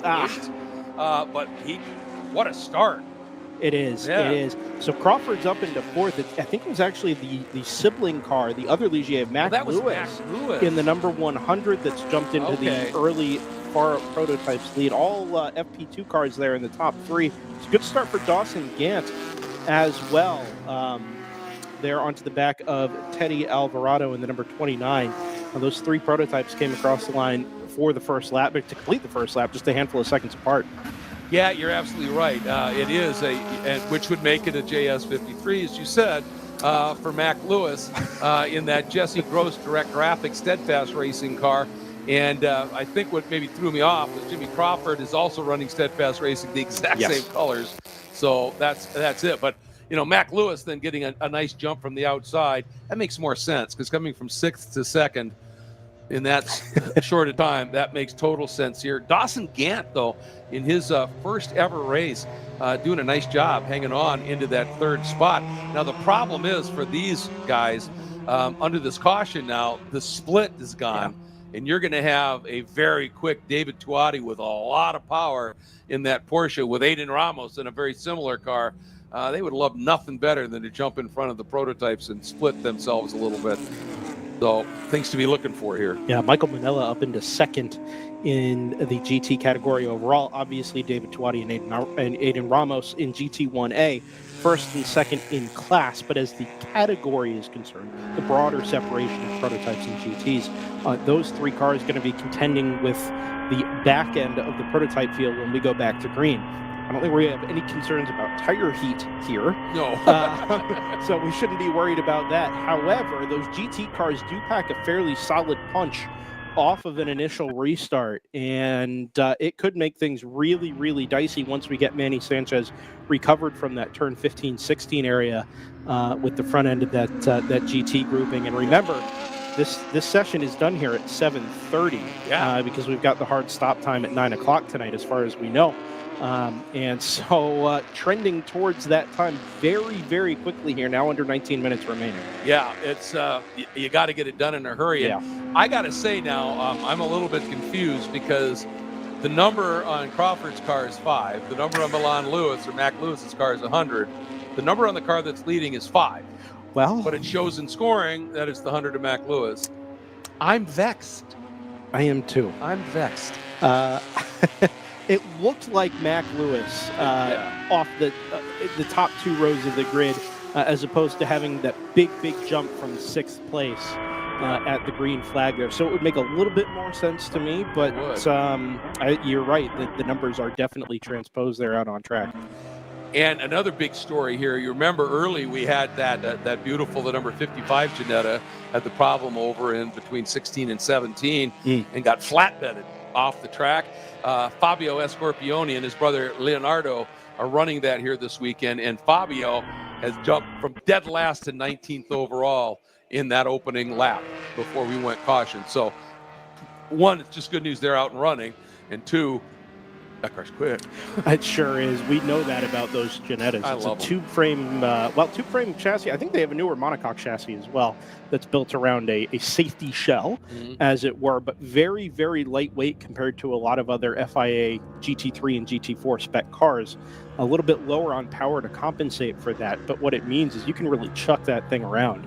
And if you've got a driver who is really not just competent, but confident behind the wheel of a car like that, as everybody else is kind of getting their bearings and getting their feet set, somebody in a car like that can just sail off into turn number one, drop a gear, and ring around the outside of 2 or 3 or 4 rows of cars. Oh, it's so agile. The balance on it is fabulous. You look at where the driver sits with that smaller V6 engine, where the driver sits, that balance is pretty on dead even, and it's easy on tires. Everything about it is just fun, and it's relatively low cost to run because that V6 is a bone stock Ford V6 out of the Mustang essentially, and so you can just run it and run it and run it. I'll whet the appetite here just a little bit as we get ready to go back to green. That car is now offered with an LS3 engine and marketed as the G56 as well. That's one to keep an eye out for. Well, there's a little beast. Yeah, for sure. A little beast for you. All right, we are back to green, and let's watch it here and look at this. The GT cars never had enough time to really catch the back of the prototype field, which the prototype guys will be delighted with. Oh, we've got them 3 abreast here coming up into turn 1. There goes Tuati as he turns in. He's got that margin. Is that Manila? So I don't see Aiden Ramos. Aiden Ramos may have been swallowed up here a little bit. It was Manila there in second, but some distance behind that orange and blue Porsche of David Tuati, something like 20 car lengths now out in front as they head into turn number 3 for the first time. That's the 5 of Jimmy Crawford, by the way, the older Ligier that's further back in the pack. So we've finally been able to get the answer to that question in the FARA prototype field as well. I agree. There's a number 5 on Lewis's car, which is okay. You watch it next Never mind. But yeah, this is great for Manila to be able to ease away just a little bit. Then tell you, the guy who's been on the move on both of these starts is Roberto Della Costa. He's now up into third, I think. He got that big jump, and I'll tell you what, that Corvette C7, man, it makes a ton of power. And he's putting it to great use on these starts. Yeah, Roberto Della Costa, their the lead in GT2B was about to upgrade him a class up to GT1B, but that's not the case. He's running that fast. He sure is. Out in the lead ahead of Manny Gomez in the number 84, who's just 2 positions further back in the overall running order. Look at the margin that David Tuati has pulled out half a lap, now 2/3 of a lap or so back to green. And he's just running away with it already. Well, he was never fastest in the GT field in any of the practice sessions. Then in qualifying, he uncorked a 2:09, which was 3 seconds faster than anybody else. I heard you say that over the PA. I was down at the Pro Spec Miata awards ceremony at the podium and heard your voice shoot up out of excitement and mentioned the 2:09 lap time. You think about it, we've got GT Daytona cars, right, that run in the IMSA series at 12 hours that are lapping right around 2 minutes flat. Yeah. You're saying that a Porsche Cup car that weighs more, way less aero, smaller tires, can come to the track when it's 100 degrees outside and put in a lap 8 or 9 seconds in arrears of what a GT3 car can do? That is phenomenal. That's phenomenal work. Blisteringly quick for that car, no question. And certainly, there's no question David Tuati's a wheel man. For sure. Aiden Ramos now, who had that great initial start, was right up near the sharp end of things. He's got work to do. He slipped back to 7th overall right now. More importantly, is Tuati, it looks like. I show him having come through and taken the overall race lead. So he got through all those prototypes. Incredible. He is just He just turned a 2:09.6 on that lap in race qualifying pace. Unbelievable. Mac Lewis in the 100 or 5. I'm sticking to that. At a 2:12.6, then Teddy Alvarado, then Michael Manella has taken that GT1B class leading Porsche, the MCR racing entry, up and around Dawson Gantz. And Fabio Escorpione has jumped up to 6th overall, dead last to 19th. When that caution came out, since we've gone green, he's up into 6th. That is incredible. Just unbelievable performances we're seeing here. And and the guy, we didn't see him even come out, I don't think, in qualifying, was Marc Julien, who has been so fast in the class, and he did not get a qualifying lap in. He too is coming up through the field in a big hurry. He's now up from dead last to 9th in the number 87.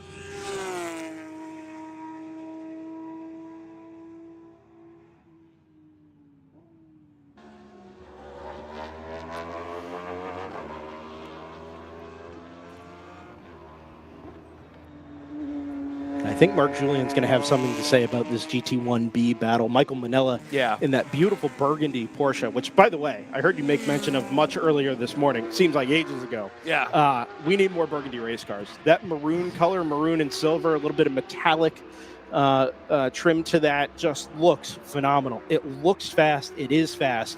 But as we said, Marc Julien in that number 87, I don't think is going to let that car go very quietly into the sunset here. I don't think so. Julien is a fighter, and and I love, Manila's car. It's got that burgundy, and then it's got checkered flag striping. Exactly. I can't wait to see that over in Sunset Bend when the sun hits it. Right, that should just ignite. But you're right. I mean, Marc Julien had won 6 straight races, and at the second round, looked like he was going to sweep like he did in the first round. And then Michael Manella showed up and got a great start and was able to fend him off and hang on and win that thing. And Julien rebounded with a pretty solid win after that. So these two guys, I think they're friendly rivals to be sure. But Manella would sure like to be able to keep Marc Julien behind him. The problem is Manella's best lap at 2:16.6. Julien, at a 2:18.4, but he's been doing that all with traffic. Yeah. So we have to see what he's going to be able to do when he gets clear track. Ooh, big drop there by one of the BMWs. So easy to do there at the exit of turn 5. That corner really tightens up at the apex, and you've got to commit to the throttle early because of that long, flat-out run through Big Bend and down into the braking zone at turn number 7. But that high curb there at the exit of 5 will kind of spit you back out onto the racing line. So your choices are either to ride up over the curb and drop 2 wheels on the outside and keep the steering wheel straight, which is the idea when you put wheels in the dirt, or you've got to haul the car off of the curb to avoid spinning. And I think it's sometimes it's maybe a little safer just to hold that wheel straight, drop the 2 wheels off, maybe a touch of a rough ride, but you got all these bumps anyway. So what's a few more out over the curb there at 5 and you live to fight another day. And that's a really good point. And, people don't often think about the fact that turn 5 is a really important corner because that run from the exit of 5 all the way through Big Bend, if you straighten that out, that's a pretty long straight. It is. So you cannot afford to be. If you're slow out of there and somebody's chasing you, you're dead meat in terms of getting past.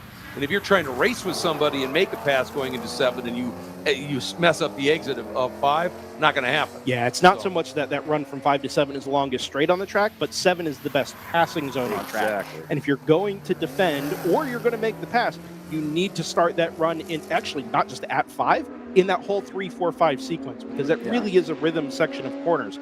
I'll divert your attention just away from that discussion at the moment because we have got a 3-way fight for the overall race lead headed down into the braking zone at turn number 7.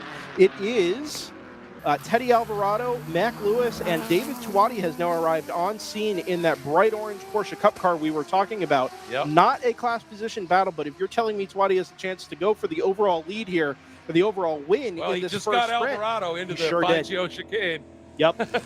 Yeah, and that was all horsepower. Purely. There was no braking there until you get down to turn 10. Didn't matter. Move was already done by the time they got there. Yeah, and that's just, you're right, that's just straight line acceleration. And these FP2 cars, big off over in 5. I think he gathered it up, but see the plume coming. And that might be Della Costa in the Corvette. It sure that was. tells you how hard he's pushing. But that's one of the things about the FP2 cars. it's kind of like the Ginetta. They're light, they're agile, they handle well, they got great aero, not a big motor. And so, you know, on a track where there's long straights, they're going to struggle just a little bit.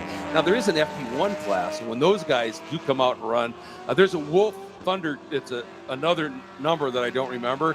It's got a small block V8 in it, and that thing boogies. And there's a couple of other cars that are very fast that can outpace these front-running Porsches. But, you know, David Tuati's a wheelman, too. The guy gets it around the track in a hurry. I do wonder a little bit. This he's really online there through turn number 17. The leading prototype of Mac Lewis in the number 100 was way offline, and as they head into our camera shot here, into the living rooms, as it were, at turn number 1, it's going to be David Tuati into the overall race lead. Now, this is about to get significantly more interesting because they are beginning to catch the back end of the GT4 and GT3 cars headed down into turn number 3 here. And you see that prototype close up again on the brakes into turn number 3. Mac Lewis got squeezed a little bit by that BMW there. I think he lived to fight another day. The car saw him at the last moment, but that's just how close quarters this is. And here comes Teddy Alvarado now trying to work around that car as well. But that's one of the things, even in one of these short 30-minute endurance races, you get traffic. And that's, you know, makes it all the more interesting to me. I do wonder a little bit about that Porsche Cup car that's being run in the overall race lead by David Tuati. The Porsche Cup Series is a one-make championship. Now, obviously, those cars run all over the world in all sorts of different sprint and endurance racing categories, but they are really heavily controlled in terms of setup and in terms of overall performance. And the idea is to put cars on track that are almost identical in terms of performance potential and let the drivers do the talking. We don't have that here in FARA. It is, you show up with a car that meets the rule set, which is generally displacement and weight and tire, and you let it fly. And I do just wonder what, if any, sort of modifications have been made to that GT3 Cup. Maybe a little bit of extra power, maybe some weight savings. Suspension sometimes is really heavily controlled. Camber can be very heavily controlled in those one-make series. And I just wonder if maybe they found a little bit more pace out of that Porsche Cup car, because it is absolutely... David Tuati ran at the Miami Formula One race, got a ride in a Porsche Carrera Cup North America car, and showed some good speed, then had, in the last session before race time, had a bit of an off and couldn't make the first race, had to start from the back of the second race. But, you know, one of the things, you know, that was a learning experience for him. You know, maybe he's taking a little bit of his frustration from that event out on the field here right now, because he is really putting in one heck of a drive at this point. Tuati leading overall, and Mac Lewis in that number 100, Teddy Alvarado, Dawson Gant, and then Michael Manella sits second of the GT cars right now. And I'll tell you, he is flying as well. He's already built up 15 seconds over Aiden Ramos in a similar car to David Tuati in a GT1A category car. And he's got to be hustling, because Mark Julian now, second in GT1B, only 2 spots behind Michael Manella. And he is going very, very quickly at this point. See, last lap times, Manella at 2:18.5, Julian at 2:19.2. So he's still got some space here. But Julian is relentless. We know that.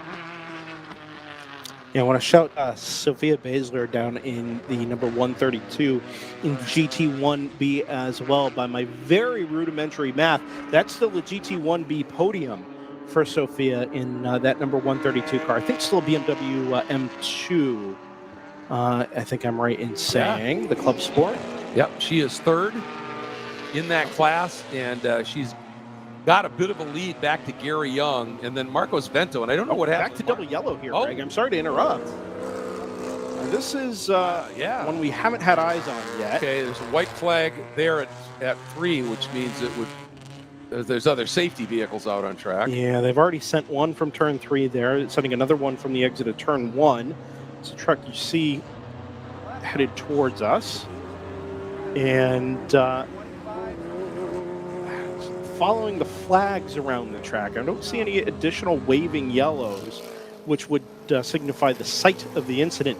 This is a tough one, Greg, because with only 3 minutes and 20 seconds left in the sprint portion of the race. It's very likely we're going to see that race go checkered here before we can get back to green flag racing, at which point we'll obviously drop those sprint-only cars off and begin the enduro portion. But it seems like that transition now is going to happen under this double yellow. Yeah, and it looks like the incident might be over there in the Fangio chicane, which is just sort of a very quick, really fast right-left bend. Used to be a great corner sequence, much more tight than it is now.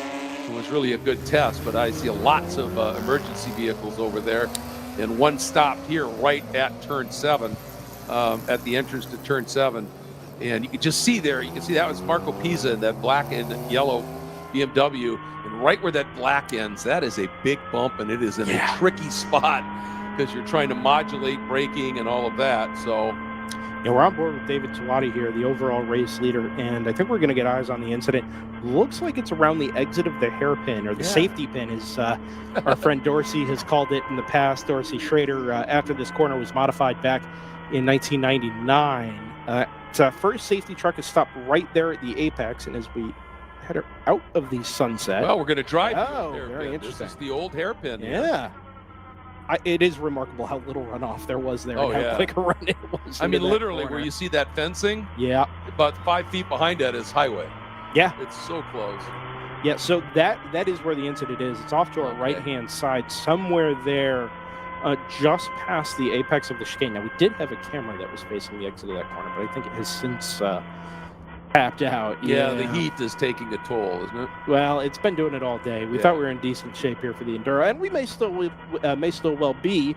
Looks like it's a prototype on the back of the Sebring safety team flat tow vehicle. Now, Mac Lewis has already come through behind the safety car to complete lap number 9. I'm not seeing the number 5 as having done the same thing. So if we're going to identify a blue prototype that's not coming through start finish here, I do wonder if it's that number 5 Ligier of Jimmy Crawford. Yeah, that could very well be here. What threw me off was I saw all of the emergency vehicle lights going on over in the Fangio chicane, but that's a staging area, and the minute there's a caution, they all come on, if in case they have to move quickly. So it is worth noting here that our timer in the upper left-hand corner is unofficial. It does pull data off of Race Monitor, which is being provided to us by the fine timing folks next door to us here on the 3rd floor. But there is a very, very small chance here that when we come back to the start-finish line, we might get one more lap of racing action in the first sprint portion, the 25 minutes here before we go endurance racing. Producer Jordan Worth, who's been doing a fine job all day, even if with limited resources, pulls up an old favorite here. It's the Florida Radar. And if you look just to the north of Sebring International Raceway there, some greens, blues, oranges, and yellows that I don't love the look of here. Yeah, that's a really good point. And it's been flowing all day long. It's been flowing a little bit to the southeast, but if that expands at all, it could easily catch us, couldn't it? Well, and it's highly localized here in Florida. It's really dark right over there. Yes, it sure is. Yeah. There is a world here where you get rain on one portion of the track and not the other. You think about the Le Mans and the Nürburgrings of the world that are 8, 10, 12, 14 miles.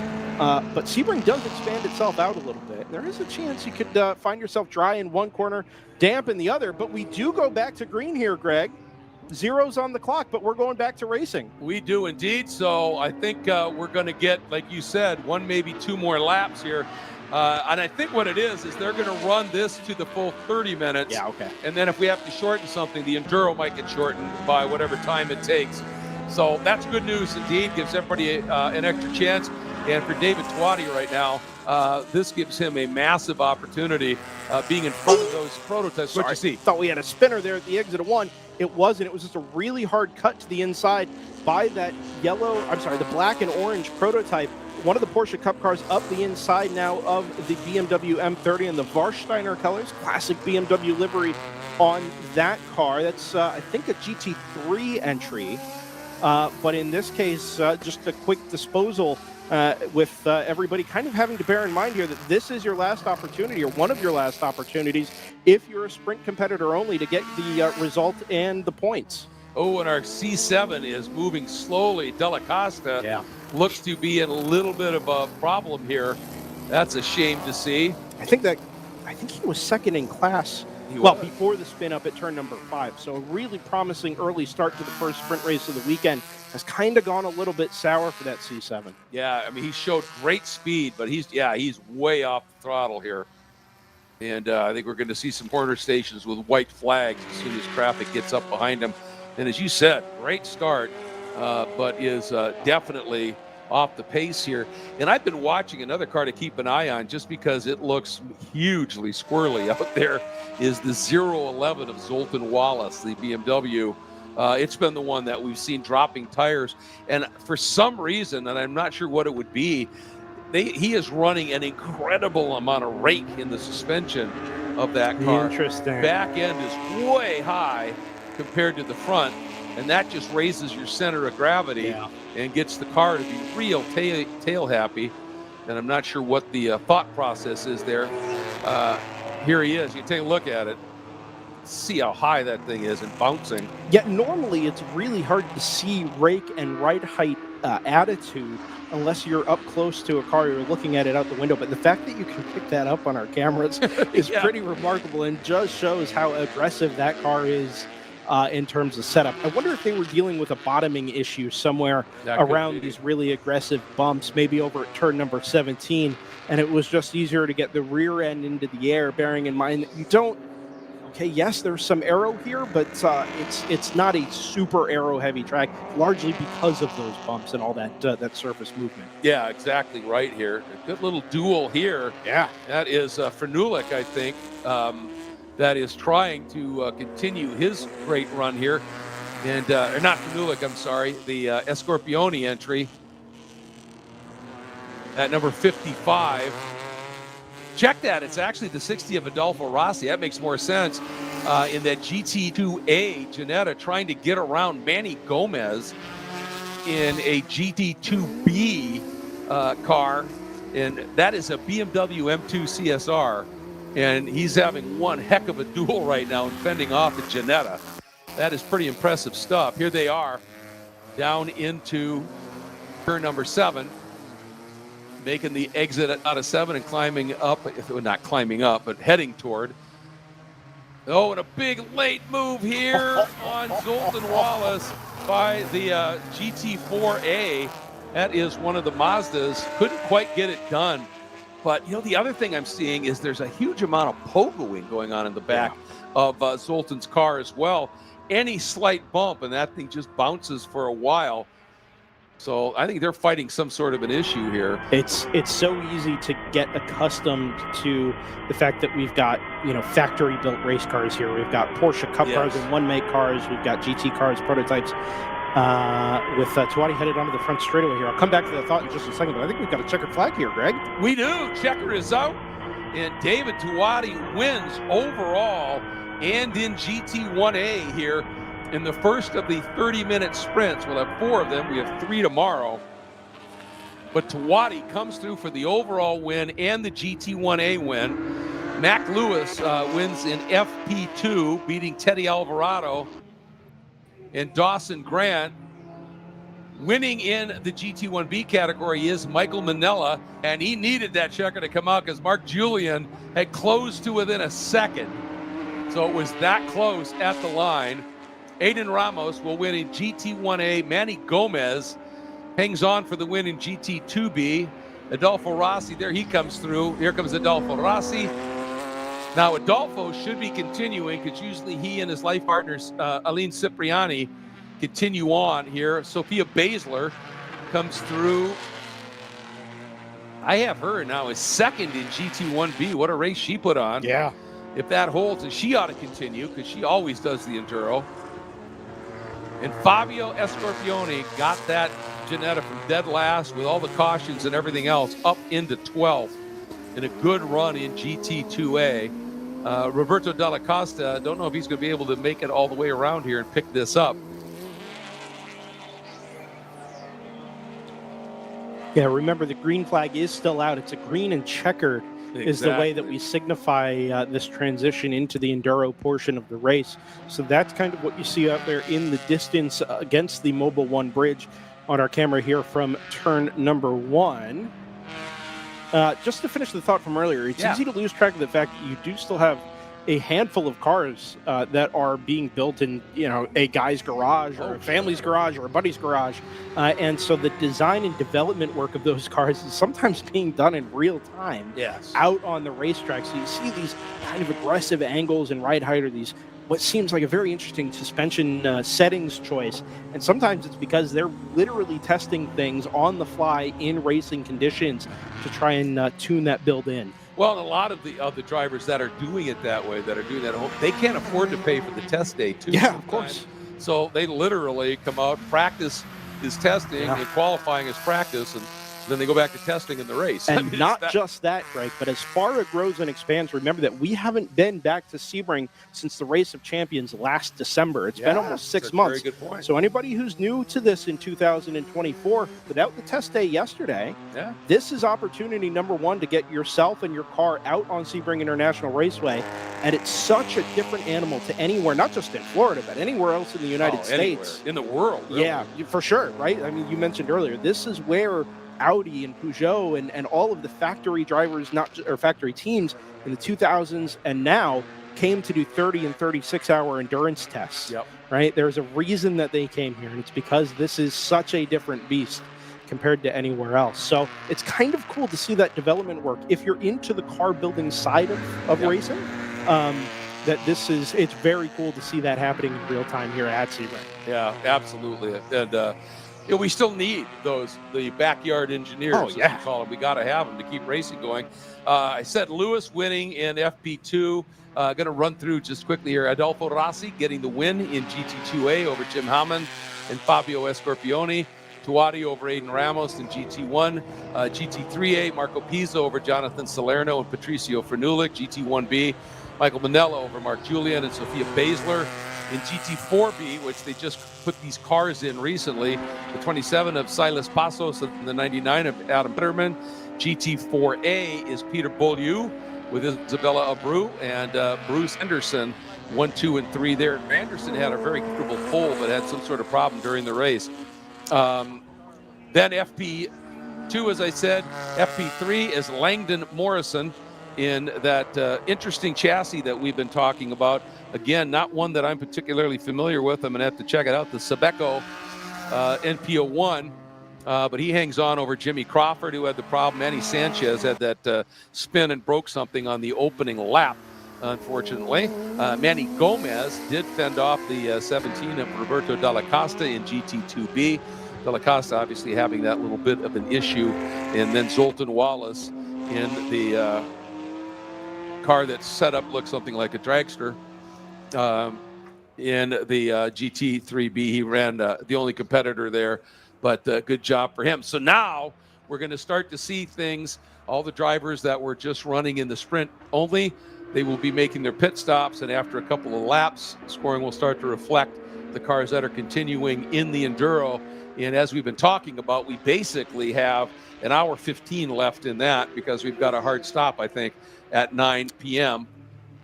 Yeah, I think we're gonna have to work to confirm that. Yes. 9 is already a pretty late finish for us here at FARA, and we don't have the advantage of lighting like we do when we run at Homestead Miami Speedway. We've only got the permanent lighting fixtures that Sebring has set up, which is not as extensive as you think it is. I can promise you that. Lots of generator and temporary lights are brought in for the 12 hours. So what you see on camera when the race always kicks off there on the St. Patrick's Day weekend is not exactly the conditions we're going to run to the checkered flag in here this evening. You are correct. Diminishing light. We know we've got some potential weather out there to the north and east. I think as far as racing transitions go, running into the sunset here at Sebring and maybe throwing a little bit of that liquid sunshine in here could make for a really, really interesting conclusion to day one. Yeah, look at that. According to that map, it's just going to make a pass, but that expands it all, and we're going to at least catch the edges of it. So, and we're not believe me, we're not rooting for it, but we're just being prepared for it more than anything else. And this is one of my absolute favorite times at a racetrack. This soft evening light, the cars take on a completely different, more brilliant hue to them. They're absolutely beautiful. The light in general is just beautiful. And racing, when I was announcing a lot of endurance racing, I mean, look at that. And watching the cars run from this into dusk into dark was just magical to me. And this was probably my favorite part of it, because I just this soft evening light is pretty spectacular. It's a vibe, Greg. Yeah. I think I would call it a vibe. I agree with you. It's great. And the nice thing is, in a 24-hour race, you get it in the morning again too. So that's my favorite part of endurance racing. There's two things I've always learned. Number one, golden light always looks better. Right? Yep. And you get that once at sunset and once again at sunrise. Second thing I learned about endurance racing, particularly 24 hours, is that race cars look better dirty.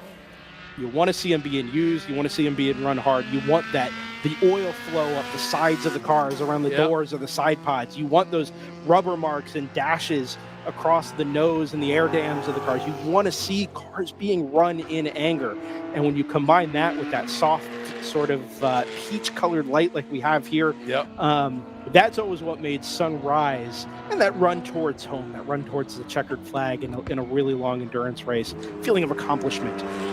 Always made that my favorite part. Sounds like a vibe. It sure is, Greg. That it is a vibe. And a great one at that. Absolutely no question. I don't know where to go from there. Yeah, but maybe we're done. Maybe 24-hour FARA racing sometime in the future. Oh, be something. I love your optimism. There is that a would be great interesting tradition of that type of racing in Florida here. Not just the Rolex 24 at Daytona, which is now sort of the poster child for 24-hour racing in this country, but 24 hours at Moroso was a very popular event back in the day. 24 hours at Homestead, I think, ran for a few years in the mid to late 90s when Moroso became PBIR. Yeah, that's true. So, it's happening. Maybe someday. Yeah. And people tend to forget we used to have 24-hour races at Watkins Glen. We sure did. The IMSA Firehawk Series. You betcha. Be up there next weekend. We're in some other racing with DriversEye Live. Looking forward to that. Kind of a home venue for me, being Pennsylvania-based. Don't mean to out myself as being non-Floridian, but hey, it's okay. Yeah, but you know what? You say you're from Pennsylvania. That just makes me jealous, because I discovered the magic of Pit Race Complex 2 years ago.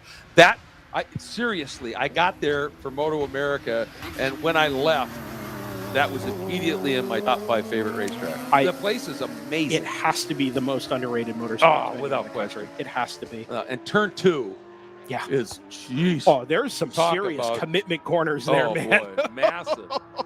It is incredible. Love that place. Sebring is a close second, I would say. For me personally, it kind of became a third home to me over the years. Pennsylvania-based, went to college up in Daytona Beach, and spent a lot of time down in this part of Florida flagging races on a volunteer basis, both pro events and club events, and a lot of nights camping over there at the exit of turn number 17. Waking up early in the morning. The Sebring sunset is iconic, but so is the Sebring sunrise. You betcha. And despite the weather, despite the heat and the Florida thunderstorms that occasionally get thrown at you here in this part of the country, there is something really special about Sebring International Raceway that has us here, has all of these FARA competitors here as well. Greg, I see you scrolling through live timing there.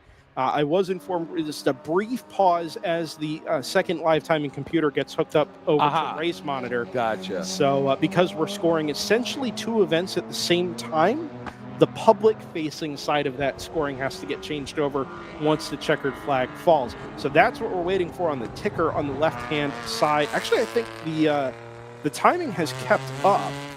Fabio Scorpini is being listed as being in the overall race lead. So it should be correct, with the exception of the fact that we've also got the cars that ran earlier now in that list as well. Yeah, that's a good point. I think it isn't too far off there, to be sure. But yeah, that's a great point. And I know that they were struggling. One of the computers, and it happens. They had an issue with, so they're doing the absolute best they can, and we'll have full timing back. But we've got plenty of time for the timing to continue here, and I love the fact that Milan Lewis, who won the FP2 category, is staying out for the Enduro because he has Jesse Groves, who is going to be jumping behind the wheel with him. And the drivers and teams that we believe will be continuing, Michael Manella has Bart Collins as the second driver. And no, he's listed just for the sprint. Sophia Basler with Paulo Lima, she will definitely be doing it. Adolfo Rossi and Aline Cipriani Rossi are going to be staying out there. Patricio Frenulik and Sergio Koski Sr. are going to be out there. Marco Pisa, who we talked about winning in the GT3A category, he's got some guy named Jose de las Casas who's going to be running with him. So we'll see how that goes. Let's see here. Who else? I think that was it. I think you're correct. I've got a question for you. Do you have any idea what engine is in the front of that BMW 318, the number 71? I do not. It doesn't sound. It's Patricio Frenulik, by the way, GT3A. Silver 318, very sort of frumpy rear end on that car. Iconic. Yep. Iconic looking car. It doesn't sound like I would expect that car to sound. I would agree. Yeah. I've wondered about that too. Very grunty and turbo-y. Almost, I'm not saying it's a V6 because I don't know, but it sounds like that low kind of turbo V6 type grunt. That's a quick car too. Oh, look at that move. You see that? Headed into turn 17. Yeah, into 17, and the GT car cut across the nose of the prototype and then opened up going into the corner, and that prototype with all that extra stick just said thank you and dove right down underneath, and that would be Milan Lewis. He's going to continue for a little while here. Interesting with that number 100, these I don't know that they're still called CN or CN2, but certainly that was the initial design specification for that car. It's an Italian class of sports prototypes. And they're almost like hill climb cars, very lightweight. They're meant to be nimble and change direction very quickly. So we got a big strike of lightning there out to the north. We've got a tremendous view here out of the start-finish timing tower. Well, we haven't really talked about that because lightning can bend down quickly because you can't have workers and crews out in that. It sure can. We'll keep an eye on that from our cameras as well. That CN prototype, the Ligier JS53, that class has developed over the years, but it tends to run on your European-style billiard table smooth Grade 1 circuits. Yeah. The occasional very interesting track thrown in there. It does not often run at a place like Sebring. And being such a lightweight car, setting off into this 2-ish hour enduro, it's going to close our night out in the heat with everything that we know Sebring throws at race cars. Do wonder about the durability of a car like that running in continued... at continued pace for this long. Well, and I almost wonder if maybe Milan's doing that on purpose. Entirely possible. I want to find out what are the weak links here so we can, be ready for it. And if the car lasts, that's just a big grin, obviously, going, all right, this little sucker's tough. Another huge lightning hit over there. And it doesn't have to be on the racetrack. I think I was talking to one of the people, and I think it's a standard deal. It's like 10-mile radius for the lightning. That if it gets within that radius, that has an effect. Now, again, we obviously want this to continue, but we love what we're watching here. But we're just letting you know why something might be able to develop here. Yeah, we've run at a lot of NASCAR-owned facilities or covered races at NASCAR-owned facilities in the past, and that number is generally 8 miles.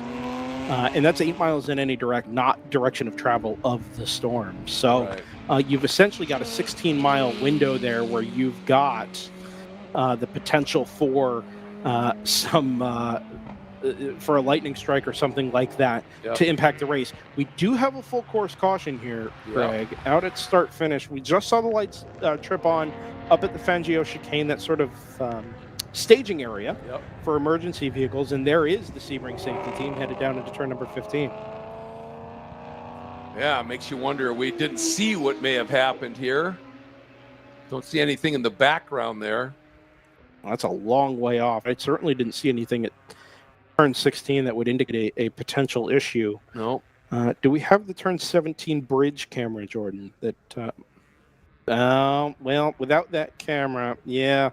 I wonder if maybe there's something, probably a water under the bridge here pun, but anyway, it's maybe something there under the bridge at turn number 17. Ooh. It's not raining yet, so I don't count it. Don't count it. No, But I threw it out there just to make everybody know I'm thinking about it. Does. I just wonder. And speaking, we were talking about, legendary Floridian stuff, right? How about our producer, Jordan? Jordan Worth, man. Yeah. One of the Floridians of all time. He's just sitting up there. Yeah. Out of all the Floridians that could possibly be legendary, he's one of them. He is one of them. Jordan Worth is he's a phenomenal motorsports personality in his own right over there on the sim racing side of things over on Twitch. If you happen to be into a little bit of esports action, some sim racing action, Jordan is too. Jordan, can I throw out the old Twitch handle? You okay with that? Yeah, at Bottom Split. At Bottom Split. At Bottom Split. Yep. Jordan, you got to come race with us on Tuesday nights in the Full Send Sims Esports Spec Miata Championship. It is some. Oh, you would dominate. Yeah. Well, I guess now you better back that up. We better see you next Tuesday, dude. Jordan's gonna show up in a Super Formula Lights car. What's going on here? There's an idea. Formula FARA E-Series running the Super Formula Lights car, maybe the F4. That'd be something. All right, we got a flatbed. Yeah, this is down here at 16. Yeah, but we just can't see what it is. No, it's a little far off in the distance there, and obviously our cameras being static, we tend to get more out of a camera that shows the 15-16 flow rather than the exit there of Le Mans Curve and onto the Ullman Straight. Which was wise. Yeah, it's a tricky old corner there at turn 16. You're never really not moving from left to right through that sequence. So you've got to get yourself off of the 15 exit curb and the car pointed in the right direction before you dab the brakes again and haul it into 16.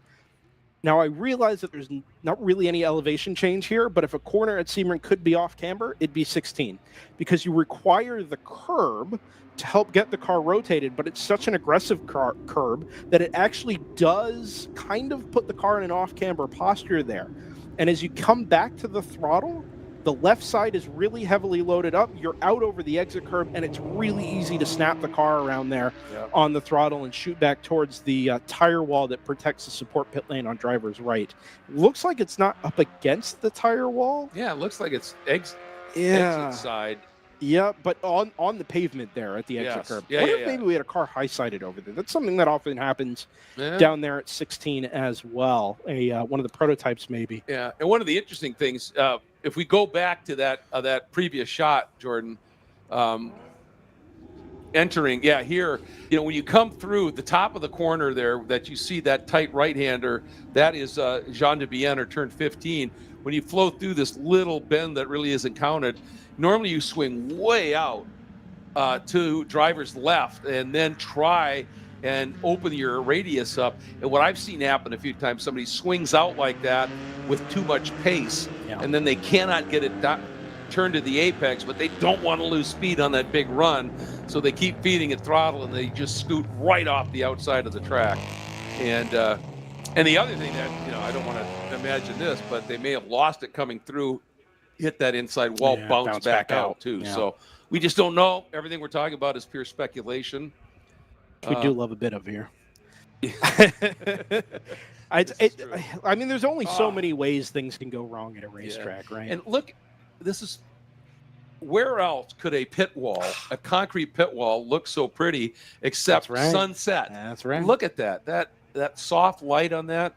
I got it. And one of the reasons I'm really kind of grooving on this vibe a little bit here is 2 weeks ago I spent 5 days out in southwestern Utah in Red Rock country shooting with a pro photographer buddy of mine doing sunrises and sunsets. Cool. So and some of the light is just I believe it. Staggering. I believe it. I've only spent very brief days of my my existence in southern Utah. But Bryce National Park, Zion National Park, two of my favorites out there. Well, that's all part of what they call the Grand Circle. Oh. And it is because there are, Arches, Canyonlands, Monument Valley, which is the Navajo Nation National Park.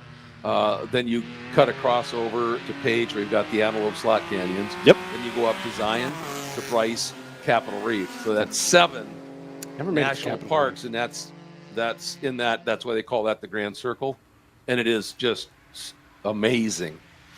It truly is. You're racetrack in that part of the world. A little thin for racing.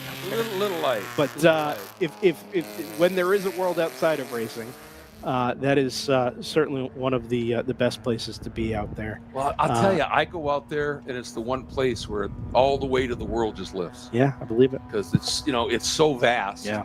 And I've been in Canyonlands National Park. It's my favorite place in the world, and I've been out there, and I've been out there for 2 days. Yeah.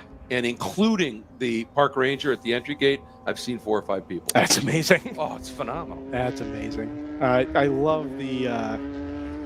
I don't really know what you call it. Art, maybe, as we talk about the wonders of the Western United States and all the things that we don't get to see here. Jordan's throwing up the Florida weather radar weather map on the screen.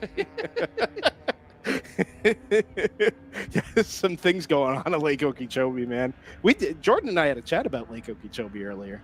Kind of the halfway point between Sebring and Homestead Miami Speedway. I'm sorry I missed that. Well, sure. Yeah, I've spent some time both above and adjacent to Lake Okeechobee. The fine town of Pahokee, Florida. Been there twice. First place I ever ate gator. Oh, that's an amazing picture, Craig. I don't think we have you on our Discord. Otherwise, I'd have you send that to Jordan. That's incredible. Yeah, it was. Unless there's some kind of copyright assigned to it. I tell you what, that looks a lot like Sebring, Greg. Doesn't it? Yeah, it does.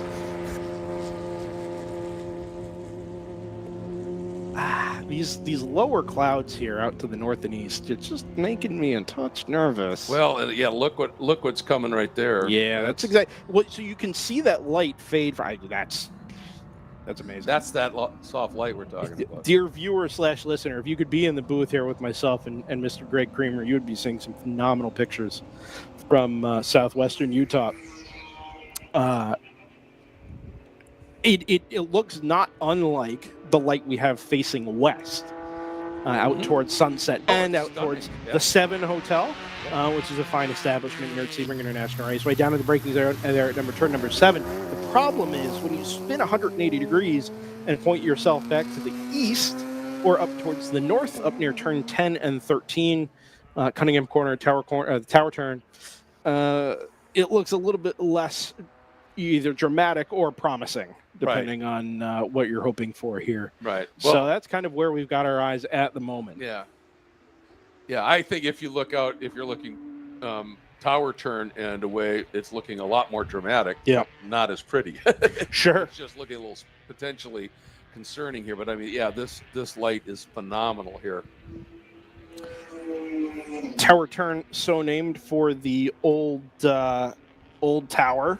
Obviously, literally the old control tower that used to be over here at Hendricks Field. They still have a temporary one over there that gets used. Do they still do the Sports Aviation Expo here? I don't know. In January. It used to be a big event, kind of the anti-sun and fun. It's usually held over in Lakeland. This was a little earlier in the year. They used to actually staff it with FAA air traffic controllers. My past life. Oh yeah, I used to air traffic controllers. Okay. Yeah, and I left it to cover amateur racing full time. All right. Well, here we are. I am glad you made that choice. I am too. Great to have you. I'll tell you why. And I'm feeling a little safe for flying. Wow. Sorry.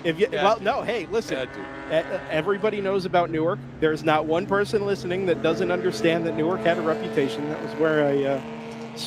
was where I eventually resigned from. I was up there at EWR. If you give me the choice between hopscotching around racetracks all over the country, really, from Watkins Glen to Buttonwillow and Portland to Homestead.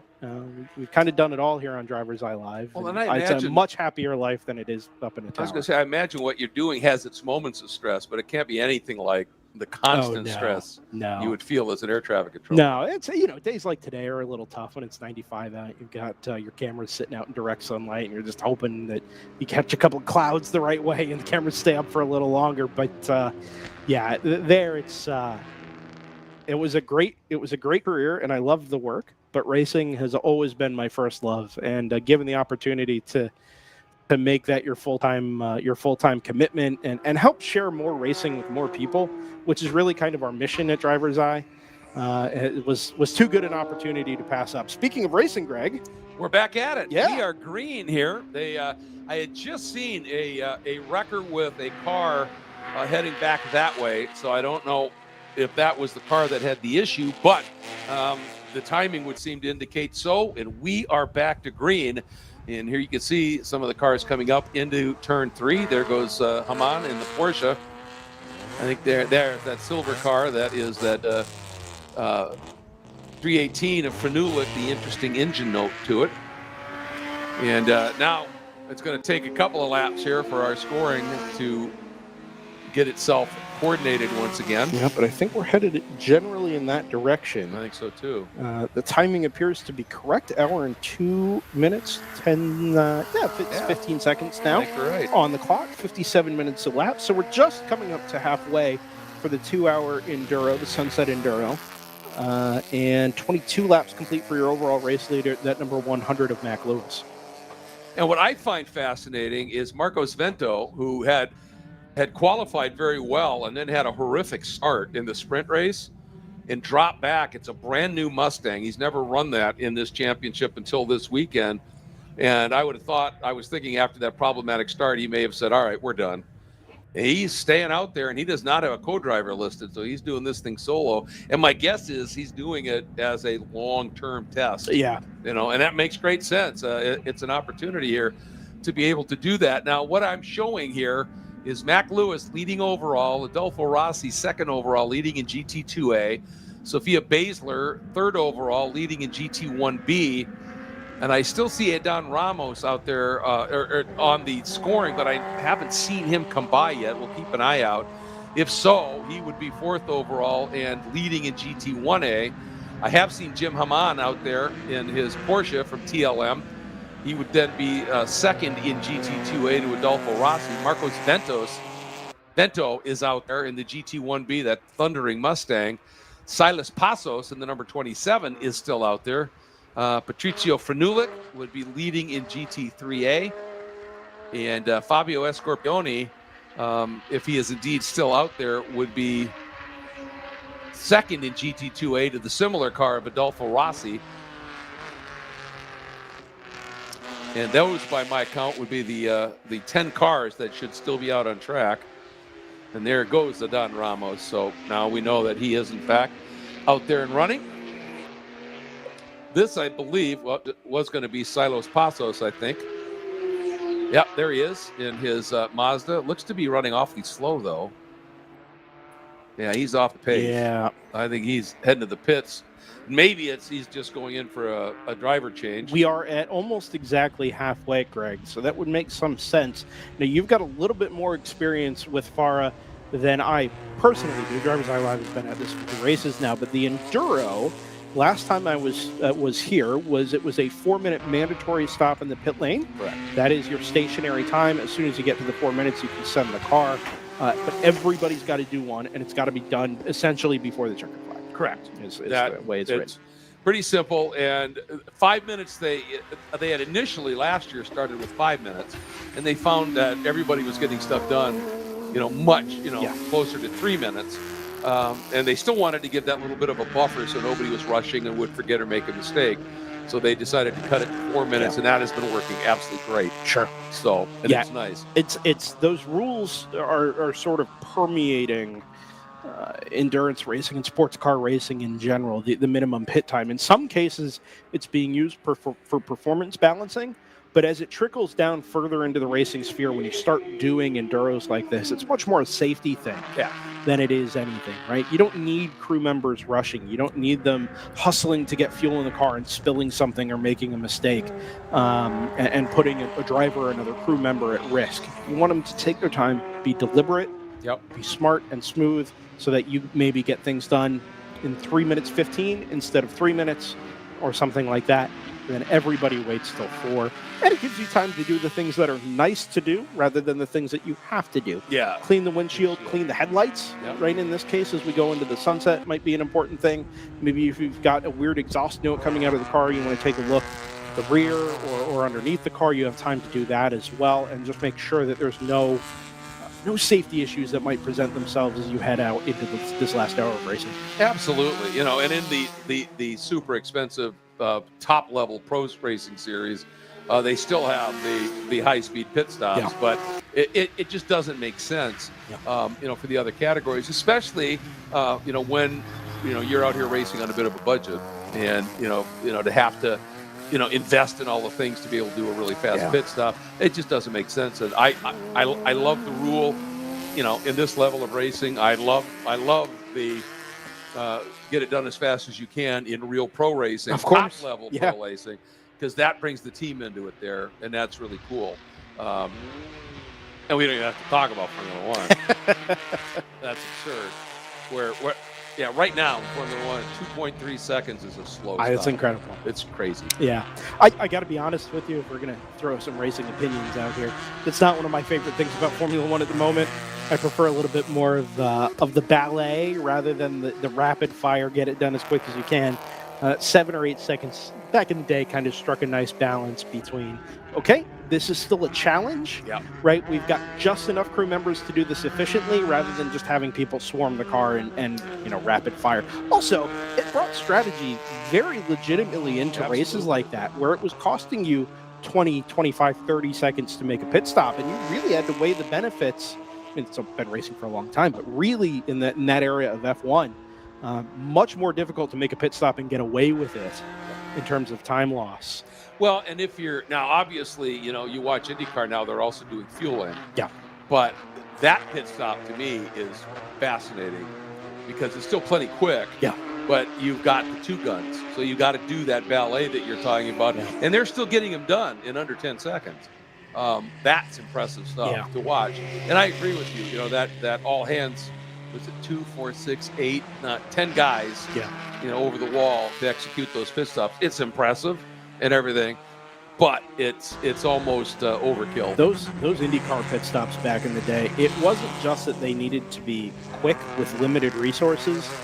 And I'm not saying racing needs to be dangerous to be exciting, because it's not the case. But when you had those cars being run on methanol, and they were trying to fuel those cars as quickly as you could with a flame that you couldn't see if something were to ignite. Yeah, that was. I mean, man, there were some really tense moments at racetracks where you couldn't tell exactly what was going on until somebody kind of panicked, and you realized that things had gone south in the pit stop. Fortunately now, right, to some degree, that hurriedness, that level of competition has driven so much innovation, both in terms of performance and in terms of safety, on and off the track in the pit lane as well, that has, really kind of changed what sports car endurance and, for that matter, top level international racing is. Oh, absolutely. Yeah. No question. We just had a pass for the lead too. Adon Ramos has gone around Adolfo Rossi and that GT1A Porsche of Adon Ramos to the front overall. Adolfo Rossi now is second in GT2A and has about a 30-second lead over Jim Hammond in the number 172, which is second in GT2A. And that car of Jim Hammond is the Porsche Club Sport. Also it's fielded by TLM. Then it's Mac Lewis in the FP2 car, sits in the 4th spot overall. Sophia Basler in the lead in GT1B. Patricio Frenulik in GT3A. Silos Passos in GT4B. Isabella Abreu in GT4A. Marcos Ventos in GT1B. And Fabio Escorpioni in GT2A. Now, we did have one of the cars, you could hear it, came in and did a pit stop. It sure sounded like a Porsche. So I'm not sure. I don't see Michael Manila's car out there. He was listed as running in this, but has apparently, no, he was just going to be in the sprint. So that may have been Sophia Basler, or it could have possibly been Adon Ramos, although he's not shown as having a co-driver, but that's okay. He could have come in and pitted and gone out and just worked his way back into the lead already. It's possible, because he's running some pretty quick lap times. He's running last lap at 2:13 flat to the next fastest lap, a 2:22. So he's going to be scything through the field quickly, and maybe that's exactly what he did. Need to correct myself slightly. Sophia Basler not in an M2 Club Sport any longer. That number 132 is a Porsche 911 GT3 Cup, some vintage. I got to look for exactly what it is. Believe it's a 997, but I'll get to the bottom of that next time she comes by. But you were mentioning quick laps out of the Adon Ramos number 241, also for Sophia Basler in the 132. Personal best lap time 2:17.687. I believe that Sophia has also done her mandatory pit stop. Somebody will have to confirm that. I don't have the lap time history on Race Monitor here. Or do I? Yeah, that car is a 991.1. Okay. GT3 Cup. Okay. So there's a lot of Porsche vintages now. I believe that was one of the paddle shift, maybe the first paddle shift, native paddle shift Porsche GT3 Cup car. They've all 2014. Then. Okay, yeah. So they've increased in horsepower every single year. I believe that car also featured ABS if it were running outside of the Carrera Cup. Yes. Which it just sounds like tremendous minutia and tediousness. But that was one of the unique features there, is when it ran in the US or in endurance spec in Europe, you could actually run those cars with ABS, which made them much easier to drive. Number one, braking in those Porsche Cup cars, exceptionally difficult task. And number two, it really helped to instill confidence in young drivers, I think.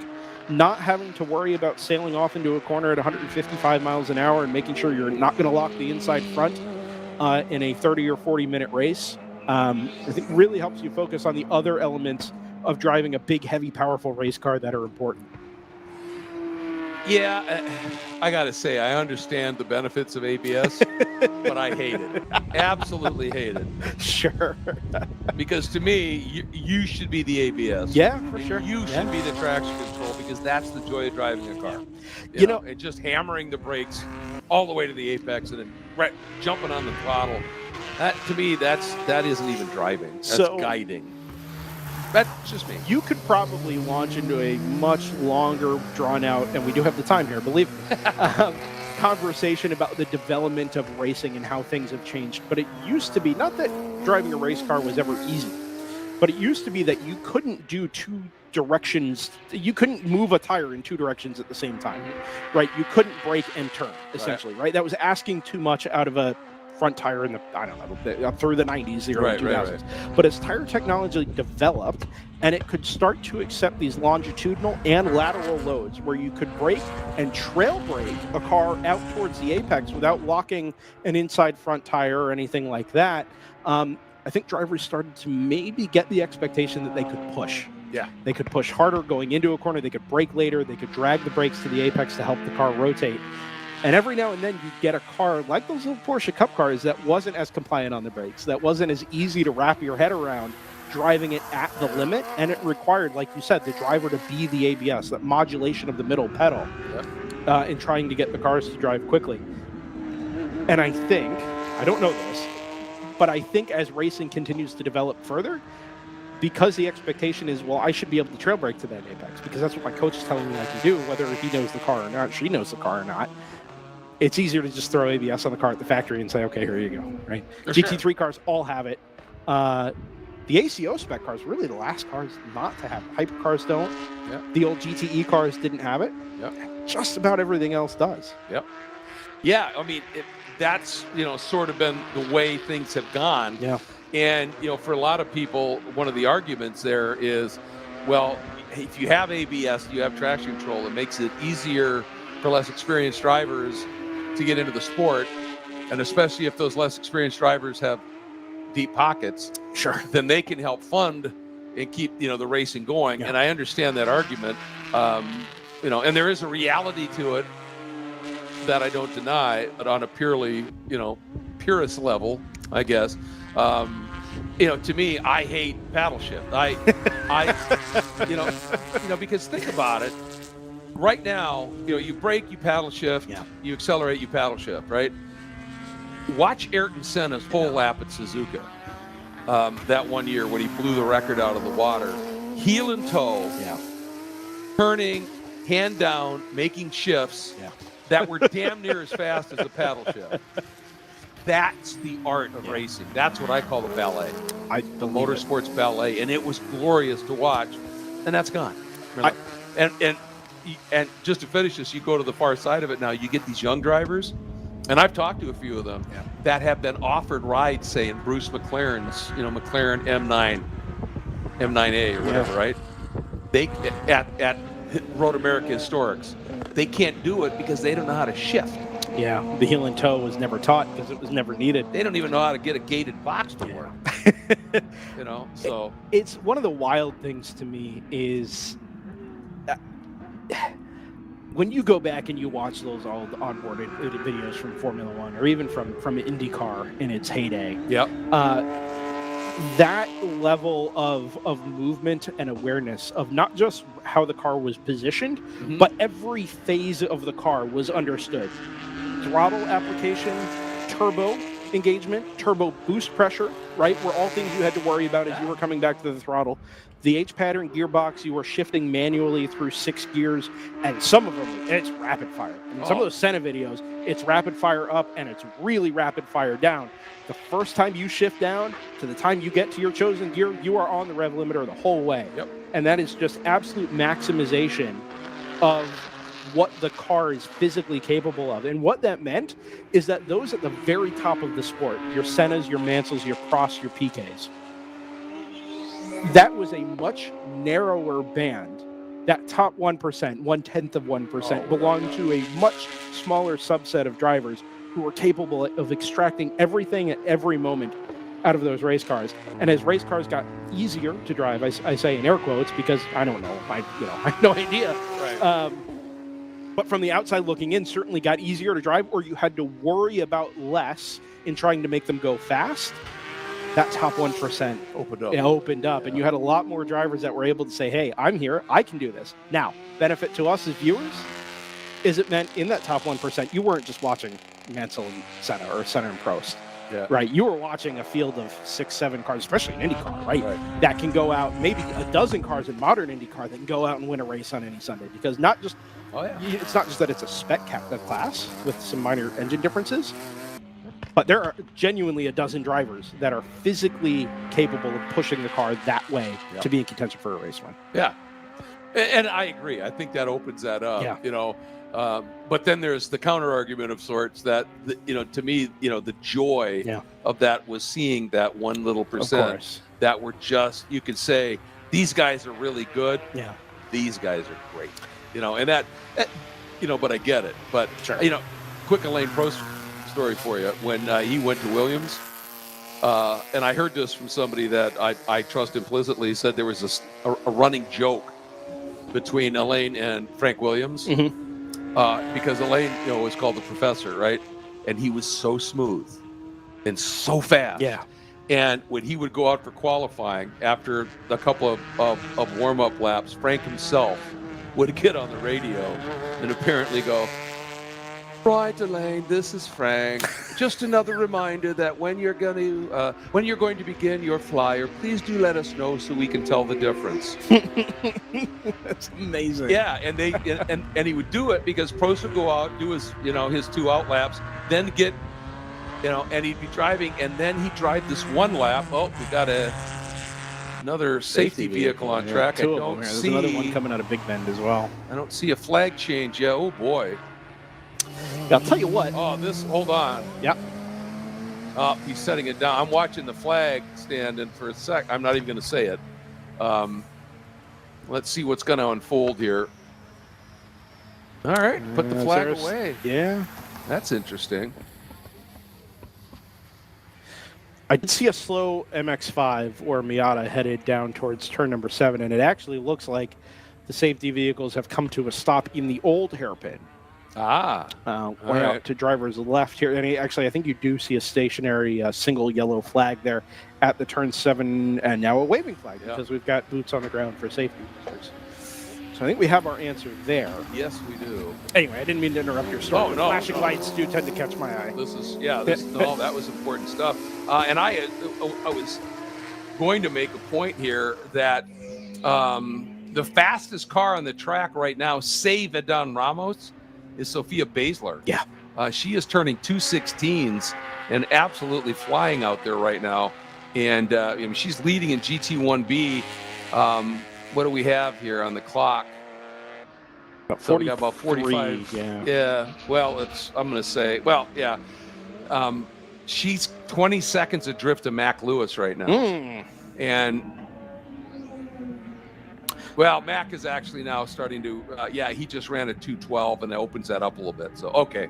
To get back to, they would, Prost would go out, do his couple of warm-up laps to get the tires ready. And then, he would do this one lap and he'd come around and then he'd, and pure precision, right? This close to this barrier, this whatever. Then the next lap, he'd do it again, and it would look exactly the same, and it'd be 2 seconds faster. Yeah. And it was like, that's the gift. That's being able to feel that limit and then live there. Yeah. And that, to me, is what separates the good from the great, because good drivers can get to the limit. The great ones live there. For sure. That's what for sure, and are comfortable there. Yeah. Right? Yeah. There are drivers that can find themselves at the limit, and maybe even over a couple of laps. But man, your heart rate spikes, you're sweating in the car, you're really hustling. Maybe in a qualifying session, you're hustling that car for 3 or 4 laps, trying to get the most out of the tires before they start to fall off, and really trying to push. But like you say, the great ones are just really happy there all the time. Can you see turn 7? Is that cleared now? Actually, looks like they are exiting whatever was there out of the. There's a gate there that leads out to the airport access road. Over behind the hotel. It looks like they're actually going to scoot out the back door there. Okay, because the reason I'm asking is I just talked about Sophia Basler had turned to 216. She just turned to 235. So interesting. But that may have been she just slowed way down for that incident over in 7. Yeah. As well. So. And maybe got caught up behind. Well, it's not just getting caught up behind a safety truck, because you can, of course, pass a safety truck. Sometimes you get caught up behind a slow car behind a safety truck. Yeah. And that slower car doesn't have the power to get past the truck in a twisty section, or isn't comfortable going past the safety truck. Yeah. And then you really are stuck. Yeah. Right? You can't go too wide past the safety vehicle. That's a no-no. And so it can be very easy. The other possibility here, now we don't have a great view of the pit lane, but it is possible that the 235 is representative of an in-lap. Yep. Well, start-finish line is fairly early on the front straightaway here, and going slowly through turn number 17, and then standing on the brakes and ducking into the pit lane is going to cost you something like that 18 to 20 seconds. But we can't see far enough down to our right here to look for that yellow and black Porsche Cup. Last throws of sunlight out there to the west and to the east. It's just dark.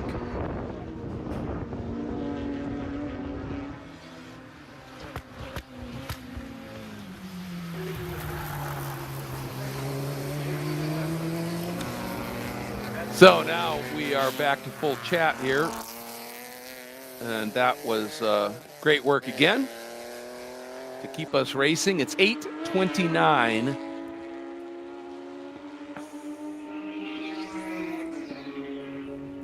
And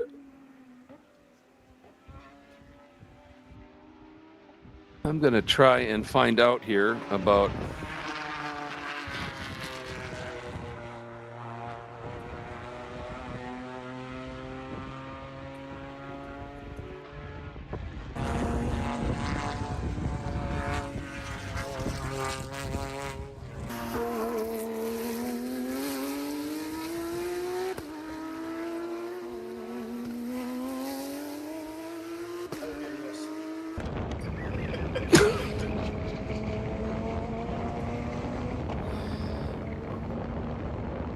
you doing? Well, we have a special guest popping into the booth here, David Tuati himself, who put on a dominating run in that sprint race. And above all, I could tell by the grin, you had fun. That was fantastic. That was fantastic. My plan was to stay with the other Porsches and, do a good show, have a good time.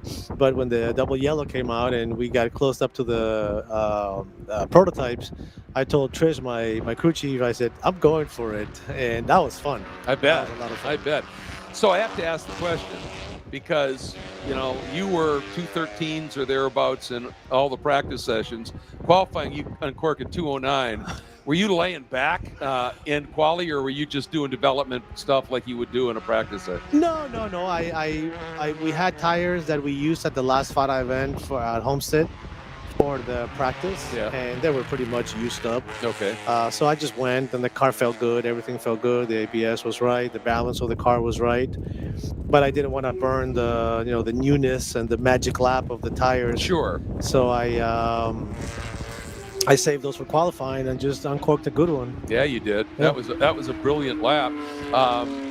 Let's talk a little bit about now. We're in our second season of the quote-unquote new FARA, and third race of that season. Now we've got 3 straight here at Sebring, which is new for the championship. At this stage, where do you rate where FARA is in terms of the development path you were hoping for? It's head and shoulders above what we were expecting. It has really been an unbelievable experience. We have a very strong core of FARA drivers that want to race with us, that come with us and make FARA their primary place to race. And that's what we wanted. We wanted people to think of, okay, when I'm going to make my schedule for next year, I want FARA to be it. The Pro Spec Miata guys have been extremely welcoming to FARA and vice versa. Boy, and has that blown up? Oh, this yeah, year, too? they're great. Auto Technics has been a fantastic team. They have like 20 cars here. Corey Cullum has been instrumental in bringing the guys, 3P Logistics and Frank and Jonathan. Those guys are really core racers, and we provide a place where they can have fun, where they are the show. They're running, they're doing exactly what they want to be as a race car driver. Sure. Because it doesn't matter if you're driving $1 million Indy car or a Spec Miata, you want to be the show. You want to be the race car driver, and that's what we provide. We want people to feel like, Max Verstappen when they're out there driving. Sure, and the way that this series is structured, and what I love is, regardless of what kind of car you have, there's probably a class for it, and so you can come out and run and get a feel for where you slot into things, and it gives you the opportunity as well to, like Sophia Basler, you win a championship and step up a class and start to test yourself a little bit. There's so many opportunities here, and then you have the open wheel cars with Formula FARA for the young guns coming out of karting, a very cost-effective way to take that first step into cars. Clearly you guys have given this a lot of thought as to what you want this program to look like and feel like. Yes. Well, the number one is the feel. We want to have fun with our friends, and I've raced in many different series through the years, and I've taken what I've liked personally from every series, and we've tried to implement it into this. The fun, the podiums, a little less complication when it comes to rules. The FARA rules are based primarily on engine size, which was the old IMSA rules. Kind of like anything goes, as long as engine and of course safety. So our tech is safety related only. You can pretty much do any engine modifications you want to your car, and that's fine. And we will move you based on performance. So we want to have, the most equal playing field. So that way you can bring whatever race car you have at home, whether it's a factory build or a garage build, mom and pop shop. Yep. Those are welcome because there's a place to race from GT1 to GT4 and all the A's and B's in between. The Formula FARA cars has been a new addition. Yep. Gustavo Yackerman has done a fantastic job of bringing the kids through Formula 4. And we are 99.9% sure we're going to open to Formula Open next year.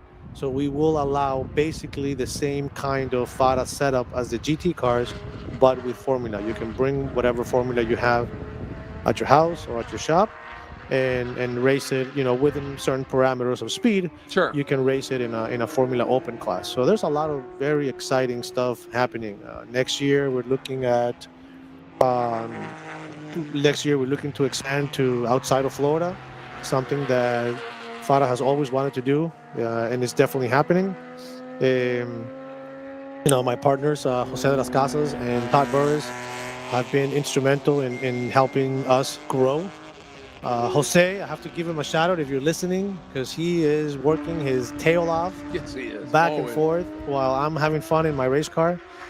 So thank you. And obviously, Trish and Isabella and all the people that are helping us throughout. The FARA crew is amazing and allows us to have fun. Yeah, and well, I like that aspect, because when you come to one of these events, yeah, there's good competition and it can be fierce and everything, but there is that element as well of great fun to it. And that's you don't come to a racing event to have a bad time.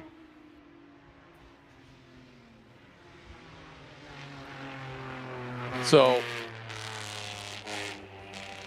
just keeping an eye on what's unfolding here. Aiden Ramos just continues to build that margin.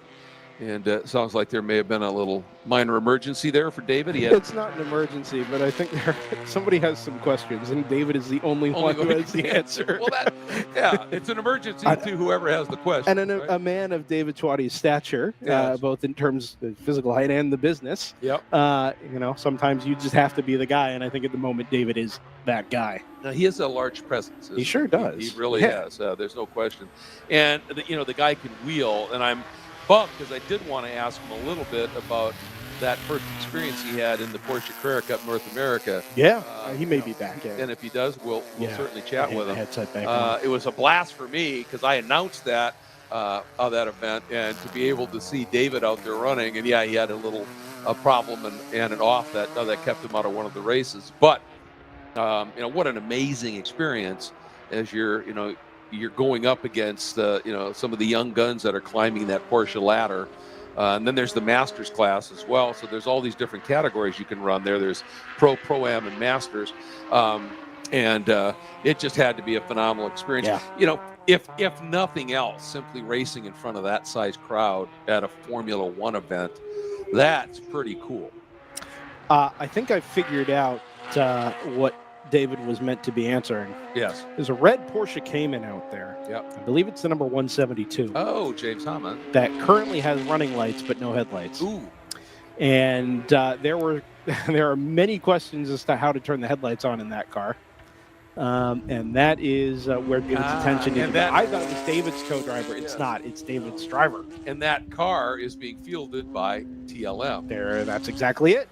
There you go. Yeah. So Trish popped her head in the door here and tried to get David's attention. And when that, I looked over be a little more direct. and I thought she was saying you only have 10 more minutes to talk, and I think she was actually going. Yeah, no lights. That's exactly what it was. Now it all makes sense. Now it all makes sense. But we did get the confirmation we have a hard out at 9 o'clock. Okay. So we literally right now have 41 minutes of racing. That is yet to go. Tremendously useful news, because I can get if I click the right button, Excuse I can me, do 21 minutes of racing yet I can to go. do Yes. a little bit of magic here. He has returned as well. I'm going to hand that headset right back over as soon as I press that. Nicely done.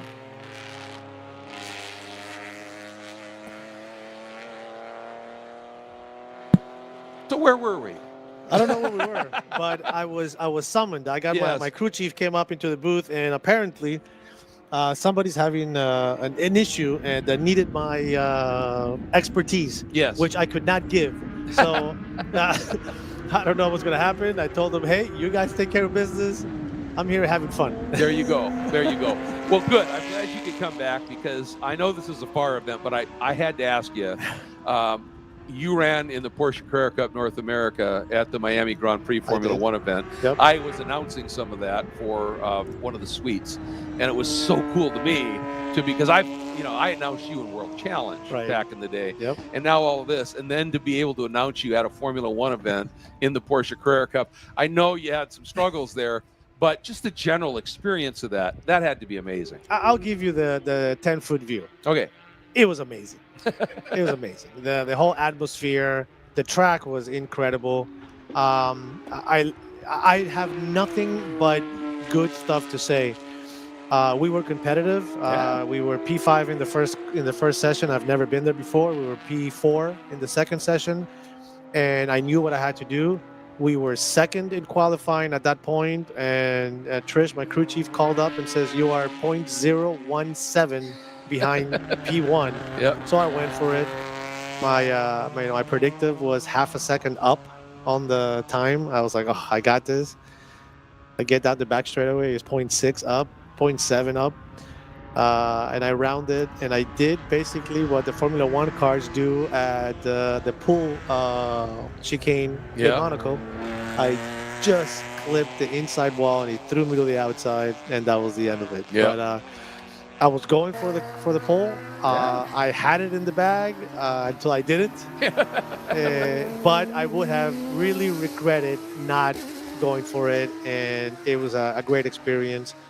The fans, I had the Peruvian flag flying in the pits. The fans, they were singing to me before practices. I mean, it was incredible. And we showed that we had the pace for our class. Obviously, I'm in the master's class. I'm Sure. over 50 years old now, but we were there. We were there in the mix of things and having a great time. And it's cool, 25 years after you announced me in World Challenge, that I could still be competitive at that level. It was fun. Absolutely. Yeah. And like I said, for me, it was an absolute treat. I looked at the entry list and went, "Oh my God, this is too cool here," and that was absolutely great fun. You've talked a little bit now about some of the plans for the future with the Formula Open and all that. Anything else that you look at FARA right now and go, we want to tick this box and improve on this, or we want to do this, or we want to do that? Well, the Academy has been a hit. Yep. The Academy has been a huge hit, so we want to expand on the Super Lap series, make that a competitive stock car class, so people can have their home cars basically drive to the track, compete for lap times. And the Academy is what it's called, in the the Academy. The HPDE is the Academy. FARA Academy is FARA HPDE. Yep. Basically, your street car, high performance driving. You come, we give you an instructor if you're a novice. There's intermediate and advanced groups. We want to expand on that. So August 10 and 11 at Homestead, we're going to have a standalone FARA Academy, HPDE, and a FARA licensing school. Oh, wow. Okay. And it's the same type of licensing you get from, FIA, SCCA, NASA, that type. I mean, I've been given SCCA licenses for the past 20 years, so the requirements are obviously exactly the same. Is how I want people to race me when I'm out there. Sure. So we're doing that, and that's going to be a big part of our 2025. It's going to have a lot of HPDE FARA events with drifters. Wow. Okay. As separate events. Yep. So we will have some standalone of those type of events. Well, and I think it's a great one. Whether they funnel into FAR or not, that can be the hook for somebody to get out there, drive your car, and go, "Oh God, I like this." And then you might, okay, I'm going to buy a race car. I'm going to go racing. Certainly, we'd love them to be in the FARA, but even if not, if you're expanding the pool of new drivers coming into racing in general, that's just a great thing. At its base, to be sure. Yeah, we want people to come and enjoy the sport. Yeah. I mean, even though I'm one of the owners of FARA, I still enjoy racing with IGT and SCCA and WRL and Carrera Cup and IMSA and everything. Mm-hmm. I'm a racer at heart. I don't care what it is. Put a motor in it and somebody else has one. Let's see who's fastest. Yeah. So if we can get people to come, there's plenty of business for everybody. I don't need to fight with anybody. I don't care who's in the next day or who's running tomorrow. Come have fun with us. We are going to go have fun with you. That's just the way it is. Well, that is your model, isn't it? Yeah. That's your MO, because you still race a lot of different things, but you are working on FARA and just providing another opportunity. One of the things that's exciting to me is to hear the expansion outside of Florida. Not that there's not great racing in Florida, but if you could do that and get out of Florida in the brutal heat of summer and get up a little bit farther away, and there's plenty of people that will come out and race when they understand just how cool FARA is, and Absolutely. how you look after the spectators with the food trucks and all of these things. You guys just make it a really cool experience for spectators, and they don't have to pay an arm and a leg to do it. And that's this thing. Yeah, everybody gets spectator courtesy tickets. We charge $20 of parking per car. So a family of 4 is really going out to have a day at the racetrack with, you said, music and food trucks and race cars for basically $5 a person. Yeah. You cannot beat that anywhere in South Florida, period. Yeah. So yeah, definitely smiles for miles. We're it. And we keep seeing a lot of the same fans. I recognize them now because they come and say hello and take pictures with us again. So the same fans keep coming back. So we're doing something that they like. Yeah, you are. We like to have them around, and we cater to them. We make sure that the drivers, we tell them that we are here for them, and having them here makes the show better. So, we allow them to get on the race cars, take pictures. I've never seen a kid be turned away from somebody putting them on the driver's seat and taking a picture with their parents and whoever it is, which is, somebody did that to me, more years than I care to say. And I was hooked. Oh, yeah. I was hooked. It's just amazing. It is. And I never forget the drivers. Randy Popst was one of the first drivers who I can remember that he remembered my name, and I was nobody. And I met him at an autocross, not a big event, an autocross, and I was like, dumbfounded to be in the same place as already a national champion. Right. And I remember, and I'll never forget this. I'm signing the registration, and it says occupation. So back then I was a mortgage broker, and that's what I put.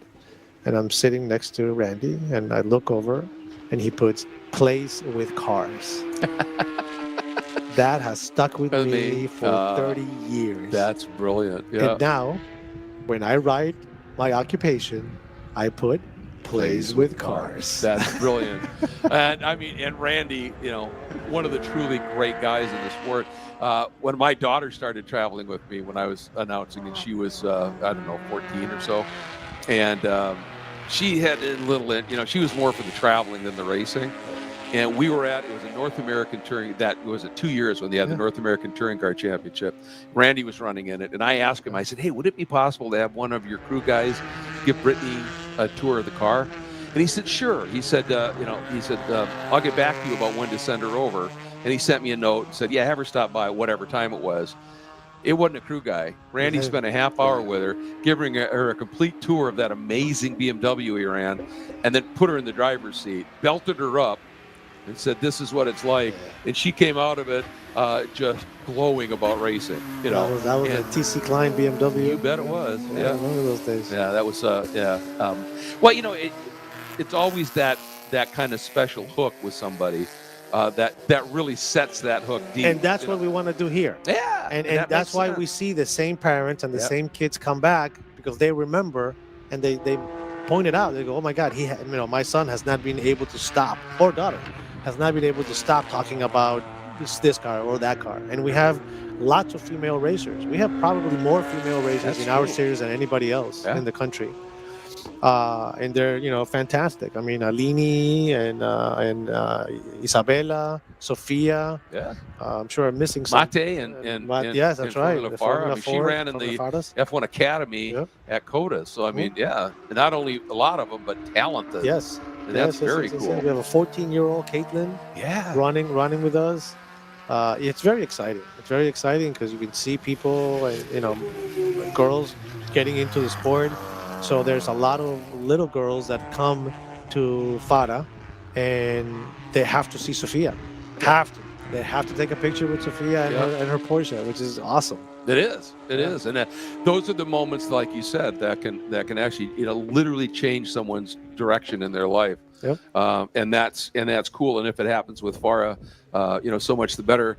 And especially because that's, a serious goal of you guys. And that, that makes it great. And, the thing that really clicks to me, you were talking about, you can go have a weekend of racing 2 days of racing for $10 a person, Right. in that car. You go to an IMSA event or any top tier pro event, that's going to be $300, $400, $500. Right. And a lot of people just don't have that kind of cash, but they're still fans. Yep. And you guys give them a place to come out and enjoy something that they love at a reasonable cost. Yep. And I think that's where FARA sets the bar, incredibly high. We're having a car show tomorrow, and that's what we have been spending some time getting people to, doing posters. Trisha has been instrumental in trying to get the word out to all the Sebring car shows. So hopefully we'll have a good crowd tomorrow. Yeah. And that's something that it's added value to the fans. Sure. They're not only going to see race cars and music and food, but a car show and get to take pictures with the people and drivers and cars and crew and whatever you want. It's just a fun. I'm doing this because I have fun doing it, and I want people to have fun. And you want to share that. Yeah, Yes. exactly. Last question. Yes. Is there anybody that is more competent and works harder probably on the planet than Trish? No, absolutely not. My constant fight with her is, you do too much. Please do less. Yeah. And her answer every time is, I don't know how. Yeah. And she doesn't. She's amazing.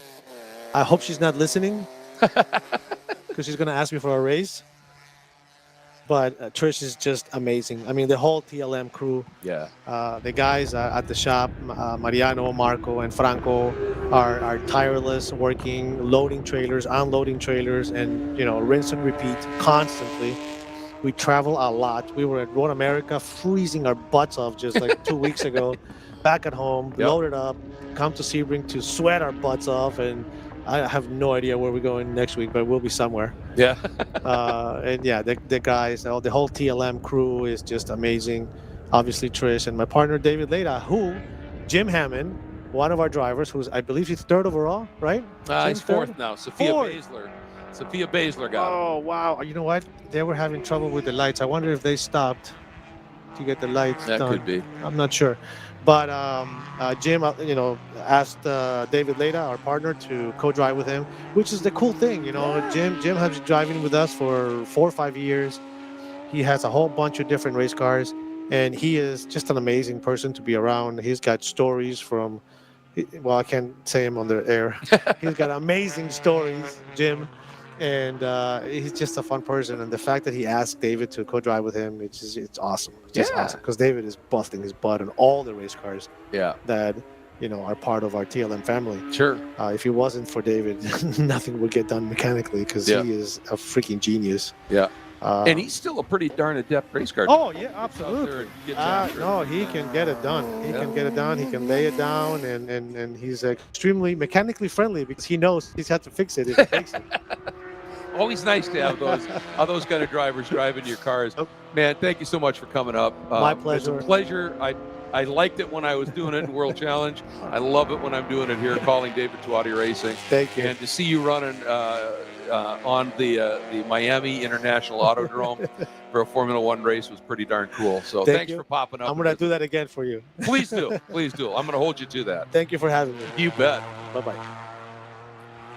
David Tuati, again, one of the 3 principal owners of FARA, and a guy who has fun with cars and understands that dynamic. Pit stops have cycled a little bit here, and Sophia Baszler, we were talking about the lap time she was running, but she was back a bit. Yeah. She had done that stop and turned over to Paulo Lima, and I don't know if it's Paulo in the car or whether Sophia is in. I think it would be Paulo now because Sophia would have done the sprint race. But after all the pit stops, they're still throwing down 220s, and that car has now moved up into 3rd overall and doing an absolutely fabulous job. So you've got Edan Ramos in the number 241 GT1A Porsche, Adolfo Rossi in that very quick Ginetta running in GT2A, and then GT1B is the Sophia Baszler car. And again, I think it's Paulo Lima running with Sophia. Adolfo Rossi has his partner, Aline Cipriani Rossi, in there as well. And then Jim Hammond and David Lira, Patricio Frenulik, and the rest of the field right now. But we have, by my count, 5 minutes to go, 4.5. There actually. you go. Pretty So, close. Yeah, right in there. And tell you, David is an impressive guy, isn't he? Listen, I have thoroughly enjoyed every interaction I've had with David Tawadi. I interviewed him for the first time at a World Racing League event down at Road Atlanta in weather conditions remarkably similar to this weekend, actually. Just kind of sweating your tail off down there in the pit lane, and he was happy as could be, man. Yep. He was totally in his element, running a field of, or a team of 3 cars. Yep. At the time, oh man, And he's a Miami Aston boy. Martins He now. doesn't get to him. No, for sure. And for he's sure. mighty fit. Yeah, right. Well, yeah. I mean, look, he was running a Porsche, hustling a Porsche Cup car around a Grade 1 Formula 1 street circuit there. So he's just so confident and so about himself. Yes. Right. He really does what he does because he loves it. True. And one of the things he said that as we come to the closing stages of the race here, I really want to kind of hone in on. He still goes and races other series, right? He loves participating in WRL, SCCA, Porsche Cup, World Challenge, IGT, SVR. I mean, you name it, right? There's a car to be raced, David will go get behind the wheel and he'll go do it. And that is despite being a part owner of FARA and having a promotional interest in what FARA is doing. And to me, that says that FARA is it's about racing. It's not just about, oh, it's supposed to be this or it's supposed to be different because it's, whatever. It is supposed to be racing for racing people or for car people. That being said, racing has changed a lot over the years. It used to be that you come and it was all business. Yeah. Right? You show up to the track and from 8 in the morning till 8 at night, or 5 at night, or whenever you shut down, all you did was look at race cars. Yeah. That's not really what racing at a grassroots level is on a promotional basis. Right? You look at what you do over at Grid Life, right? Yeah. That is sort of one of the lead people out in the frontier now kind of forging that pathway for what you can do at a racetrack, not what you should do at a racetrack. And I think FARA is following in those footsteps of, hey, we have the track for 2 days. What else can we do besides put cars on a racetrack? We can do HPDE. We can do coaching. We can do a car show. Yeah. Right? Which we're doing tomorrow. We have food trucks. We have family-friendly activities. It's free access. You pay a little for parking. But the idea is to bring people in and then to share with them what racing is. And to me, racing is personal. Those kids that get to sit in a race car, have their picture taken, meet a racing driver, get an autograph, shake their hand, somebody to look up to. Those types of personal interactions are what get people hooked on racing. You bet. And I think that's what FARA is about, and that's what FARA is doing exceptionally well. And this very steady growth over the last 2 years, going out of Florida in 2025 is the next step. I'm so excited, and I'm so thrilled to hear David come up and talk so enthusiastically about where FARA is headed in the future. So yeah, they've got a great vision, and they have been able to execute it absolutely thus far. And I got to tell you, he was talking about when he got sat in that race car when he was a young kid. I lived in Europe, and I grew up there when I was very little, and I was already into racing, but I wasn't devout. I mean, I was a fan. And I went to Brainerd, Minnesota when it was still Donnybrook during the days of the Can-Am series. And I got into pit lane, and Denny Holmes had won the race, and he put me in his car. Oh, man. And that was the moment. How cool was I that? went from being a fan to being a fanatic. That's so cool. It just changed you. So, we are closing down on it here right now. White flag is out at start finish here, Greg. White flag, man. All right. Adon Ramos, excuse me. Comfortable lead overall right now, as you might expect in a GT1A level Porsche with a very talented driver. Adolfo Rossi and Aline Cipriani just continue to impress here in that GT2A Ginetta, running second overall right now and doing an absolutely stellar job in that number 60. Sofia Basler and Paulo Lima and the number 132 GT1B Porsche, third overall, and doing a very nice job. Jim Haman in that GT2A, the Porsche Club Sport, fielded by Tuati Lira Motorsports, the number 172. I wonder if they didn't have a longish stop to try and fix that headlight issue that may have dropped them a little bit. And then the BMW 318 that just continues to show it can. Patricio Franulik just doing a really, really nice job. I think he's one of those guys that's cut very much from the David Tuati mold, in the sense that anytime he can drive that car, he's going to be out and doing it. And along with Sergio Koski, and Sergio Koski Sr. are having a great time out there. Silas Pasos, I believe he's doing this and has done this one solo. No, excuse me, he is Enrique Batista. Enrique Batista driving with him. And then Mac Lewis has Jesse Groves driving with him. And Isabella Abreu. I want to check here because Isabella normally does these. I think she's doing this one solo, driving for 3P Logistics, doing a very nice job. And then Marcos Vento, he ran a good chunk of the Enduro and then parked it, as did Fabio Escorpioni. And the checker is out. Adon Ramos comes through. And, boy, I'll tell you, Adolfo Rossi was right behind Adon Ramos. Unfortunately, he was 2 laps down, but it looked great. It sure did. As they flashed through there, it was absolutely fantastic. Those two winning their respective classes. And looking forward here, Adolfo Rossi in GT2A, Jim Haman in GT2A. So they are not going to finish second and third together. There's Silas Pasos, and one of his, or potentially his co-driver, Enrique Batista, comes by. Doing a very nice job, winning in the GT4B category. A couple of the other cars coming through. Isabella Abreu flying through as well, and we're still waiting for Sophia Basler. And I love to hear David Twatty talking about there are some fans here whose their daughters, the first thing they want to do is go find Sophia, and there she comes and brings it through. Overall podium for Sophia Basler and Paulo Lima, and a win in GT1B. But Sophia is one of the most approachable people I've seen in this paddock. She's what I call one of those people with a very quick smile.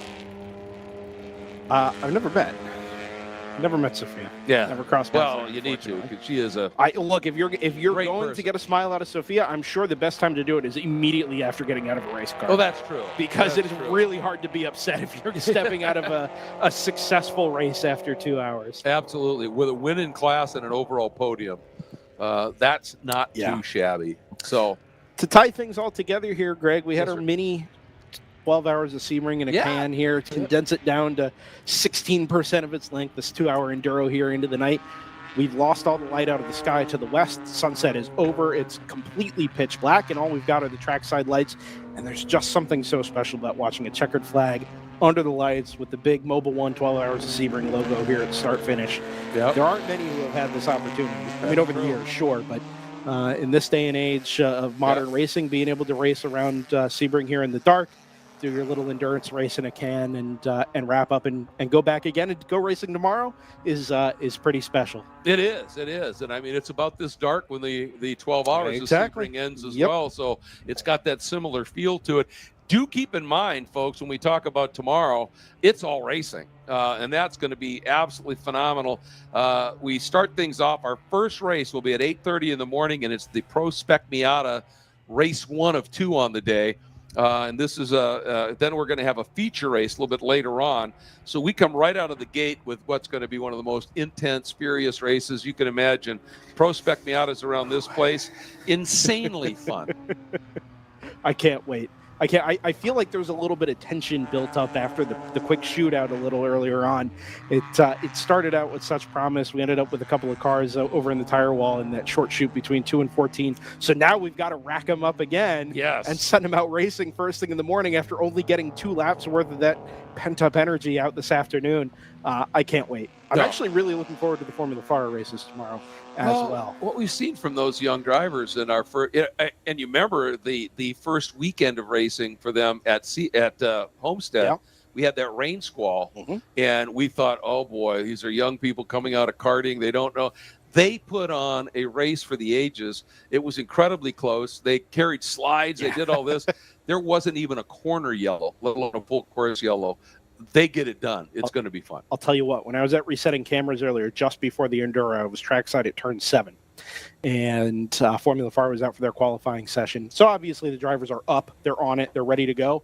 Watching every one of those cars threshold brake into the safety pin down there at turn number 7 was remarkable. Those cars don't have a ton of aero. They move around a lot. If you're really pushing them, you've got to be on that wheel, and every one of those drivers was. So when we go racing tomorrow, if you find yourself the opportunity to get trackside, not just be in the paddock, but actually get up next to the track, watch those youngsters go to work for their 2 sprintish races tomorrow during the day. It's going to be awesome. Can't wait for it. Yeah, they are definitely up on the wheel for sure. All right, folks, we're going to wrap things up here for this first day here at Sebring International Raceway for the 3rd round of the FARA Championship season and all of its respective classes. We have to end, would only be right, with a big thank you to all of the partners that helped make this possible. Chicago Atlantic Group, Fixie Wheels, Mission Foods, Garage Living, Colosso, Hankook Tires, Rue, Headquarters Mazda, Pilsen, and the Race Taylor. So thank you one and all to all of you who came out today. I hope you enjoyed it here at the track. For those of you who tuned in to our coverage here on DriverSeye Live, hope you enjoyed it. Obviously, the heat affecting some of the cameras. It's supposed to be hopefully a little cooler tomorrow.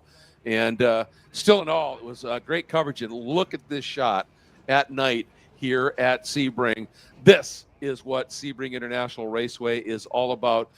Come and join us tomorrow, 8:30, for the first of a day full of fast, furious, intense racing, all part of the Memorial 300 FARA Round 3 of the season here at Sebring. Thanks again to everybody. Jordan doing all the production for DriverSeye Live. Thank you, my friend, for stepping in and helping with the call for the Enduro. And I'm Greg Creamer. We'll see all of you tomorrow. Have a great night.